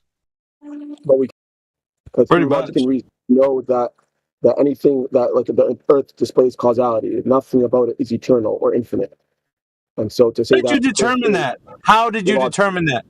How did you determine every that? constituent part, it's called the fallacy of division. Every constituent part is temporary, is transient. So to say that Earth in totality is eternal is a fallacy. Yeah, how did you determine that? Have you found something that's a negative claim? Nothing is eternal. Are you saying there's something eternal in I'm Earth? asking for the determination of the thing that you're laying the claim to. How did you determine that?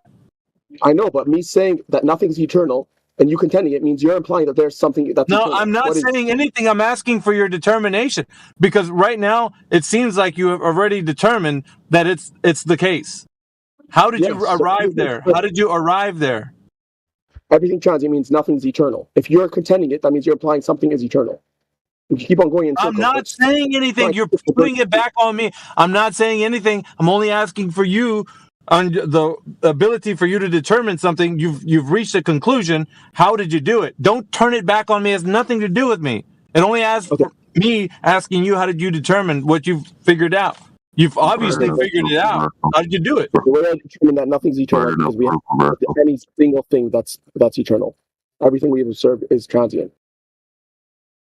You see, you're still not telling me how you determined it. You're just repeating the same old thing, dude. You're not getting to the point where you've said, well, the reason I think this way is because of this. You don't do that. You just keep repeating the same thing. Nothing is eternal is because every single thing we as a collective have ever experienced or ever observed on Earth is transient.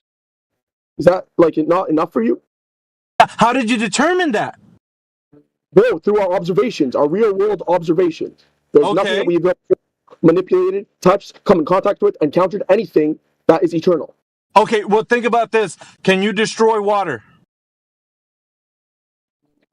Can we destroy it? Well, it depends. Yeah. It's water.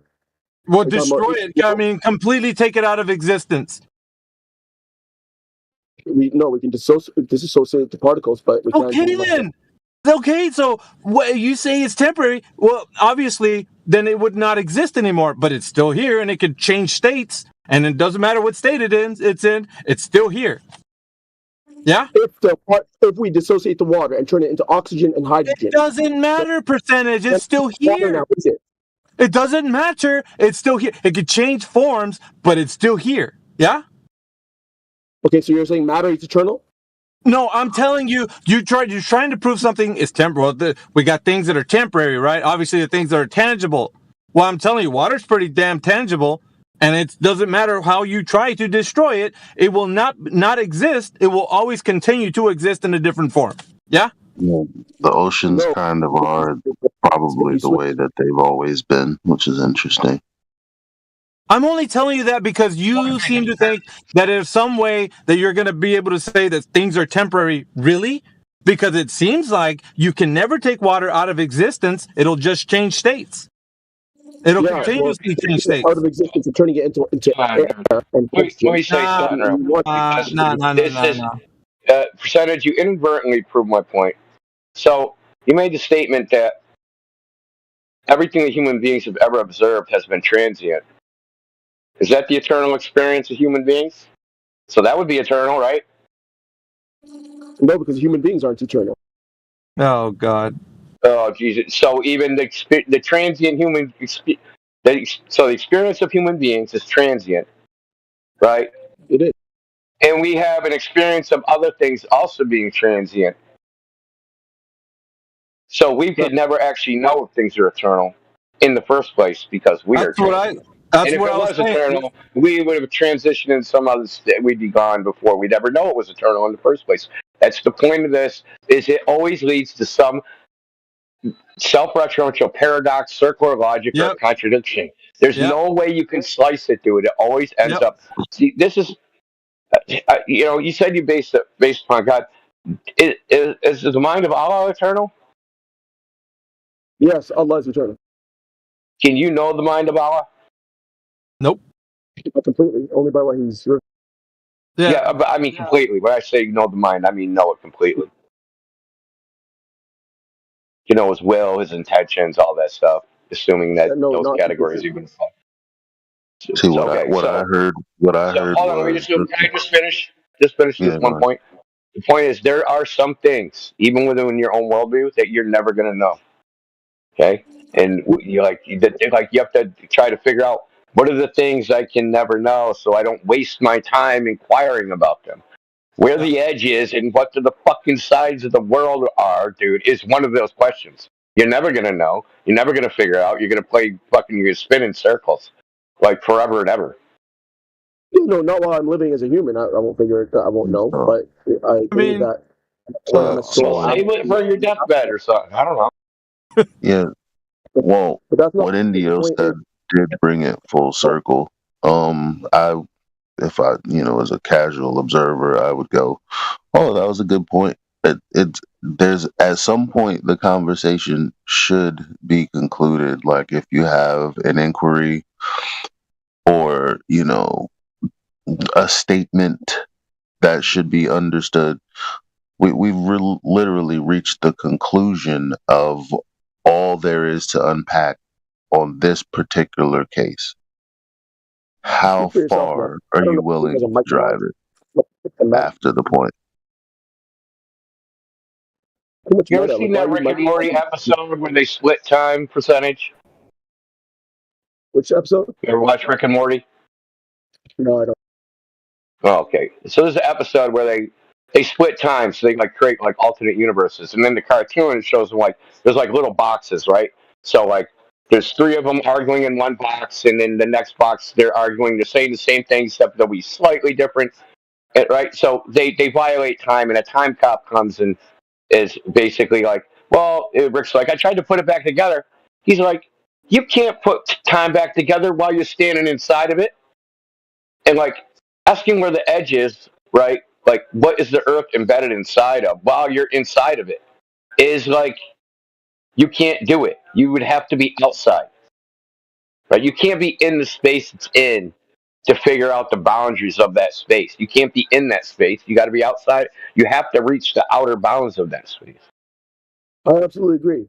My issue isn't with the question, where's the edge? I mean, we don't obviously know. But my issue is with us saying we don't know there's an edge. We do, like, in truth, we know that there's an edge because the earth can't be eternal again. But anyways, I think Well, I mean, but that's temporal, right? That's not physical, right? That's not like space metric. That's a time metric. When you say eternal, that means forever. yeah, even time metric. Like, for instance, I believe there's like the wraparound effect going on with Earth, and you could keep on like wrapping around, right? But even then, it's not going to be eternal. Pac-Man. We've heard about it. Pac-Man. Yeah, you talked about Yeah, so Pac-Man. it makes Go freaking fourth dimension if you want. That was what's his name's Darren Nesbitt's like champion point. Well, there's a book of Enoch too, right, with the portals and shit. So. Yeah. That was a whole thing. I even told him the other day if he led with that, it would have made some more sense, biblically. But coming around saying Pac-Man, it just gives it a very kind of like a ridiculous vibe because people don't understand that. They understand the video game and they're making it seem like you're just trying to put light to. I mean, in the way that you're trying to say what it is, I get it, but not how people are receiving it. Optics is always a part of like why people are looking at you sideways because they're gonna be like, dude's talking about Pac-Man Earth, dude. It's like, fucking, who wants to talk about that shit? Yeah, right. So you reminded me of something, Alpha. That like there's a video game they've made right? So you're in the video game. Well, they made it like an Unreal Engine, and like they make like a house, but inside the house it's like a non-Euclidean space, right? So like the normal metrics of like the geometry that we live in don't apply. So when you go into the door, the volume of the house is larger than the house is outside of it. So if you're outside the house, it looks like a 10 by 10 house. But when you're inside, it's like the size of a fucking mansion. And it's all quote unquote geometrically, mathematically valid, right? But it's just it's like being like it's like a 5 dimensional space like inside the house. So like it seems like you're walking for fucking miles and miles, right? But you're like in a 10 foot by 10 foot house, right? So like it's just very weird. Like we can construct concepts like this, right? Yeah. Where we can conceptualize mathematically, where like moving through space doesn't have the straightforward meaning that we like of Euclidean space.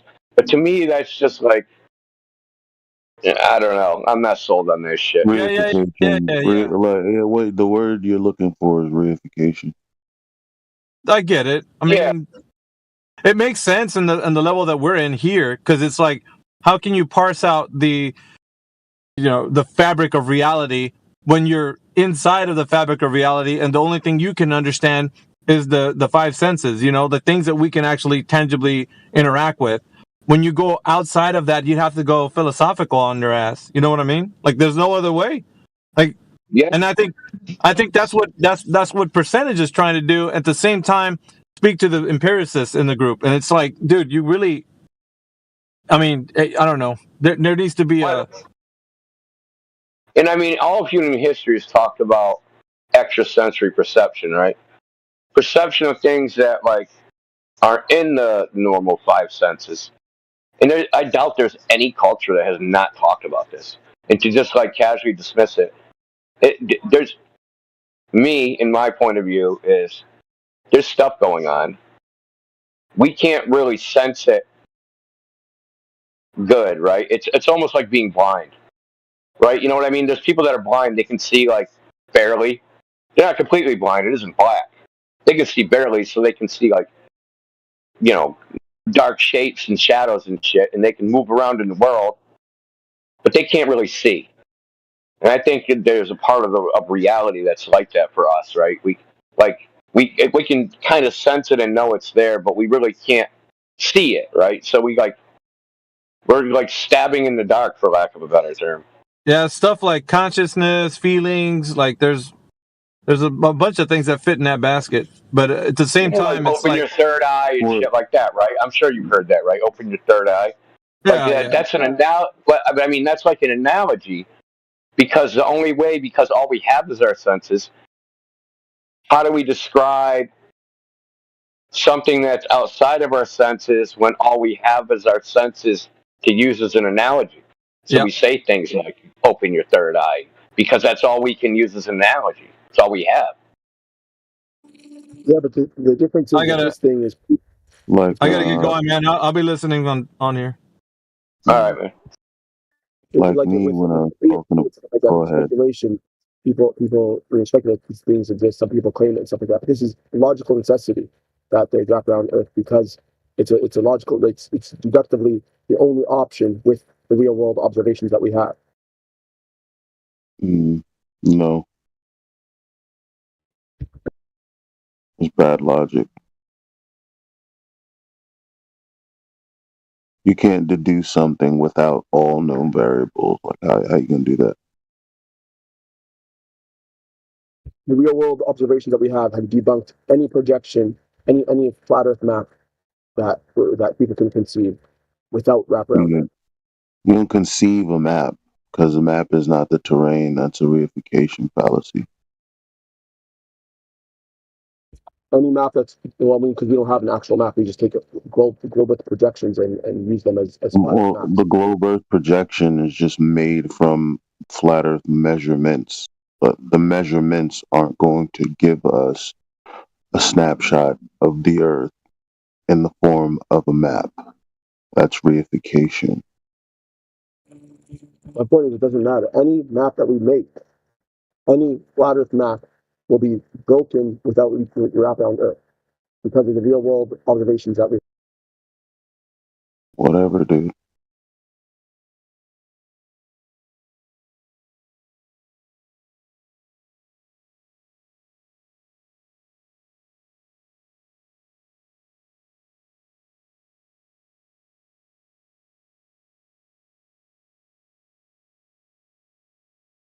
You agree? Have fun, explaining why the sun rises in the south behind you when you're in Antarctica, when it's at its zenith in Australia to the north. Good luck reasoning and figuring it out, I guess. I already have. It's because of the background. I'm happy for you. No, you're not. Why? I am lying because I told you it's reification, but if you're not going to listen, I don't know what else to tell you. I'm actually sad, but I won't be too sad because I'm not going to let you steal my energy. My day is almost just beginning.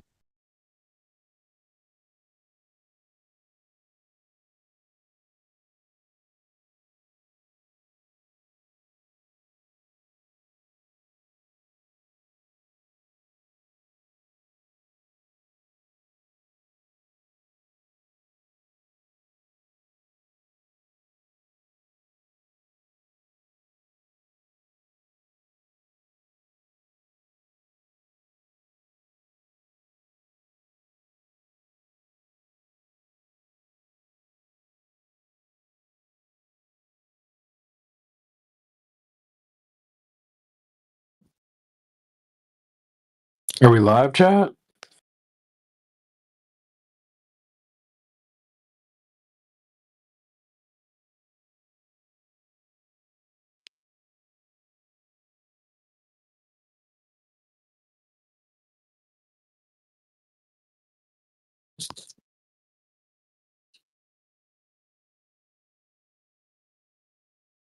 And we are not live.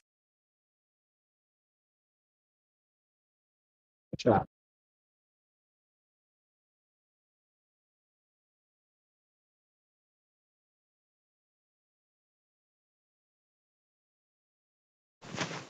Hey, CB, what's up, man? Just cooking dinner at the moment. Oh, you're cooking? Nice. Yeah, I'm cooking. Yeah. Are we live? I think we might be live. All right. We do it live, guys. We do it live, chat.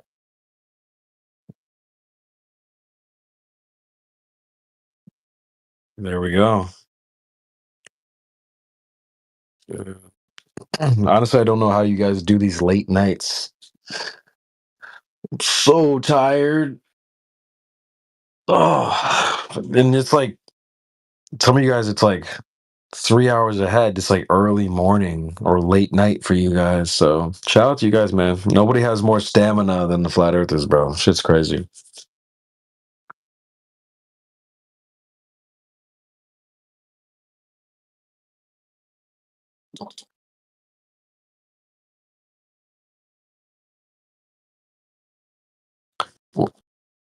What is that at the bottom of the panel? Was that a HFRW?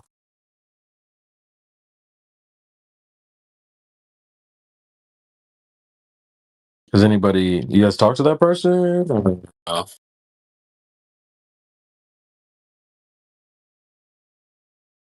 No, I don't think so. HFRW, you are up. HFRW, you are up.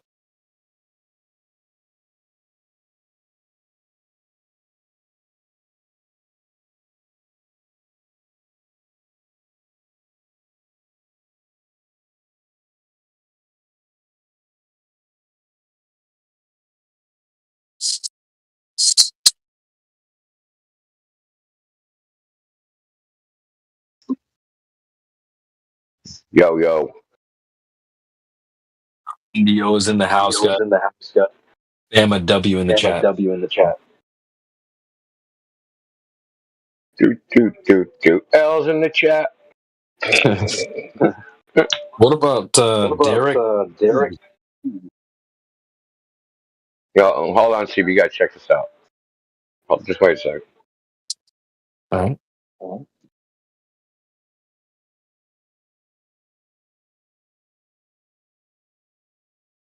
Dude, Andrew Wilson's getting huge, bro. Dude, I sent you a DM. He was on Piers Morgan. Oh, that was like the third time he's been on there. But like, Oh, really? he's getting it from like all sides, dude. Like, he's really like, he's turning this shit up. He is the man, dude. He's actually getting better. Like, dude, he cooked those. I watched him, man. He cooked some chicks, man. I was like, damn. They tried to pull a misogyny card. He was like, I'll get Rachel on here. Chick walked out. Wow. Walked Because they out. were trying to they were trying to tone police, dude. Right? You're boning us, tone police, all that shit. She's like, okay, I'll get my wife on here. Because she hates that shit, right? So like, you can't say like they couldn't pull the frickin' misogyny card that you're talking down to us, that crap, with another woman. So they just left. Like they're dude, they're just like Globers, right? It's all gimmicks. All fucking gimmicks, man.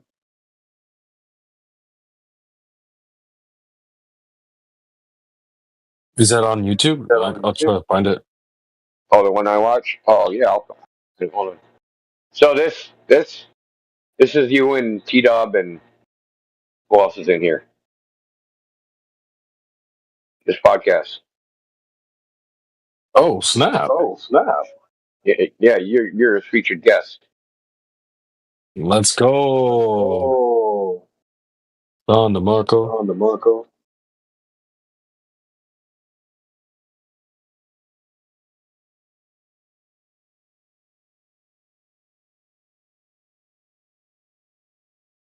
All right, let me pin that.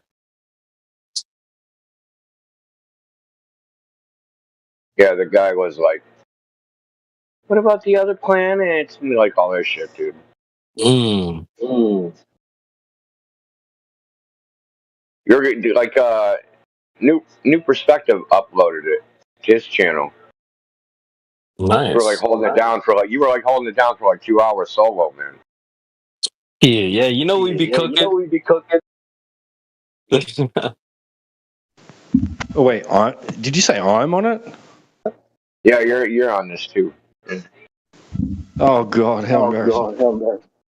Oh no, it's good.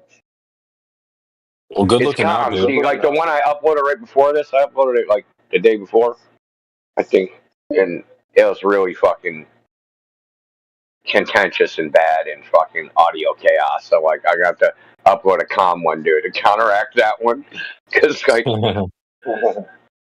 it's like, who the fuck? Like one of the comments was, who the fuck's eating chips? Like,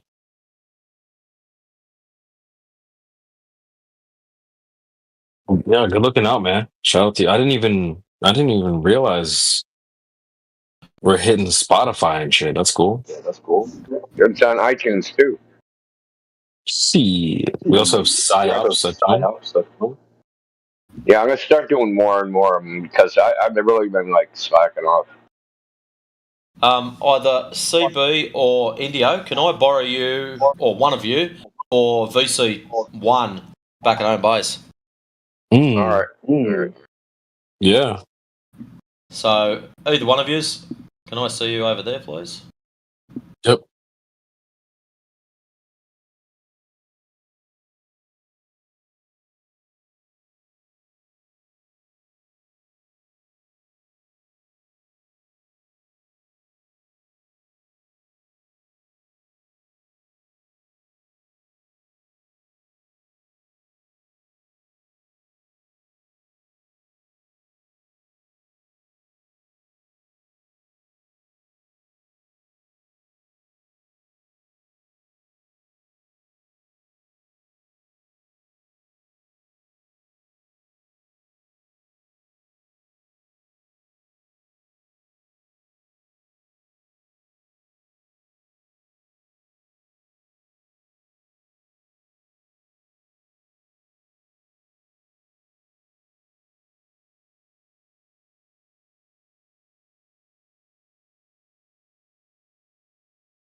Anybody wanna lick my balls?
Is anybody around? Yeah. Yeah, what's up? Did you ever play that game Fallout New Vegas? No. Oh, damn.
Jewish mind control.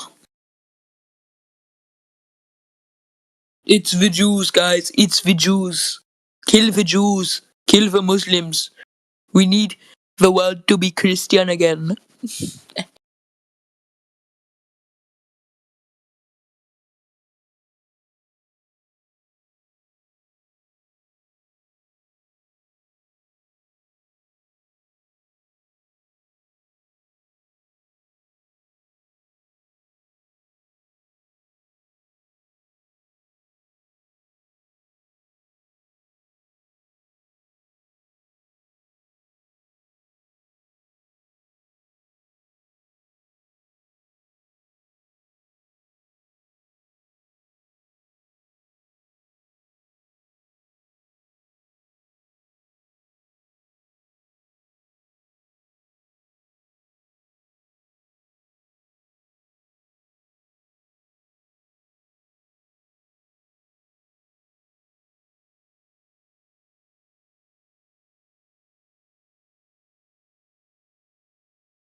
That's it, folks.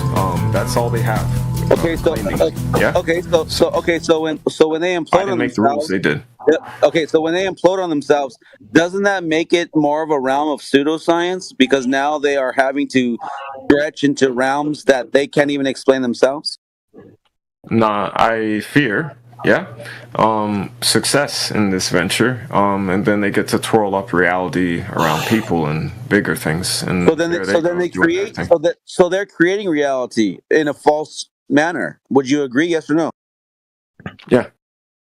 Okay, I mean at least you're honest because that's where we stand. That's why we talk about it. My because we're research is trying. over, so yeah, I understand things now. Yeah, well, that's why we're here because we're trying to point out those very said facts that all they're doing is creating a reality, but it's not reality. It's a reality that implodes on itself. So that can't be reality because reality is not imploding on itself. You get what I'm saying? Yeah. Well, yeah, you look for in physics if you're trying to see if someone's snaking you. Pun intended, because there's snake photonics. You can look it up. If someone's trying to snake you in physics, they would create a CTC around you, a closed time circle, right? That over time, right, causally decays into you by weaving into you. So by the time it's over, right? Yeah. Yeah, no, Right, I you agree. get it. I Yeah, I figured know you would with that name. Excellent. well, all right. Well, I'm good. I'm happy to train your understanding. That's the thing. all right. There you go. I'll put some links in side chat that are a bit about it.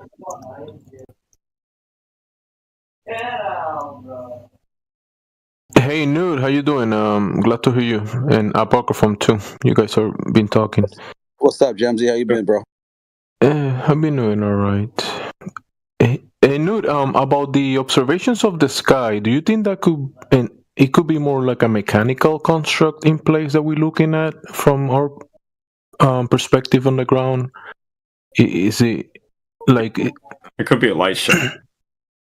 Yeah, a light show. Yeah, I agree. Like I've described it in the past like a light show, but you know, when let's say you're looking at a plasma TV, you're looking at a light show on a plasma TV, right? Yeah, the light just converges. And the with optical gradients built into the TV screen. Yeah. Waveguides, they call them, right? You sent me a test that they were shooting a laser through a pyramidic prism, and it will uniformly.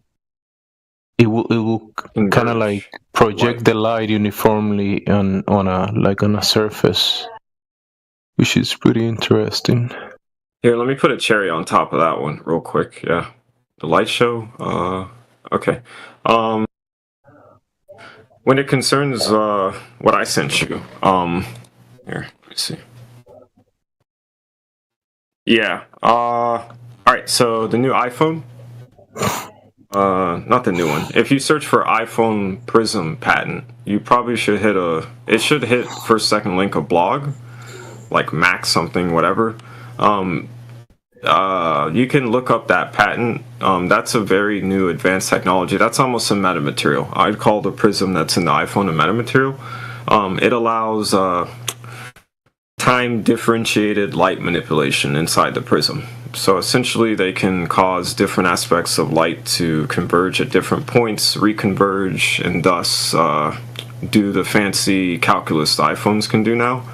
Essentially what you're doing is you're splitting light apart in a prism constructively, right, very constructively, and perturbing the way it travels in light in time by the way you do the facets inside the prism, so that by the time the light comes out the other end, it's process light. Therefore, I can even see subtle changes in what occurred in the little time, like less than a millisecond, of the diffraction gradient of it. So if you look up the patent, you'll understand very sophisticated technology that allows iPhones to reproduce 3D data. You're talking about lithography? No, I'm just talking about the optical prism. Basically, in physics, they know high degrees of optical manipulation. Like but I'm saying that I'm saying the machine that makes the chips for the phones it's lithography. Like it's like this crazy expensive machine. There's only like a couple in the world. there's like maybe 4 of them or something like that, or 3 of them, and that they use the lithography or something like that, and they use lights to You're create good. chips, Yeah, right? you're good with things so far, right? So let me post 2 links inside chat. You can definitely make the connection. You? Okay. But isn't lithography just making the chips themselves, not anything to do with the lenses? Yeah, The yeah. method behind how they do They it. create them using light, like this really precise light, and they make things like super microscopic using light. And then, like the way the light interacts with the material, it makes these computer chips that are able to hold like thick amounts of data in it. But it's like really microscopic. Something about they layer on like a nano meter or a couple nanometers thick lithography layer of something, and melt it with light, and then rinse the rest off or something. Yeah, they do a layer cake. Modern chips have an insane amount of layers. There's 80 billion plus transistor gates on them. So they've etched a causal surface into a tiny square, such that when you power it, it produces the reality that was coded in it intimately versus the surrounding environment. So what a computer is doing is that. That's why entropy and everything in transistor gates is an important thing. Computers have always worked based on quantum physics, by the way. The probability that an electron will quantum tunnel across that gate in a transistor is literally all they're trying to control with flow. By doping it in different ways and stuff like that. So once you create a transistor gate, all it does is flip, have electrons go in different directions. That produces zeros and ones when you have a clock. So von Neumann architecture. Von Neumann, Oppenheimer, those guys way back when. Von Neumann took Leibniz's work, which was deeply inspired by I Ching. Okay, if we go all the way back, if you're wondering where computers even came from, Leibniz, he was a philosopher, mathematician, blah, blah, blah. At the time, I think a lot of people outside of what was the West had understanding of primordial things, especially the Chinese, ancient China. They created Tao, Wu Qi, Tai Chi, I Ching, divination to the highest degrees. China's government collapsed it on their head, though. Long time ago. That's why you didn't see their philosophy continue, because they understood something about it. The Catholic Church scoured the whole earth looking for rare philosophy, understanding, knowledge, wisdom, whatever. They were very active in China. I think it was the Jesuits in particular, as to how Leibniz got manuscripts from China concerning I Ching. So if you Google any scholarly database, you can find Leibniz's manuscripts, where he exhibits his thinking about reflecting on I Ching and all of it as to how he came up with binary, right? What is binary? It's a man saying, how can I get the truth by brute force out of the universe? I basically sit there and ask it questions ad nauseum. Are you red? No. Are you green? No. Are you blue? Yes. How do I record this? Oh, 0, 1. And you keep doing this. He saw the pattern that even the Chinese had in their structure, because they literally have a creation mythos that gives them a key on how to decode it, right? That's what I Ching is, and it goes way further than that. So he took a lot of that through the Catholic Church, wrote a write-up on like binary. It sat dormant. There weren't really computers to that degree. And once there were, it just went haywire. Von Neumann created the architecture, and then it just goes and goes and goes up to quantum computers that now touch the boundary of classical and the deep, the dark matter, dark energy. They're right there on it when they play around with quantum computers. They're creating little wormholes inside cables and playing quantum entanglement games with waves. That's all it's doing. All right, so essentially, those same groups of people are just carrying on the divination game. That's all computers are. Sorry, what was the initial question? Sorry, man, but I got lost in your Yeah, it's about computers and stuff like that. It goes way Wasn't back. it about, you said something about iPhone lenses and stuff? Yeah, they figured out how to do computation in glass by changing the facets of it. So it's called optical computing. So passive computers are now going to be crystallography. You basically design a crystal a certain way such that when you shine light data even into it in a certain coherent way, the way you design the facets, what you put on the facets, what's the material of it, when it bounces around in there, it does the calculus. So by the time it comes out, you get a clean answer. That's the future of computing, and it's already proven. Right. So why are we talking about that? You go to the horizon. Here. It's how you do advanced light shows, crystallography. So you see how this connects to the whole horizon, planets and stars and light out there. No, wouldn't the compact environment instead of what they claim about these huge distances of trillions of miles? Wouldn't it? I mean, in my opinion, wouldn't it will possibly this construct be in a more compact? Let's say layers above here. If you had a crystal the size of like a grapefruit and you wanted to shrink it and do the same calculus, that's just an engineering challenge. That's not even a physics challenge. So, like, you can shrink and scale crystallography to be the size of a planet, man. Yeah.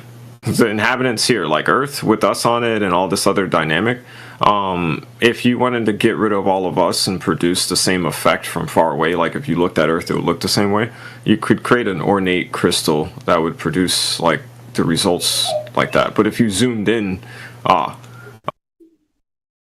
it's a scary thought, but the idea is, many physicists, all their reasoning through the universe now with is crystals, quasi-crystals, plasma, and waves, right? They're trying to reason through everything that way. And it's giving them results, because you can do that. What's the stone burner? The most I've seen, and I say that capital letters, is the astrophysical jet out the here. I'll post some stuff that it gives you.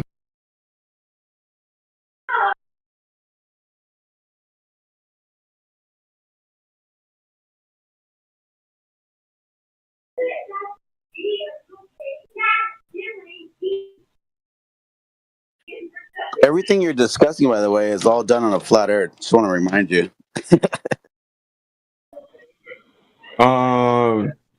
Okay. I go beneath the surface. What do I hit? I keep going. What do I hit? Well, above what's above is not the floor under our feet. And so the heavenly bodies and the heavens above, that's not flat earth. Yeah, but if I go up and down, what do I get? That's the thing. You're tempting men to just go up and down.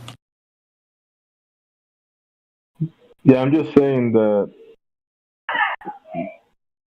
it wouldn't be what Aprocaphon said. I mean, about whatever is being projected from the layers up to the layers below.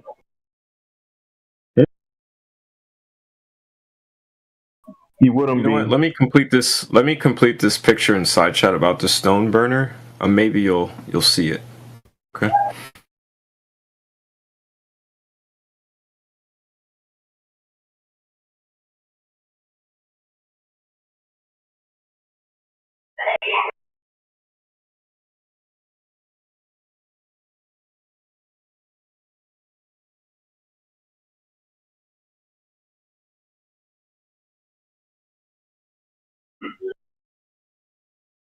All right, now I've really painted a picture for you in side chat, right? Even the little green little things and the red things, see? If you make the connection, I've really painted a picture for you. Please try to understand this. If you asked me what was on the horizon or you dared me to go on it, yeah, I found out. There you go. I don't think we're talking about the same horizon. Oh, we are. Would you like me to show you it? If you want to be coy. Yeah, we're talking about the same horizon there, bud. That's the floor right there. The floor of your reality, as they say. The visual limitation of your view of the surface. Here's the thing. If I take a screenshot of what's inside chat, and I'm not even joking, I paste it in ChatGPT, and I say, hey, how does this create Earth? It'll give you a coherent answer, right? So when you act like I'm being incoherent, that's interesting. I can't make it more obvious than what I did. When did I suggest that? When did I suggest that? Well, and let me help I've you with got something. If I make that it any stuff more is obvious way in over side my chat, pay grade, man. That stuff's way over my head, man. It's not for Apocryphin. I don't think it is for Apocryphin. It was for him. All right. And I was asking about it as well. You as well. Oh, I'll actually complete this for you two. Here.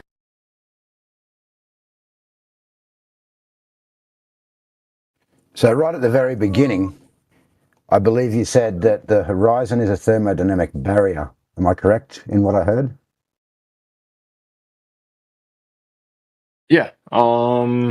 Yeah, things go up and down. You guys even you guys use that language all the time, right? To explain it. Yeah, so at the horizon is where the up and down meet, right, of this temperature gradient, and it keeps things coherent across the gradient. So then there has to be something really powerful on that horizon. Here, let me finish the bottom half of the stone burner. The bottom half, yeah?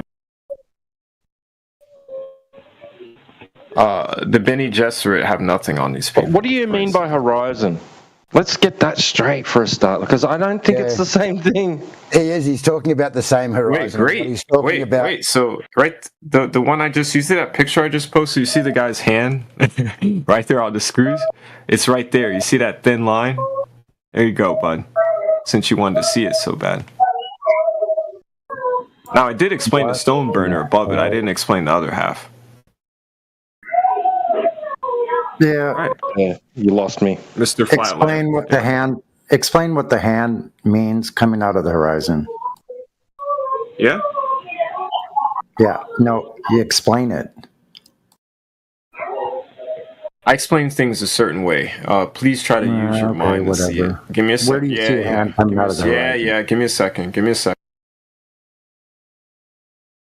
And then I have a question about your horizon being a thermodynamic barrier. Yeah, you're tucked right there. You see that? You see that thin line between love and hate? You're tucked right in there. In the middle of those two. It's stuck in the middle of you. You see the stone burner? Now, this is their claim, right? This is stone burner. There's your stone burner. There's your tree of life. I wonder where the tree of knowledge is. Yeah, there it is.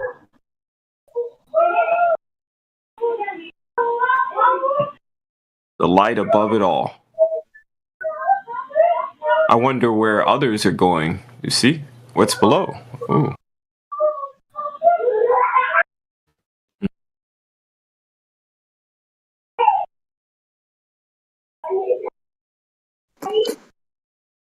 Hey, is somebody hot micing? Hey, your kids. Yeah, my kids, my bad. I thought they were too far, but I guess my mic is better than what I thought. Oh, okay. Because they're like in 4 rooms and the second floor. I'm below them. No problem.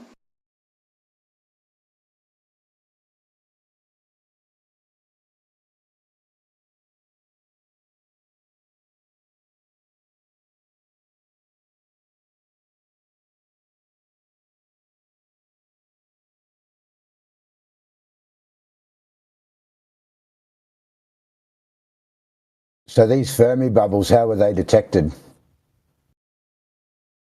XB. XB.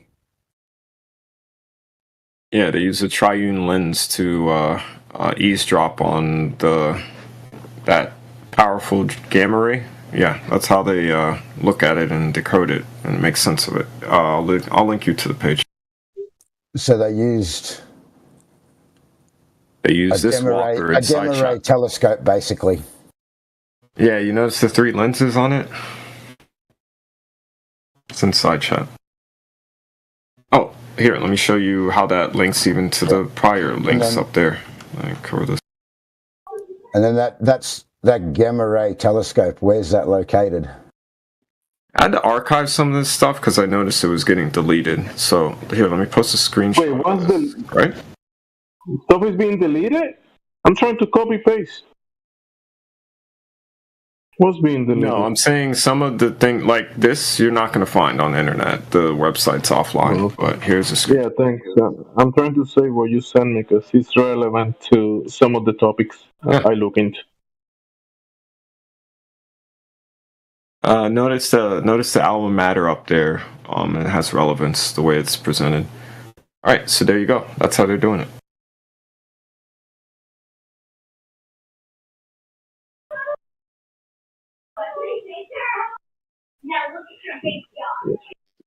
Right there, as you can see, how do you probe a black hole's entropy? You get right there on the horizon, right in between the two, and you eavesdrop on it. So you should know what they're up to. You could not believe it, but you should know what they're up to, right? Intent, guys, intent.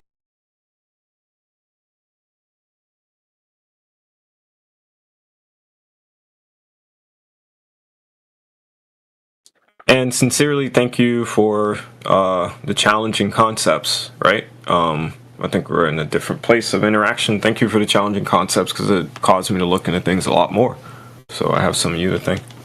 But I am giving you what I found inside chat. That's the densest dump I've ever even done publicly.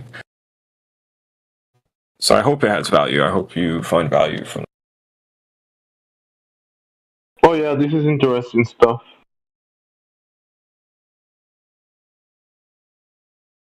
I'll give you the paper. I'll give you 2 papers to connect it, right? The thinking behind it.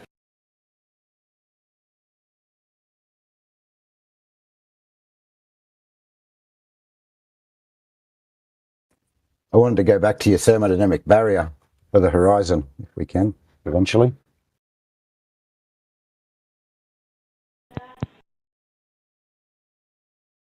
All right. These 2 papers detail how you create an ornate, thick light show, a believable light show. You see, you just got to make it really like thick. The one that we look up. Similar to the one that we look in when we look up. Yeah, condensation. When things condense and conglomerate, I don't know if I'm saying the word properly, sorry, enunciation. When things glob together, it becomes thicker and thicker. When it becomes more real and noticeable, statistically speaking, and then once that statistics crosses a threshold, the scientists call it classic, and now it exists. We can measure it. And this was even the old school thinking. So they've moved that barrier down since they've figured out some stuff beneath that and beneath that. So it's going to keep moving it. The thing is as they start to understand further down, that gives them the ability to construct from there up and create different realities higher and higher. So some people go up, some people go down. This is the dilemma of the universe. This is why a horizon exists. So thank you guys for the inspiration. Troubling findings, but thanks for the inspiration.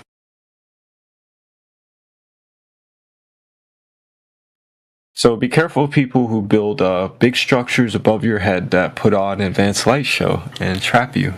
Matrix? Be careful.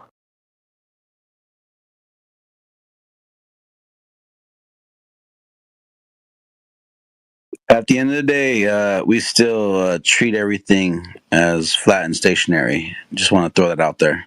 Cheers. Yeah. Actually, yeah. The understanding is now that actually. I know. Here, even on the grand scale, they make everything this disk. The universe is even a disk. It's flattened out, even in their own paradigm. It's ironic. Yeah, so as you can see in side chat, PBS spacetimes, electrons don't spin like you thought they did. Yeah. They're figuring it out. But it's funny though. Yeah, you're right. They're figuring it out, quote unquote. But at the same time, that's what's changing even their own narratives, because now they're coming to conclusions that always they kind of circle back to what we thought we understood and knew, and they're having to So if they're circling back to something that was always more clearly understood to be true, what are they circling back with? Are they going to change that thing? Are they going to enhance it? Are they going to degrade it? Unfortunately, no. They keep doubling down, tripling down, because now they make even though, again, as we said earlier, it collapses in on itself. They are still propagating this falsehood, and they're saying all these things about how we understand the universe and all that bullshit.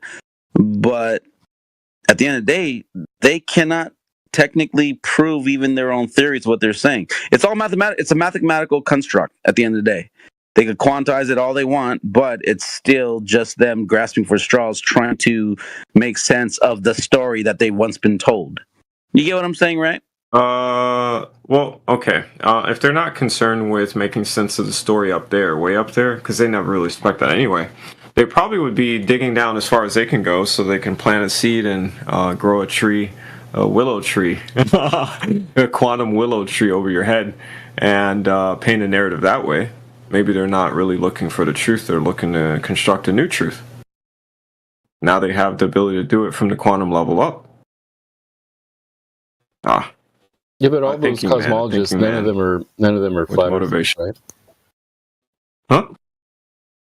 All those cosmologists. No, I'm just saying what men have done all throughout history is find ways to figure out what's going on, and then create some narrative, some institution above people's heads, and control them that way. So, if you respect that they're making discoveries in physics, then if they understand all this down there, right, then they're gonna definitely construct upwards in meta materials, meta grading. Yeah, I just reconstitute the ground of reality since everybody agrees there's a ground. I just go down to the ground and I stack atoms and I put wave guides. I determine how waves move. I give matter its floor, its foundation, and then I'm the creator. I'm the captain now, so that would be the motivation. So how are these physicists controlling my life? I don't get it. I mean, these quantum theories are controlling my life. What's up, Matthew? I mean, if I go to a guy and he wants $1 billion in investment money, he's going to convince me of all of the business details that, yeah, I'm going to control the future. Here's how. So those deals are struck every day, especially in technology. What do you mean then? What do you mean? This technology is the future of computing. Like the electron spinning through copper, the little stupid traces on a board is not the future. Optical computing is. Fiber optic cables, blah, blah, blah. They're already the standard, man. I actually posted I posted a Google Apollo.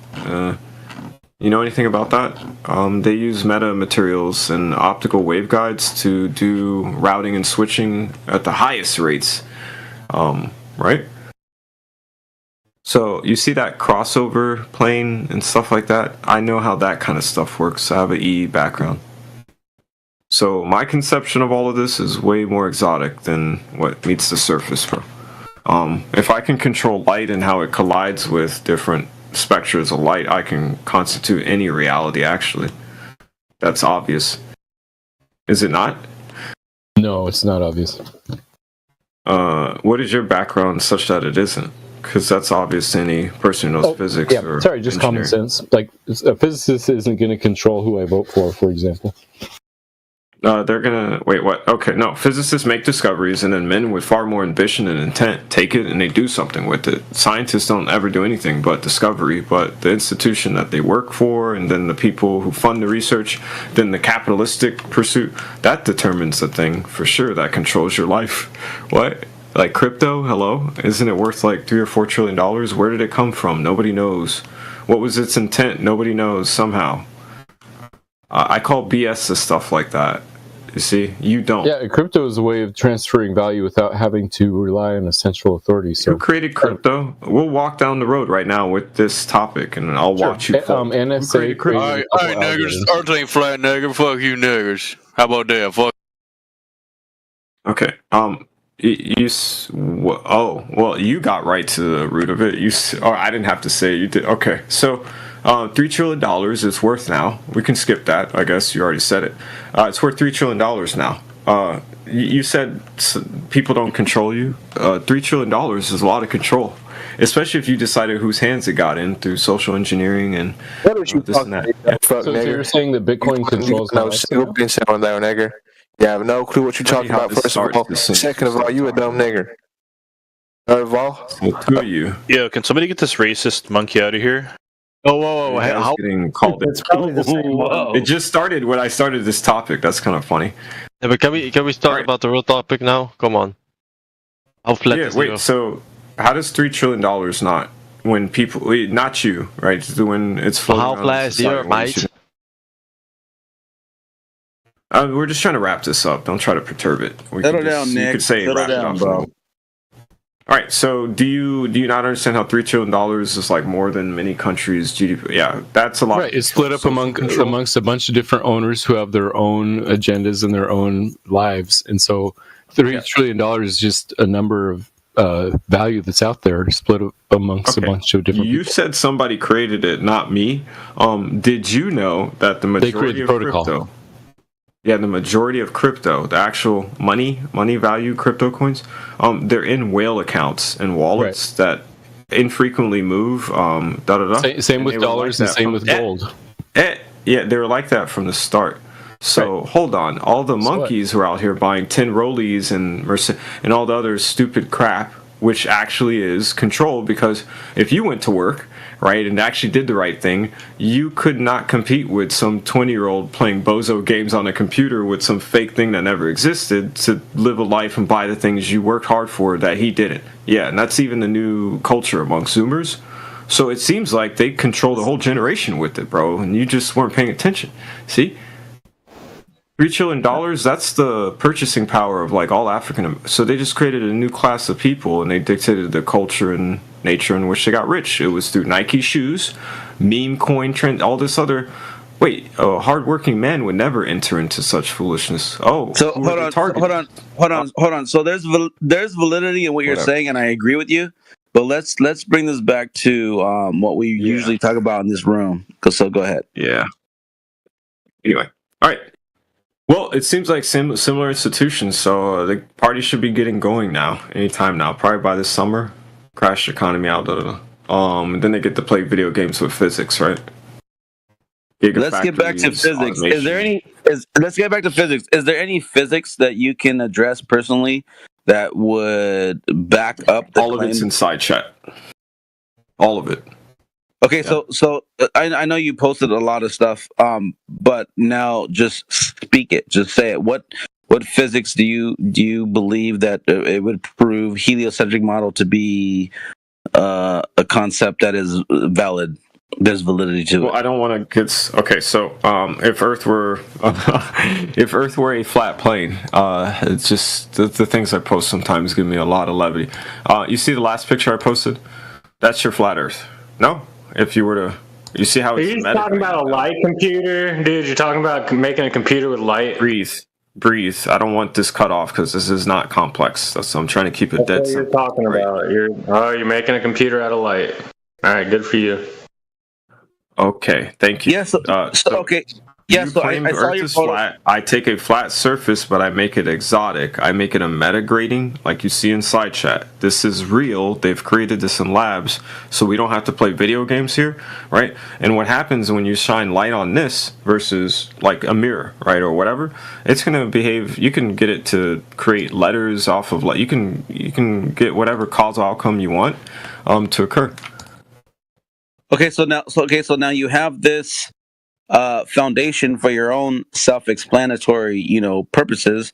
So now, where does that come into our realm to where we are simply just stating that we don't find curvature in the earth, as your own pictures show a planar surface, even in the grand scale, even in your universe, still showing a planar surface. Everything's derived from that, height, elevations, and angles to things, all that stuff. So let's get back to that. How about that?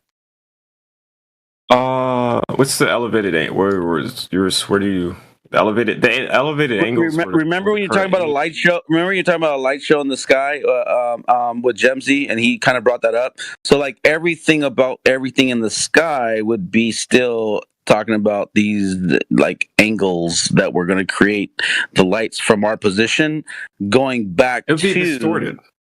Right, I agree it's with always you. going to be distorted, dude. Yeah, I agree. You're right, but it's still taken Like even if you go from with a the planar position. Go ahead. Even if you go with the heliosphere model, like that they have of like our whole planetary system is like chasing the sun and it's going across the accretion disk of the Milky Way. If you zoom out from the Milky Way, like I posted a picture, it would look the accretion plane. It would look flat, man. Yes, yeah, I know. okay. So now That's you why zoom the math, you zoom math in. always brings you to that, right? But better yet, in the heliocentric model in itself, as we've talked about earlier and discussed, how in that quantum level, the whole entire construct collapses in on itself. It literally will fall in on itself because all the math and calculations they do, it continues to do that. So even though like Glober's Do you see this? Go ahead. There's your flat Earth. I could take that object, that thing. That's a beautiful. I have this bookmark because the image is beautiful. All right. Physicists link 2 time crystals. I'm giving you a massive hint now. You scroll up. You see the green and the red, little whatever. Haha at Yale. Yeah. That's a real thing. That's just twisted graphene. If you take graphene, it's a certain structural lattice, and I put another layer underneath, and I have it turn opposite, you'll create a Muir pattern. You'll see the cast. You'll see Bernoulli's prints, everything. Yeah, I just read about this yesterday. The electrons slowed down, but it remains superconductive. It's really weird. Right. And by the way, with spherical geometry. Hold on, because this is easy to follow. Then, right? So if I keep twisting, say I get twisted graph. I have layer 1, layer 2. Layer 1 is still, to keep things simple. Layer 2, I'm twisting. Right? You're just gonna see the twisting of twisting. What happens if I can like we tie, like I take a shoelace and I just twist it? Oh, it's gonna start knotting up, right? Knotting up. How much? Keep twisting until you can't anymore.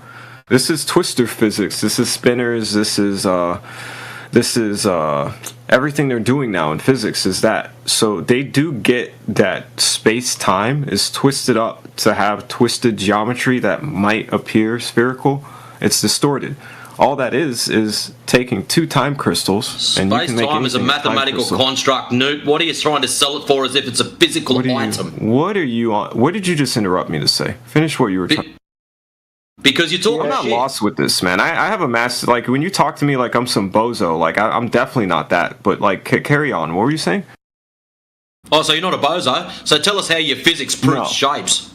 I have like 4 degrees, champ. And that's awesome. Yeah.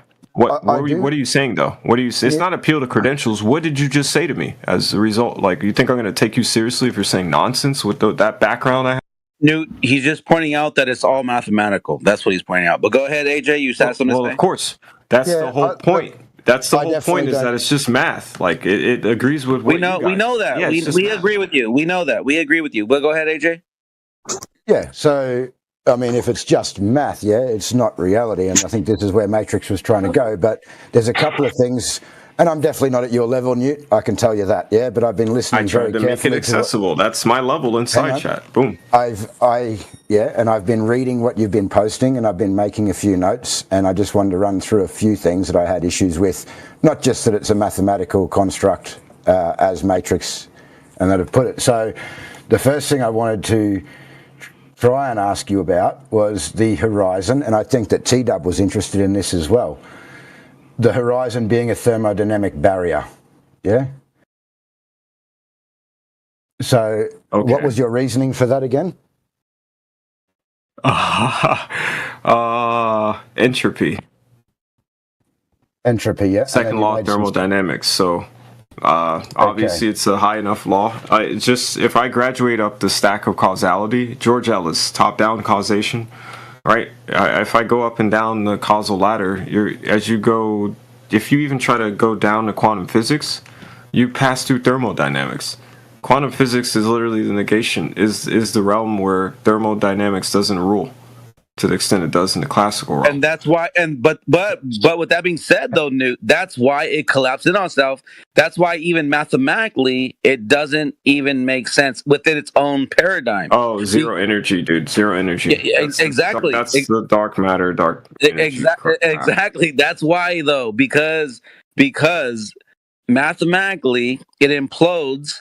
So then that's, I think, why there's this like discontent in what you're saying, because I get what you're saying. We all do. It isn't. I know the rest of it. It's dark matter and dark energy. Now, what is that stuff? Oh, it's some weird stuff, man. Yeah, the scientists even agree. Yeah, so there you go. Both halves.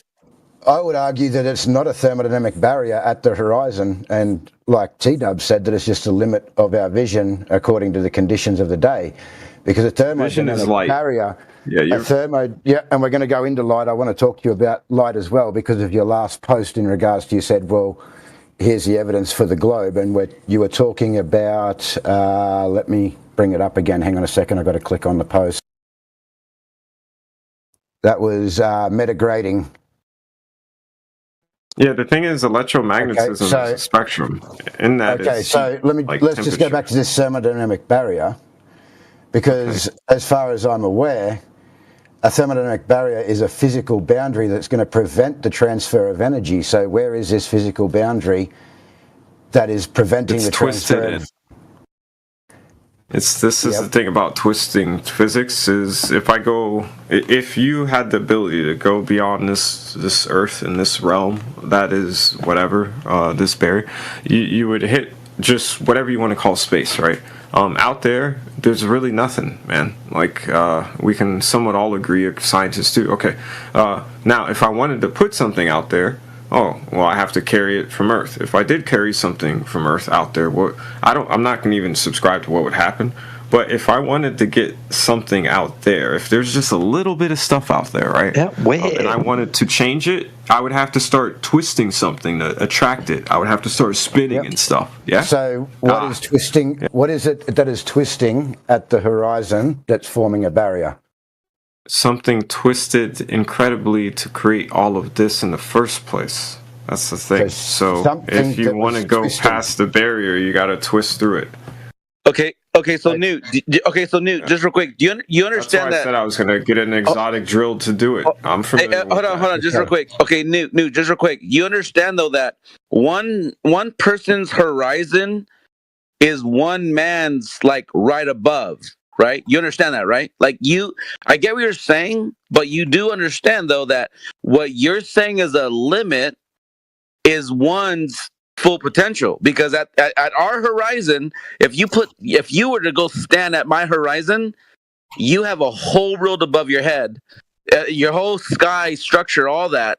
So, like, how is that? I think this is what AJ is trying to get at. How is that a limit or a boundary? Because I think maybe you don't understand what you're saying at this point, or you're. Go ahead.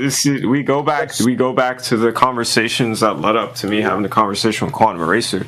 And I've said multiple times, I don't think people really would ever appreciate the motivation for a man like me. You tell me something can't be done or there's a barrier, I'm going to break through it, bro. Right? So I even told him, you might want to chill out, because if you keep tempting me with this, I'll make this my effort, bro. And I did. After that conversation, I literally redirected all my research straight into it.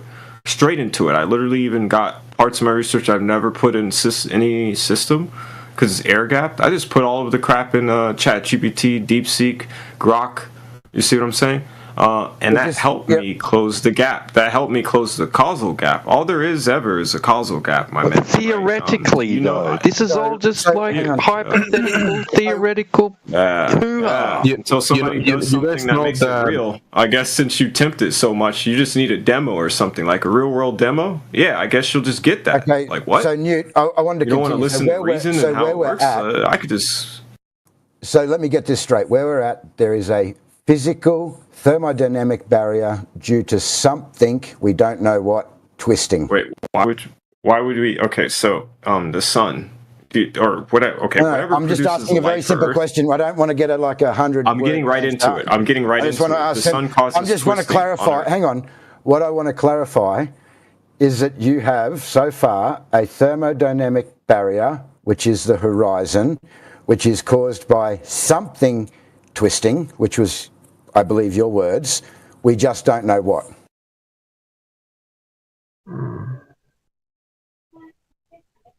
And to add to that, that's when I jumped in and said, if that's the barrier, well, technically, Sorry, my phone was ringing. Wait, what? Wait, bro, don't go running. Like, I'm trying to answer. Like, true. What was the question? I'm just trying to clarify where we're at very simply, because there's you cover things, I know you say very simply, but I'm sure there's a lot of people in the room that are confused. So I'm just trying to step through this step by step. Now, you've said there's a thermodynamic barrier, which is the horizon, yeah? Because there's a couple of things, including light, that I wanted to cover. Yeah, so far what we've got to with this thermodynamic boundary is that this thermodynamic boundary is caused by, your words, something twisting. Yeah, so something twisting. We don't know what. Yeah, we don't know what is twisting that's causing this thermodynamic barrier. Yeah, you know how simply this is? If you take two shoelace it's just a yes or no answer, yeah? Hang on, it's just a yes or no answer. That was what you man, there's something today. Twisting the horizon. Yeah, period. Okay. So, again, this is just a construct, nothing that we actually can test or witness in reality, because in reality, hang on, what we can test... Hold on, let me finish, yeah? Because what we can test... You can literally test this, dude, just let me finish, yeah? From my knowledge, like I said, I don't have your knowledge. What we can test is that for a thermodynamic barrier, we require a physical boundary, which would be a solid boundary, a fluid boundary, a thermodynamic like an insulation boundary. We can have electromagnetic boundaries, etc., yeah? So, in contrast, I would say it again, that the horizon is not a physical boundary, because there's nothing that's physically stopping you from moving past it, yeah? It's at the limit of your sight, and again, this is all mathematical equations, not things that we can actually test in reality, like I've just explained, with barriers. That's why I made mention that one person's horizon is another person's limited, position, to where, why are you putting a boundary on someone at your horizon? Because technically, that means that there's a boundary at your position, because you're someone else's horizon. He's not listening. He's typing in the chat while you talk. Dude, I can do two things at once. Yo, one thing you need to stop doing in life: don't talk for other men. I'm right here. I'm listening. Okay, so then the second point I wanted to raise was in regards to... What's the second point? Like, can I reply? Because you're running off with a narrative. No, I'm going through each one of your citations one by one, yeah? I think you're moving way too fast, my opinion. Yeah, because you said a lot in that thing. I think you're using it as an excuse to sidestep and not answer questions. I'm not, because I'm going to allow him to progress. Excellent, then shut up and listen. I didn't say a lot, yeah? I asked you to clarify your position, which was that there is something... You're not doing that. You're making 2 points off my back. No. I asked you to clarify your position, which was something twisting, yeah? That's all you've allowed me to say. Yeah, that's something, yeah? And I asked you what that something was, and you just said it's something, yeah? Now, I disagreed with that. Wait, did you ask me that question? Respond to you? I haven't spoken since I said it was twisted. You did respond. You said yes, that is correct, and then you started talking about the sun twisting, etc. Yeah, I made that was 3 seconds of comment. I said the sun twistings. Yeah, and I asked for like 5 minutes, bro. Now you're on the step 2. AJ, just let him finish whatever the sun comment is. No, I'm not going to Gemsy. No, but so we can progress. So we can progress, because now you're arguing about arguing, bro.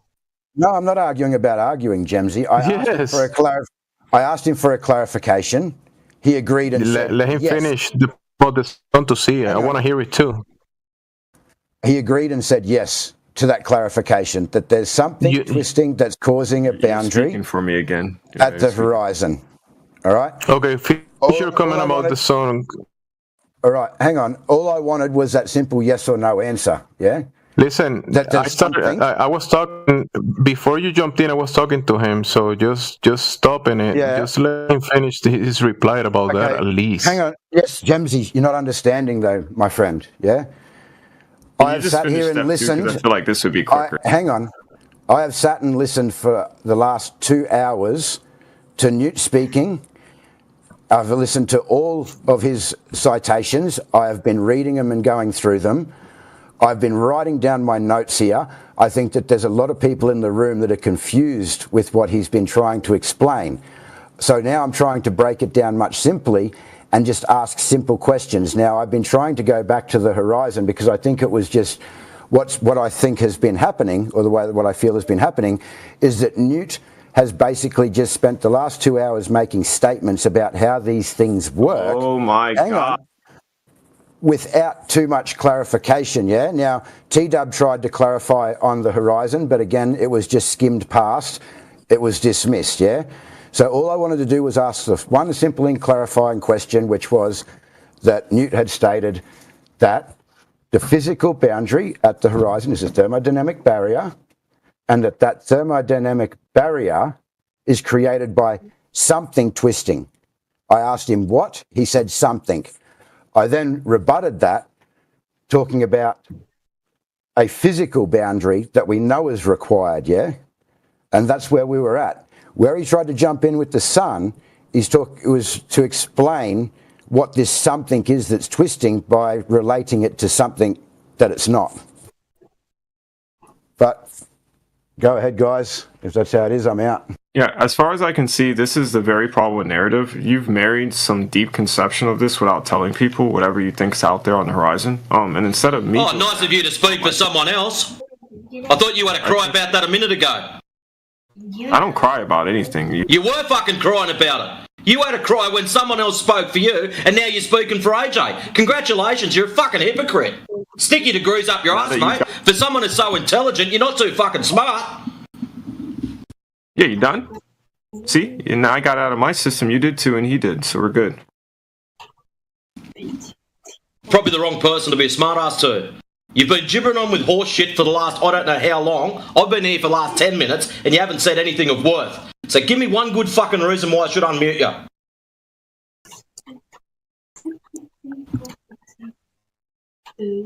Yeah, and Gemsy, all I wanted to do was go through each of his points and give a rebuttal, because there hasn't been any type of rebuttal except for Apocryphon coming in and saying, hey, and good on you, Apocryphon, just remember these are all done on a flat earth.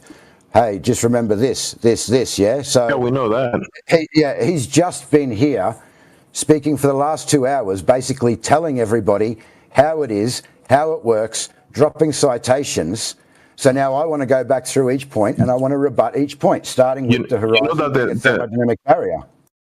Yeah, the live presentation, the demonstrations are done on a planar surface, so it's in relation to, because remember, the lights above us are not the flat earth, are not the ground below our feet. So in relation to the actual presentation of the light demonstrations and that stuff that is a horizontal frame of reference is being done on top of the horizontal. So it's just talking about that. Whatever he's saying about the horizon, and maybe what I comprehend is that horizon goes beyond the observer, right? So you observe, like Apocryphon said, you're gonna have your horizon, then the one guy goes to your horizon, and then the next guy, and eventually there's gonna be the end of the horizon, the end of the horizontal, whatever that means, that limit or that barrier or whatever. So he's claiming that that's a barrier, a thermodynamic barrier with something twisting, we don't know what. That's his own words. Right? Oh yeah. Now we know in thermodynamics, now this leads into his next point, because all of this presentation that's been provided was all to support this physical barrier at the horizon. That was what all of this was about, yeah? So then we came down to, now again, my point is that a physical boundary is required, a tangible material separation between two distinct regions for it to be a thermodynamic barrier, and that's something that we can't actually not all of it. Not all of it, because he posted something about the stone burner, so there were some multiple topics in the same conversation. So I'm going to go through that because this is all relevant to that stone burner, yeah?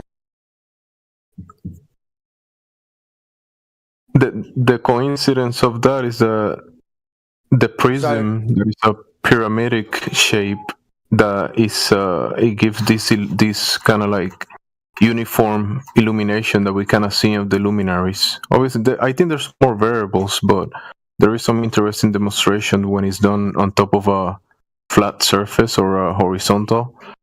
And that kind of explains a little bit of what we observe as the luminaries and why we see it the way we see it. That's why it's relevant to the conversation. Well, I know. Because also the prism, you know something, the prism at the bottom is also flat at the bottom when the laser is being shoot through the pyramidic prism, Right. and it's flat at the bottom, and it's giving this optical of That's what light. gives the across elevation plane. angles. Yeah, exactly.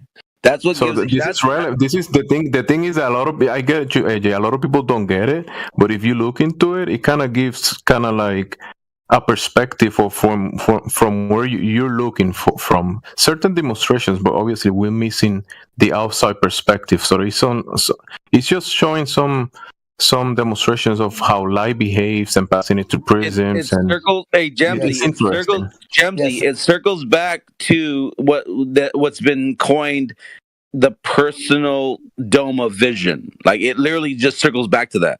Like no matter where you're standing on Earth, you there's this created personal dome of vision. And like he said, it's not an exact position, and I agree with him, obviously, because we're looking at things through a medium that we cannot reach.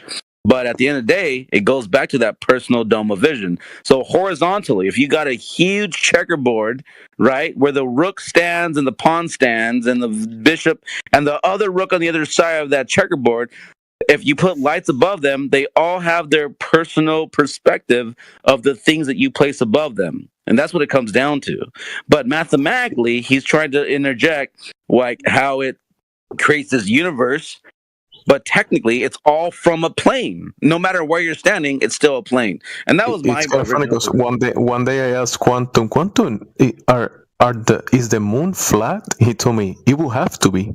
And maybe kind of funny. Obviously, he doesn't speculate much about that, but it's kind of funny because the prism it has multiple layers in the demonstration. This is some demonstration that I think was NASA or some lab they did. And the prism, it shows the pyramid like in the electro-opticals that it showed like a pyramid at the center of rotation of the luminaries. The actual luminaries that we look, it shows this pyramid shape, and then below that in the presentation it's kind of like a flat layer, and that's where the light is coming out of, and it's illuminating the plane below it uniformly, which is kind of interesting. Jebsy, it goes back to, ironically, every planetarium is on a level floor looking up at a domed sky surface, right? Yeah. Like the building, the construct. So it's just ironically like that's almost like a fucking like a telltale. Like, yeah, you're right. It's a light show. Exactly. It's a freaking light show.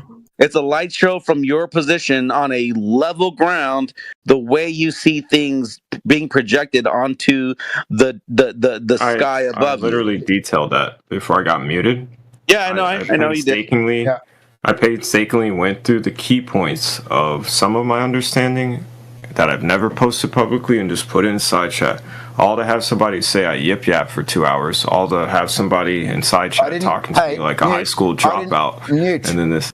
Newt, Yeah. I did not say that you were, what did you say, just chit-chatting for 2 hours. I said that I listened to your presentation, I read all of your citations, and I have written down a list of things that I wanted to clarify and some rebuttals to that. So don't put words in my mouth that I didn't say, yeah? I completely respected everything. I asked a couple of questions throughout that presentation. It was more Gemsy and Apocryphon that was speaking to you.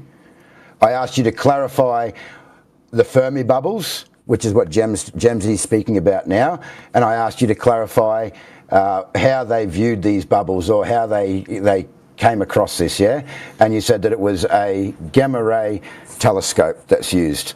So I listened to everything that you stated, and I was just trying to go through and give a rebuttal to a couple of things. However, I haven't been able to do that, so No, it is. AJ is looking through the information, and that's cool. I don't think we're gonna have a full conclusion about it, but it's definitely really good information, in my opinion. It's super interesting, actually. So thank you, guys, for the conversation and you for posting the information, because it's valuable, in my opinion. It's valuable. Well, I if we're think talking it's about funny. those Fermi bubbles, yeah, and this gamma ray space telescope, I have to disagree again, yeah.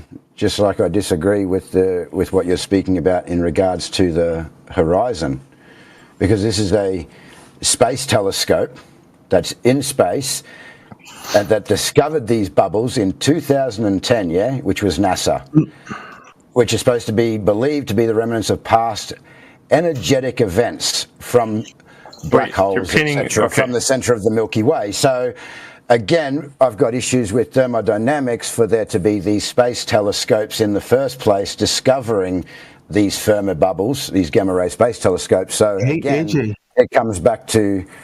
Wait, you said a lot that I haven't got a chance. I've been muted the whole time. You're painting a deeper narrative than me without any sources. I haven't spoken for a long time, dude. I'm not going to speak to you anymore, yeah, because you're full of shit. I've just listened to 2 hours. I speak for 2 minutes. There you go. Wait, just come out and say that next time. I speak for 2 fucking minutes about your Fermi bubbles, and instead of a fucking response, what I get is about, I've run off on some tangent, I've been speaking for too long. You're full of shit, your presentation was full of shit. AJ, remember the observatories, right? They let's say a bunch of these places are. There's many observatories across the world, right? And the observations. From an observatory, Gemsy. This is from a space telescope that's on a rocket. In space, in orbit. Yeah. What do they claim? Like in an asteroid or something like that? No, so these Fermi bubble, these gamma ray emitting structures, which is presented here, were first discovered in 2010 with NASA's Fermi Gamma Ray Telescope, which was mounted to a rocket in orbit. Okay. But remember, I wouldn't discard all of the observations from the ground, because I know some of these observations are I'm not actually disregarding from the any observations from the ground. No, so obviously, whatever they're claiming outside of the in outer space, obviously, we can kind of discard that kind of stuff. What I'm trying to do, Gemsy, is step through this step by step, because in the first instance, this was in regards to the horizon being a thermodynamic barrier by something twisting, which was pointed out is, again, not in reality, All of these documents that he has dropped are all to support that premise of the thermodynamic boundary, which is in contention, And all of these things that he has dropped, or majority, are in regards to, again, violating that thermodynamic boundary with space telescopes, rockets, etc., as well as claiming that light is a wave and has a wave function. Well, is a wave, because, again, the last point that he made, which is what I wanted to come back to, was metagratings. And metagratings is just a metasurface designed to control wave propagation in electromagnetics, acoustics, and light. Now we're talking about light, so he's talking about light waves, which we know don't exist. I do want to point out, not just to defend Newt, but also to his own demise. Everything that he was posting was mathematical. I just want to point. I want to let the audience remind the audience that this is you're getting all bent out of shape about, because nothing in that is about thermodynamics, by the way, at all. I didn't put anything inside chat about that on purpose. Funny enough. No, we started with the horizon being a thermodynamic barrier. That's all I've ever said about thermodynamics. Then what you posted, I'm not a fool. But hang on, what you posted after was to support the fact that there was a thermodynamic barrier, which was the horizon, because we asked how. No, let me scroll. Why? What? Somebody asked me about the stone burner, and I detailed it. No, the stone burner. That's all that's about. Sorry, the stone burner came in afterwards, and that was Gemsy asking about the stone burner. My dude, it's 10:07 p.m. Eastern Standard Time, and I made my first post at 9:05 p.m. and it's about the advanced atom interferometer that's helping these liars figure out how the actual physics of dark matter and dark energy work. I posted that because somebody asked me about the stone. Wait, I posted that because somebody asked me. I'm not going to wait, yeah? Because this all began with the horizon being a thermodynamic barrier. That's where it began. That's where it started. That's where the first thing that I wrote down here. So you can say you posted this, you posted that. Rah, rah, rah. That's where we began. Anyway, I'm out. Yeah, I think what it is, Newt, is that when you said that it's a thermodynamic barrier. But I think that was your folly. No, I get what you're let's saying. slow this down. Okay, go ahead. Go ahead. Okay. I took a screenshot of where I posted this. If you scroll up, you see the stone burner fan wiki thing. Everything above that, everything above when I posted a stone burner is literally related to only the stone burner. Funny enough, it starts with the first post from phys.org, which is a recent disclosure. The scientists who played all these video games with dark matter and dark energy, all it is a gradient, man. It's a weaving. Yeah, I even try to give you that alone. I should have stopped right there, because that literally gives you the hint of like how you create a 3D thing from flat. You just weave it in and then you blow. You blow what? And then it inflates, but it's not actually round. It's what you made it with force and gradients and stuff, temperature gradients. Yeah. So it's a deceptive shape. The edge of a thing is always not the thing. It's the deformation. It's whatever is on the other side. That's how it interacts with it, right? So anybody who actually paints big narrative of the barrier is the one painting the worst, because like we don't. That's the least thing we know about. Okay, yeah? So the stone burner though is a quantum theory, correct? That's how you do the thing in the middle of whatever is creation. Somebody asked me a very deep question, and I went out of my way to give you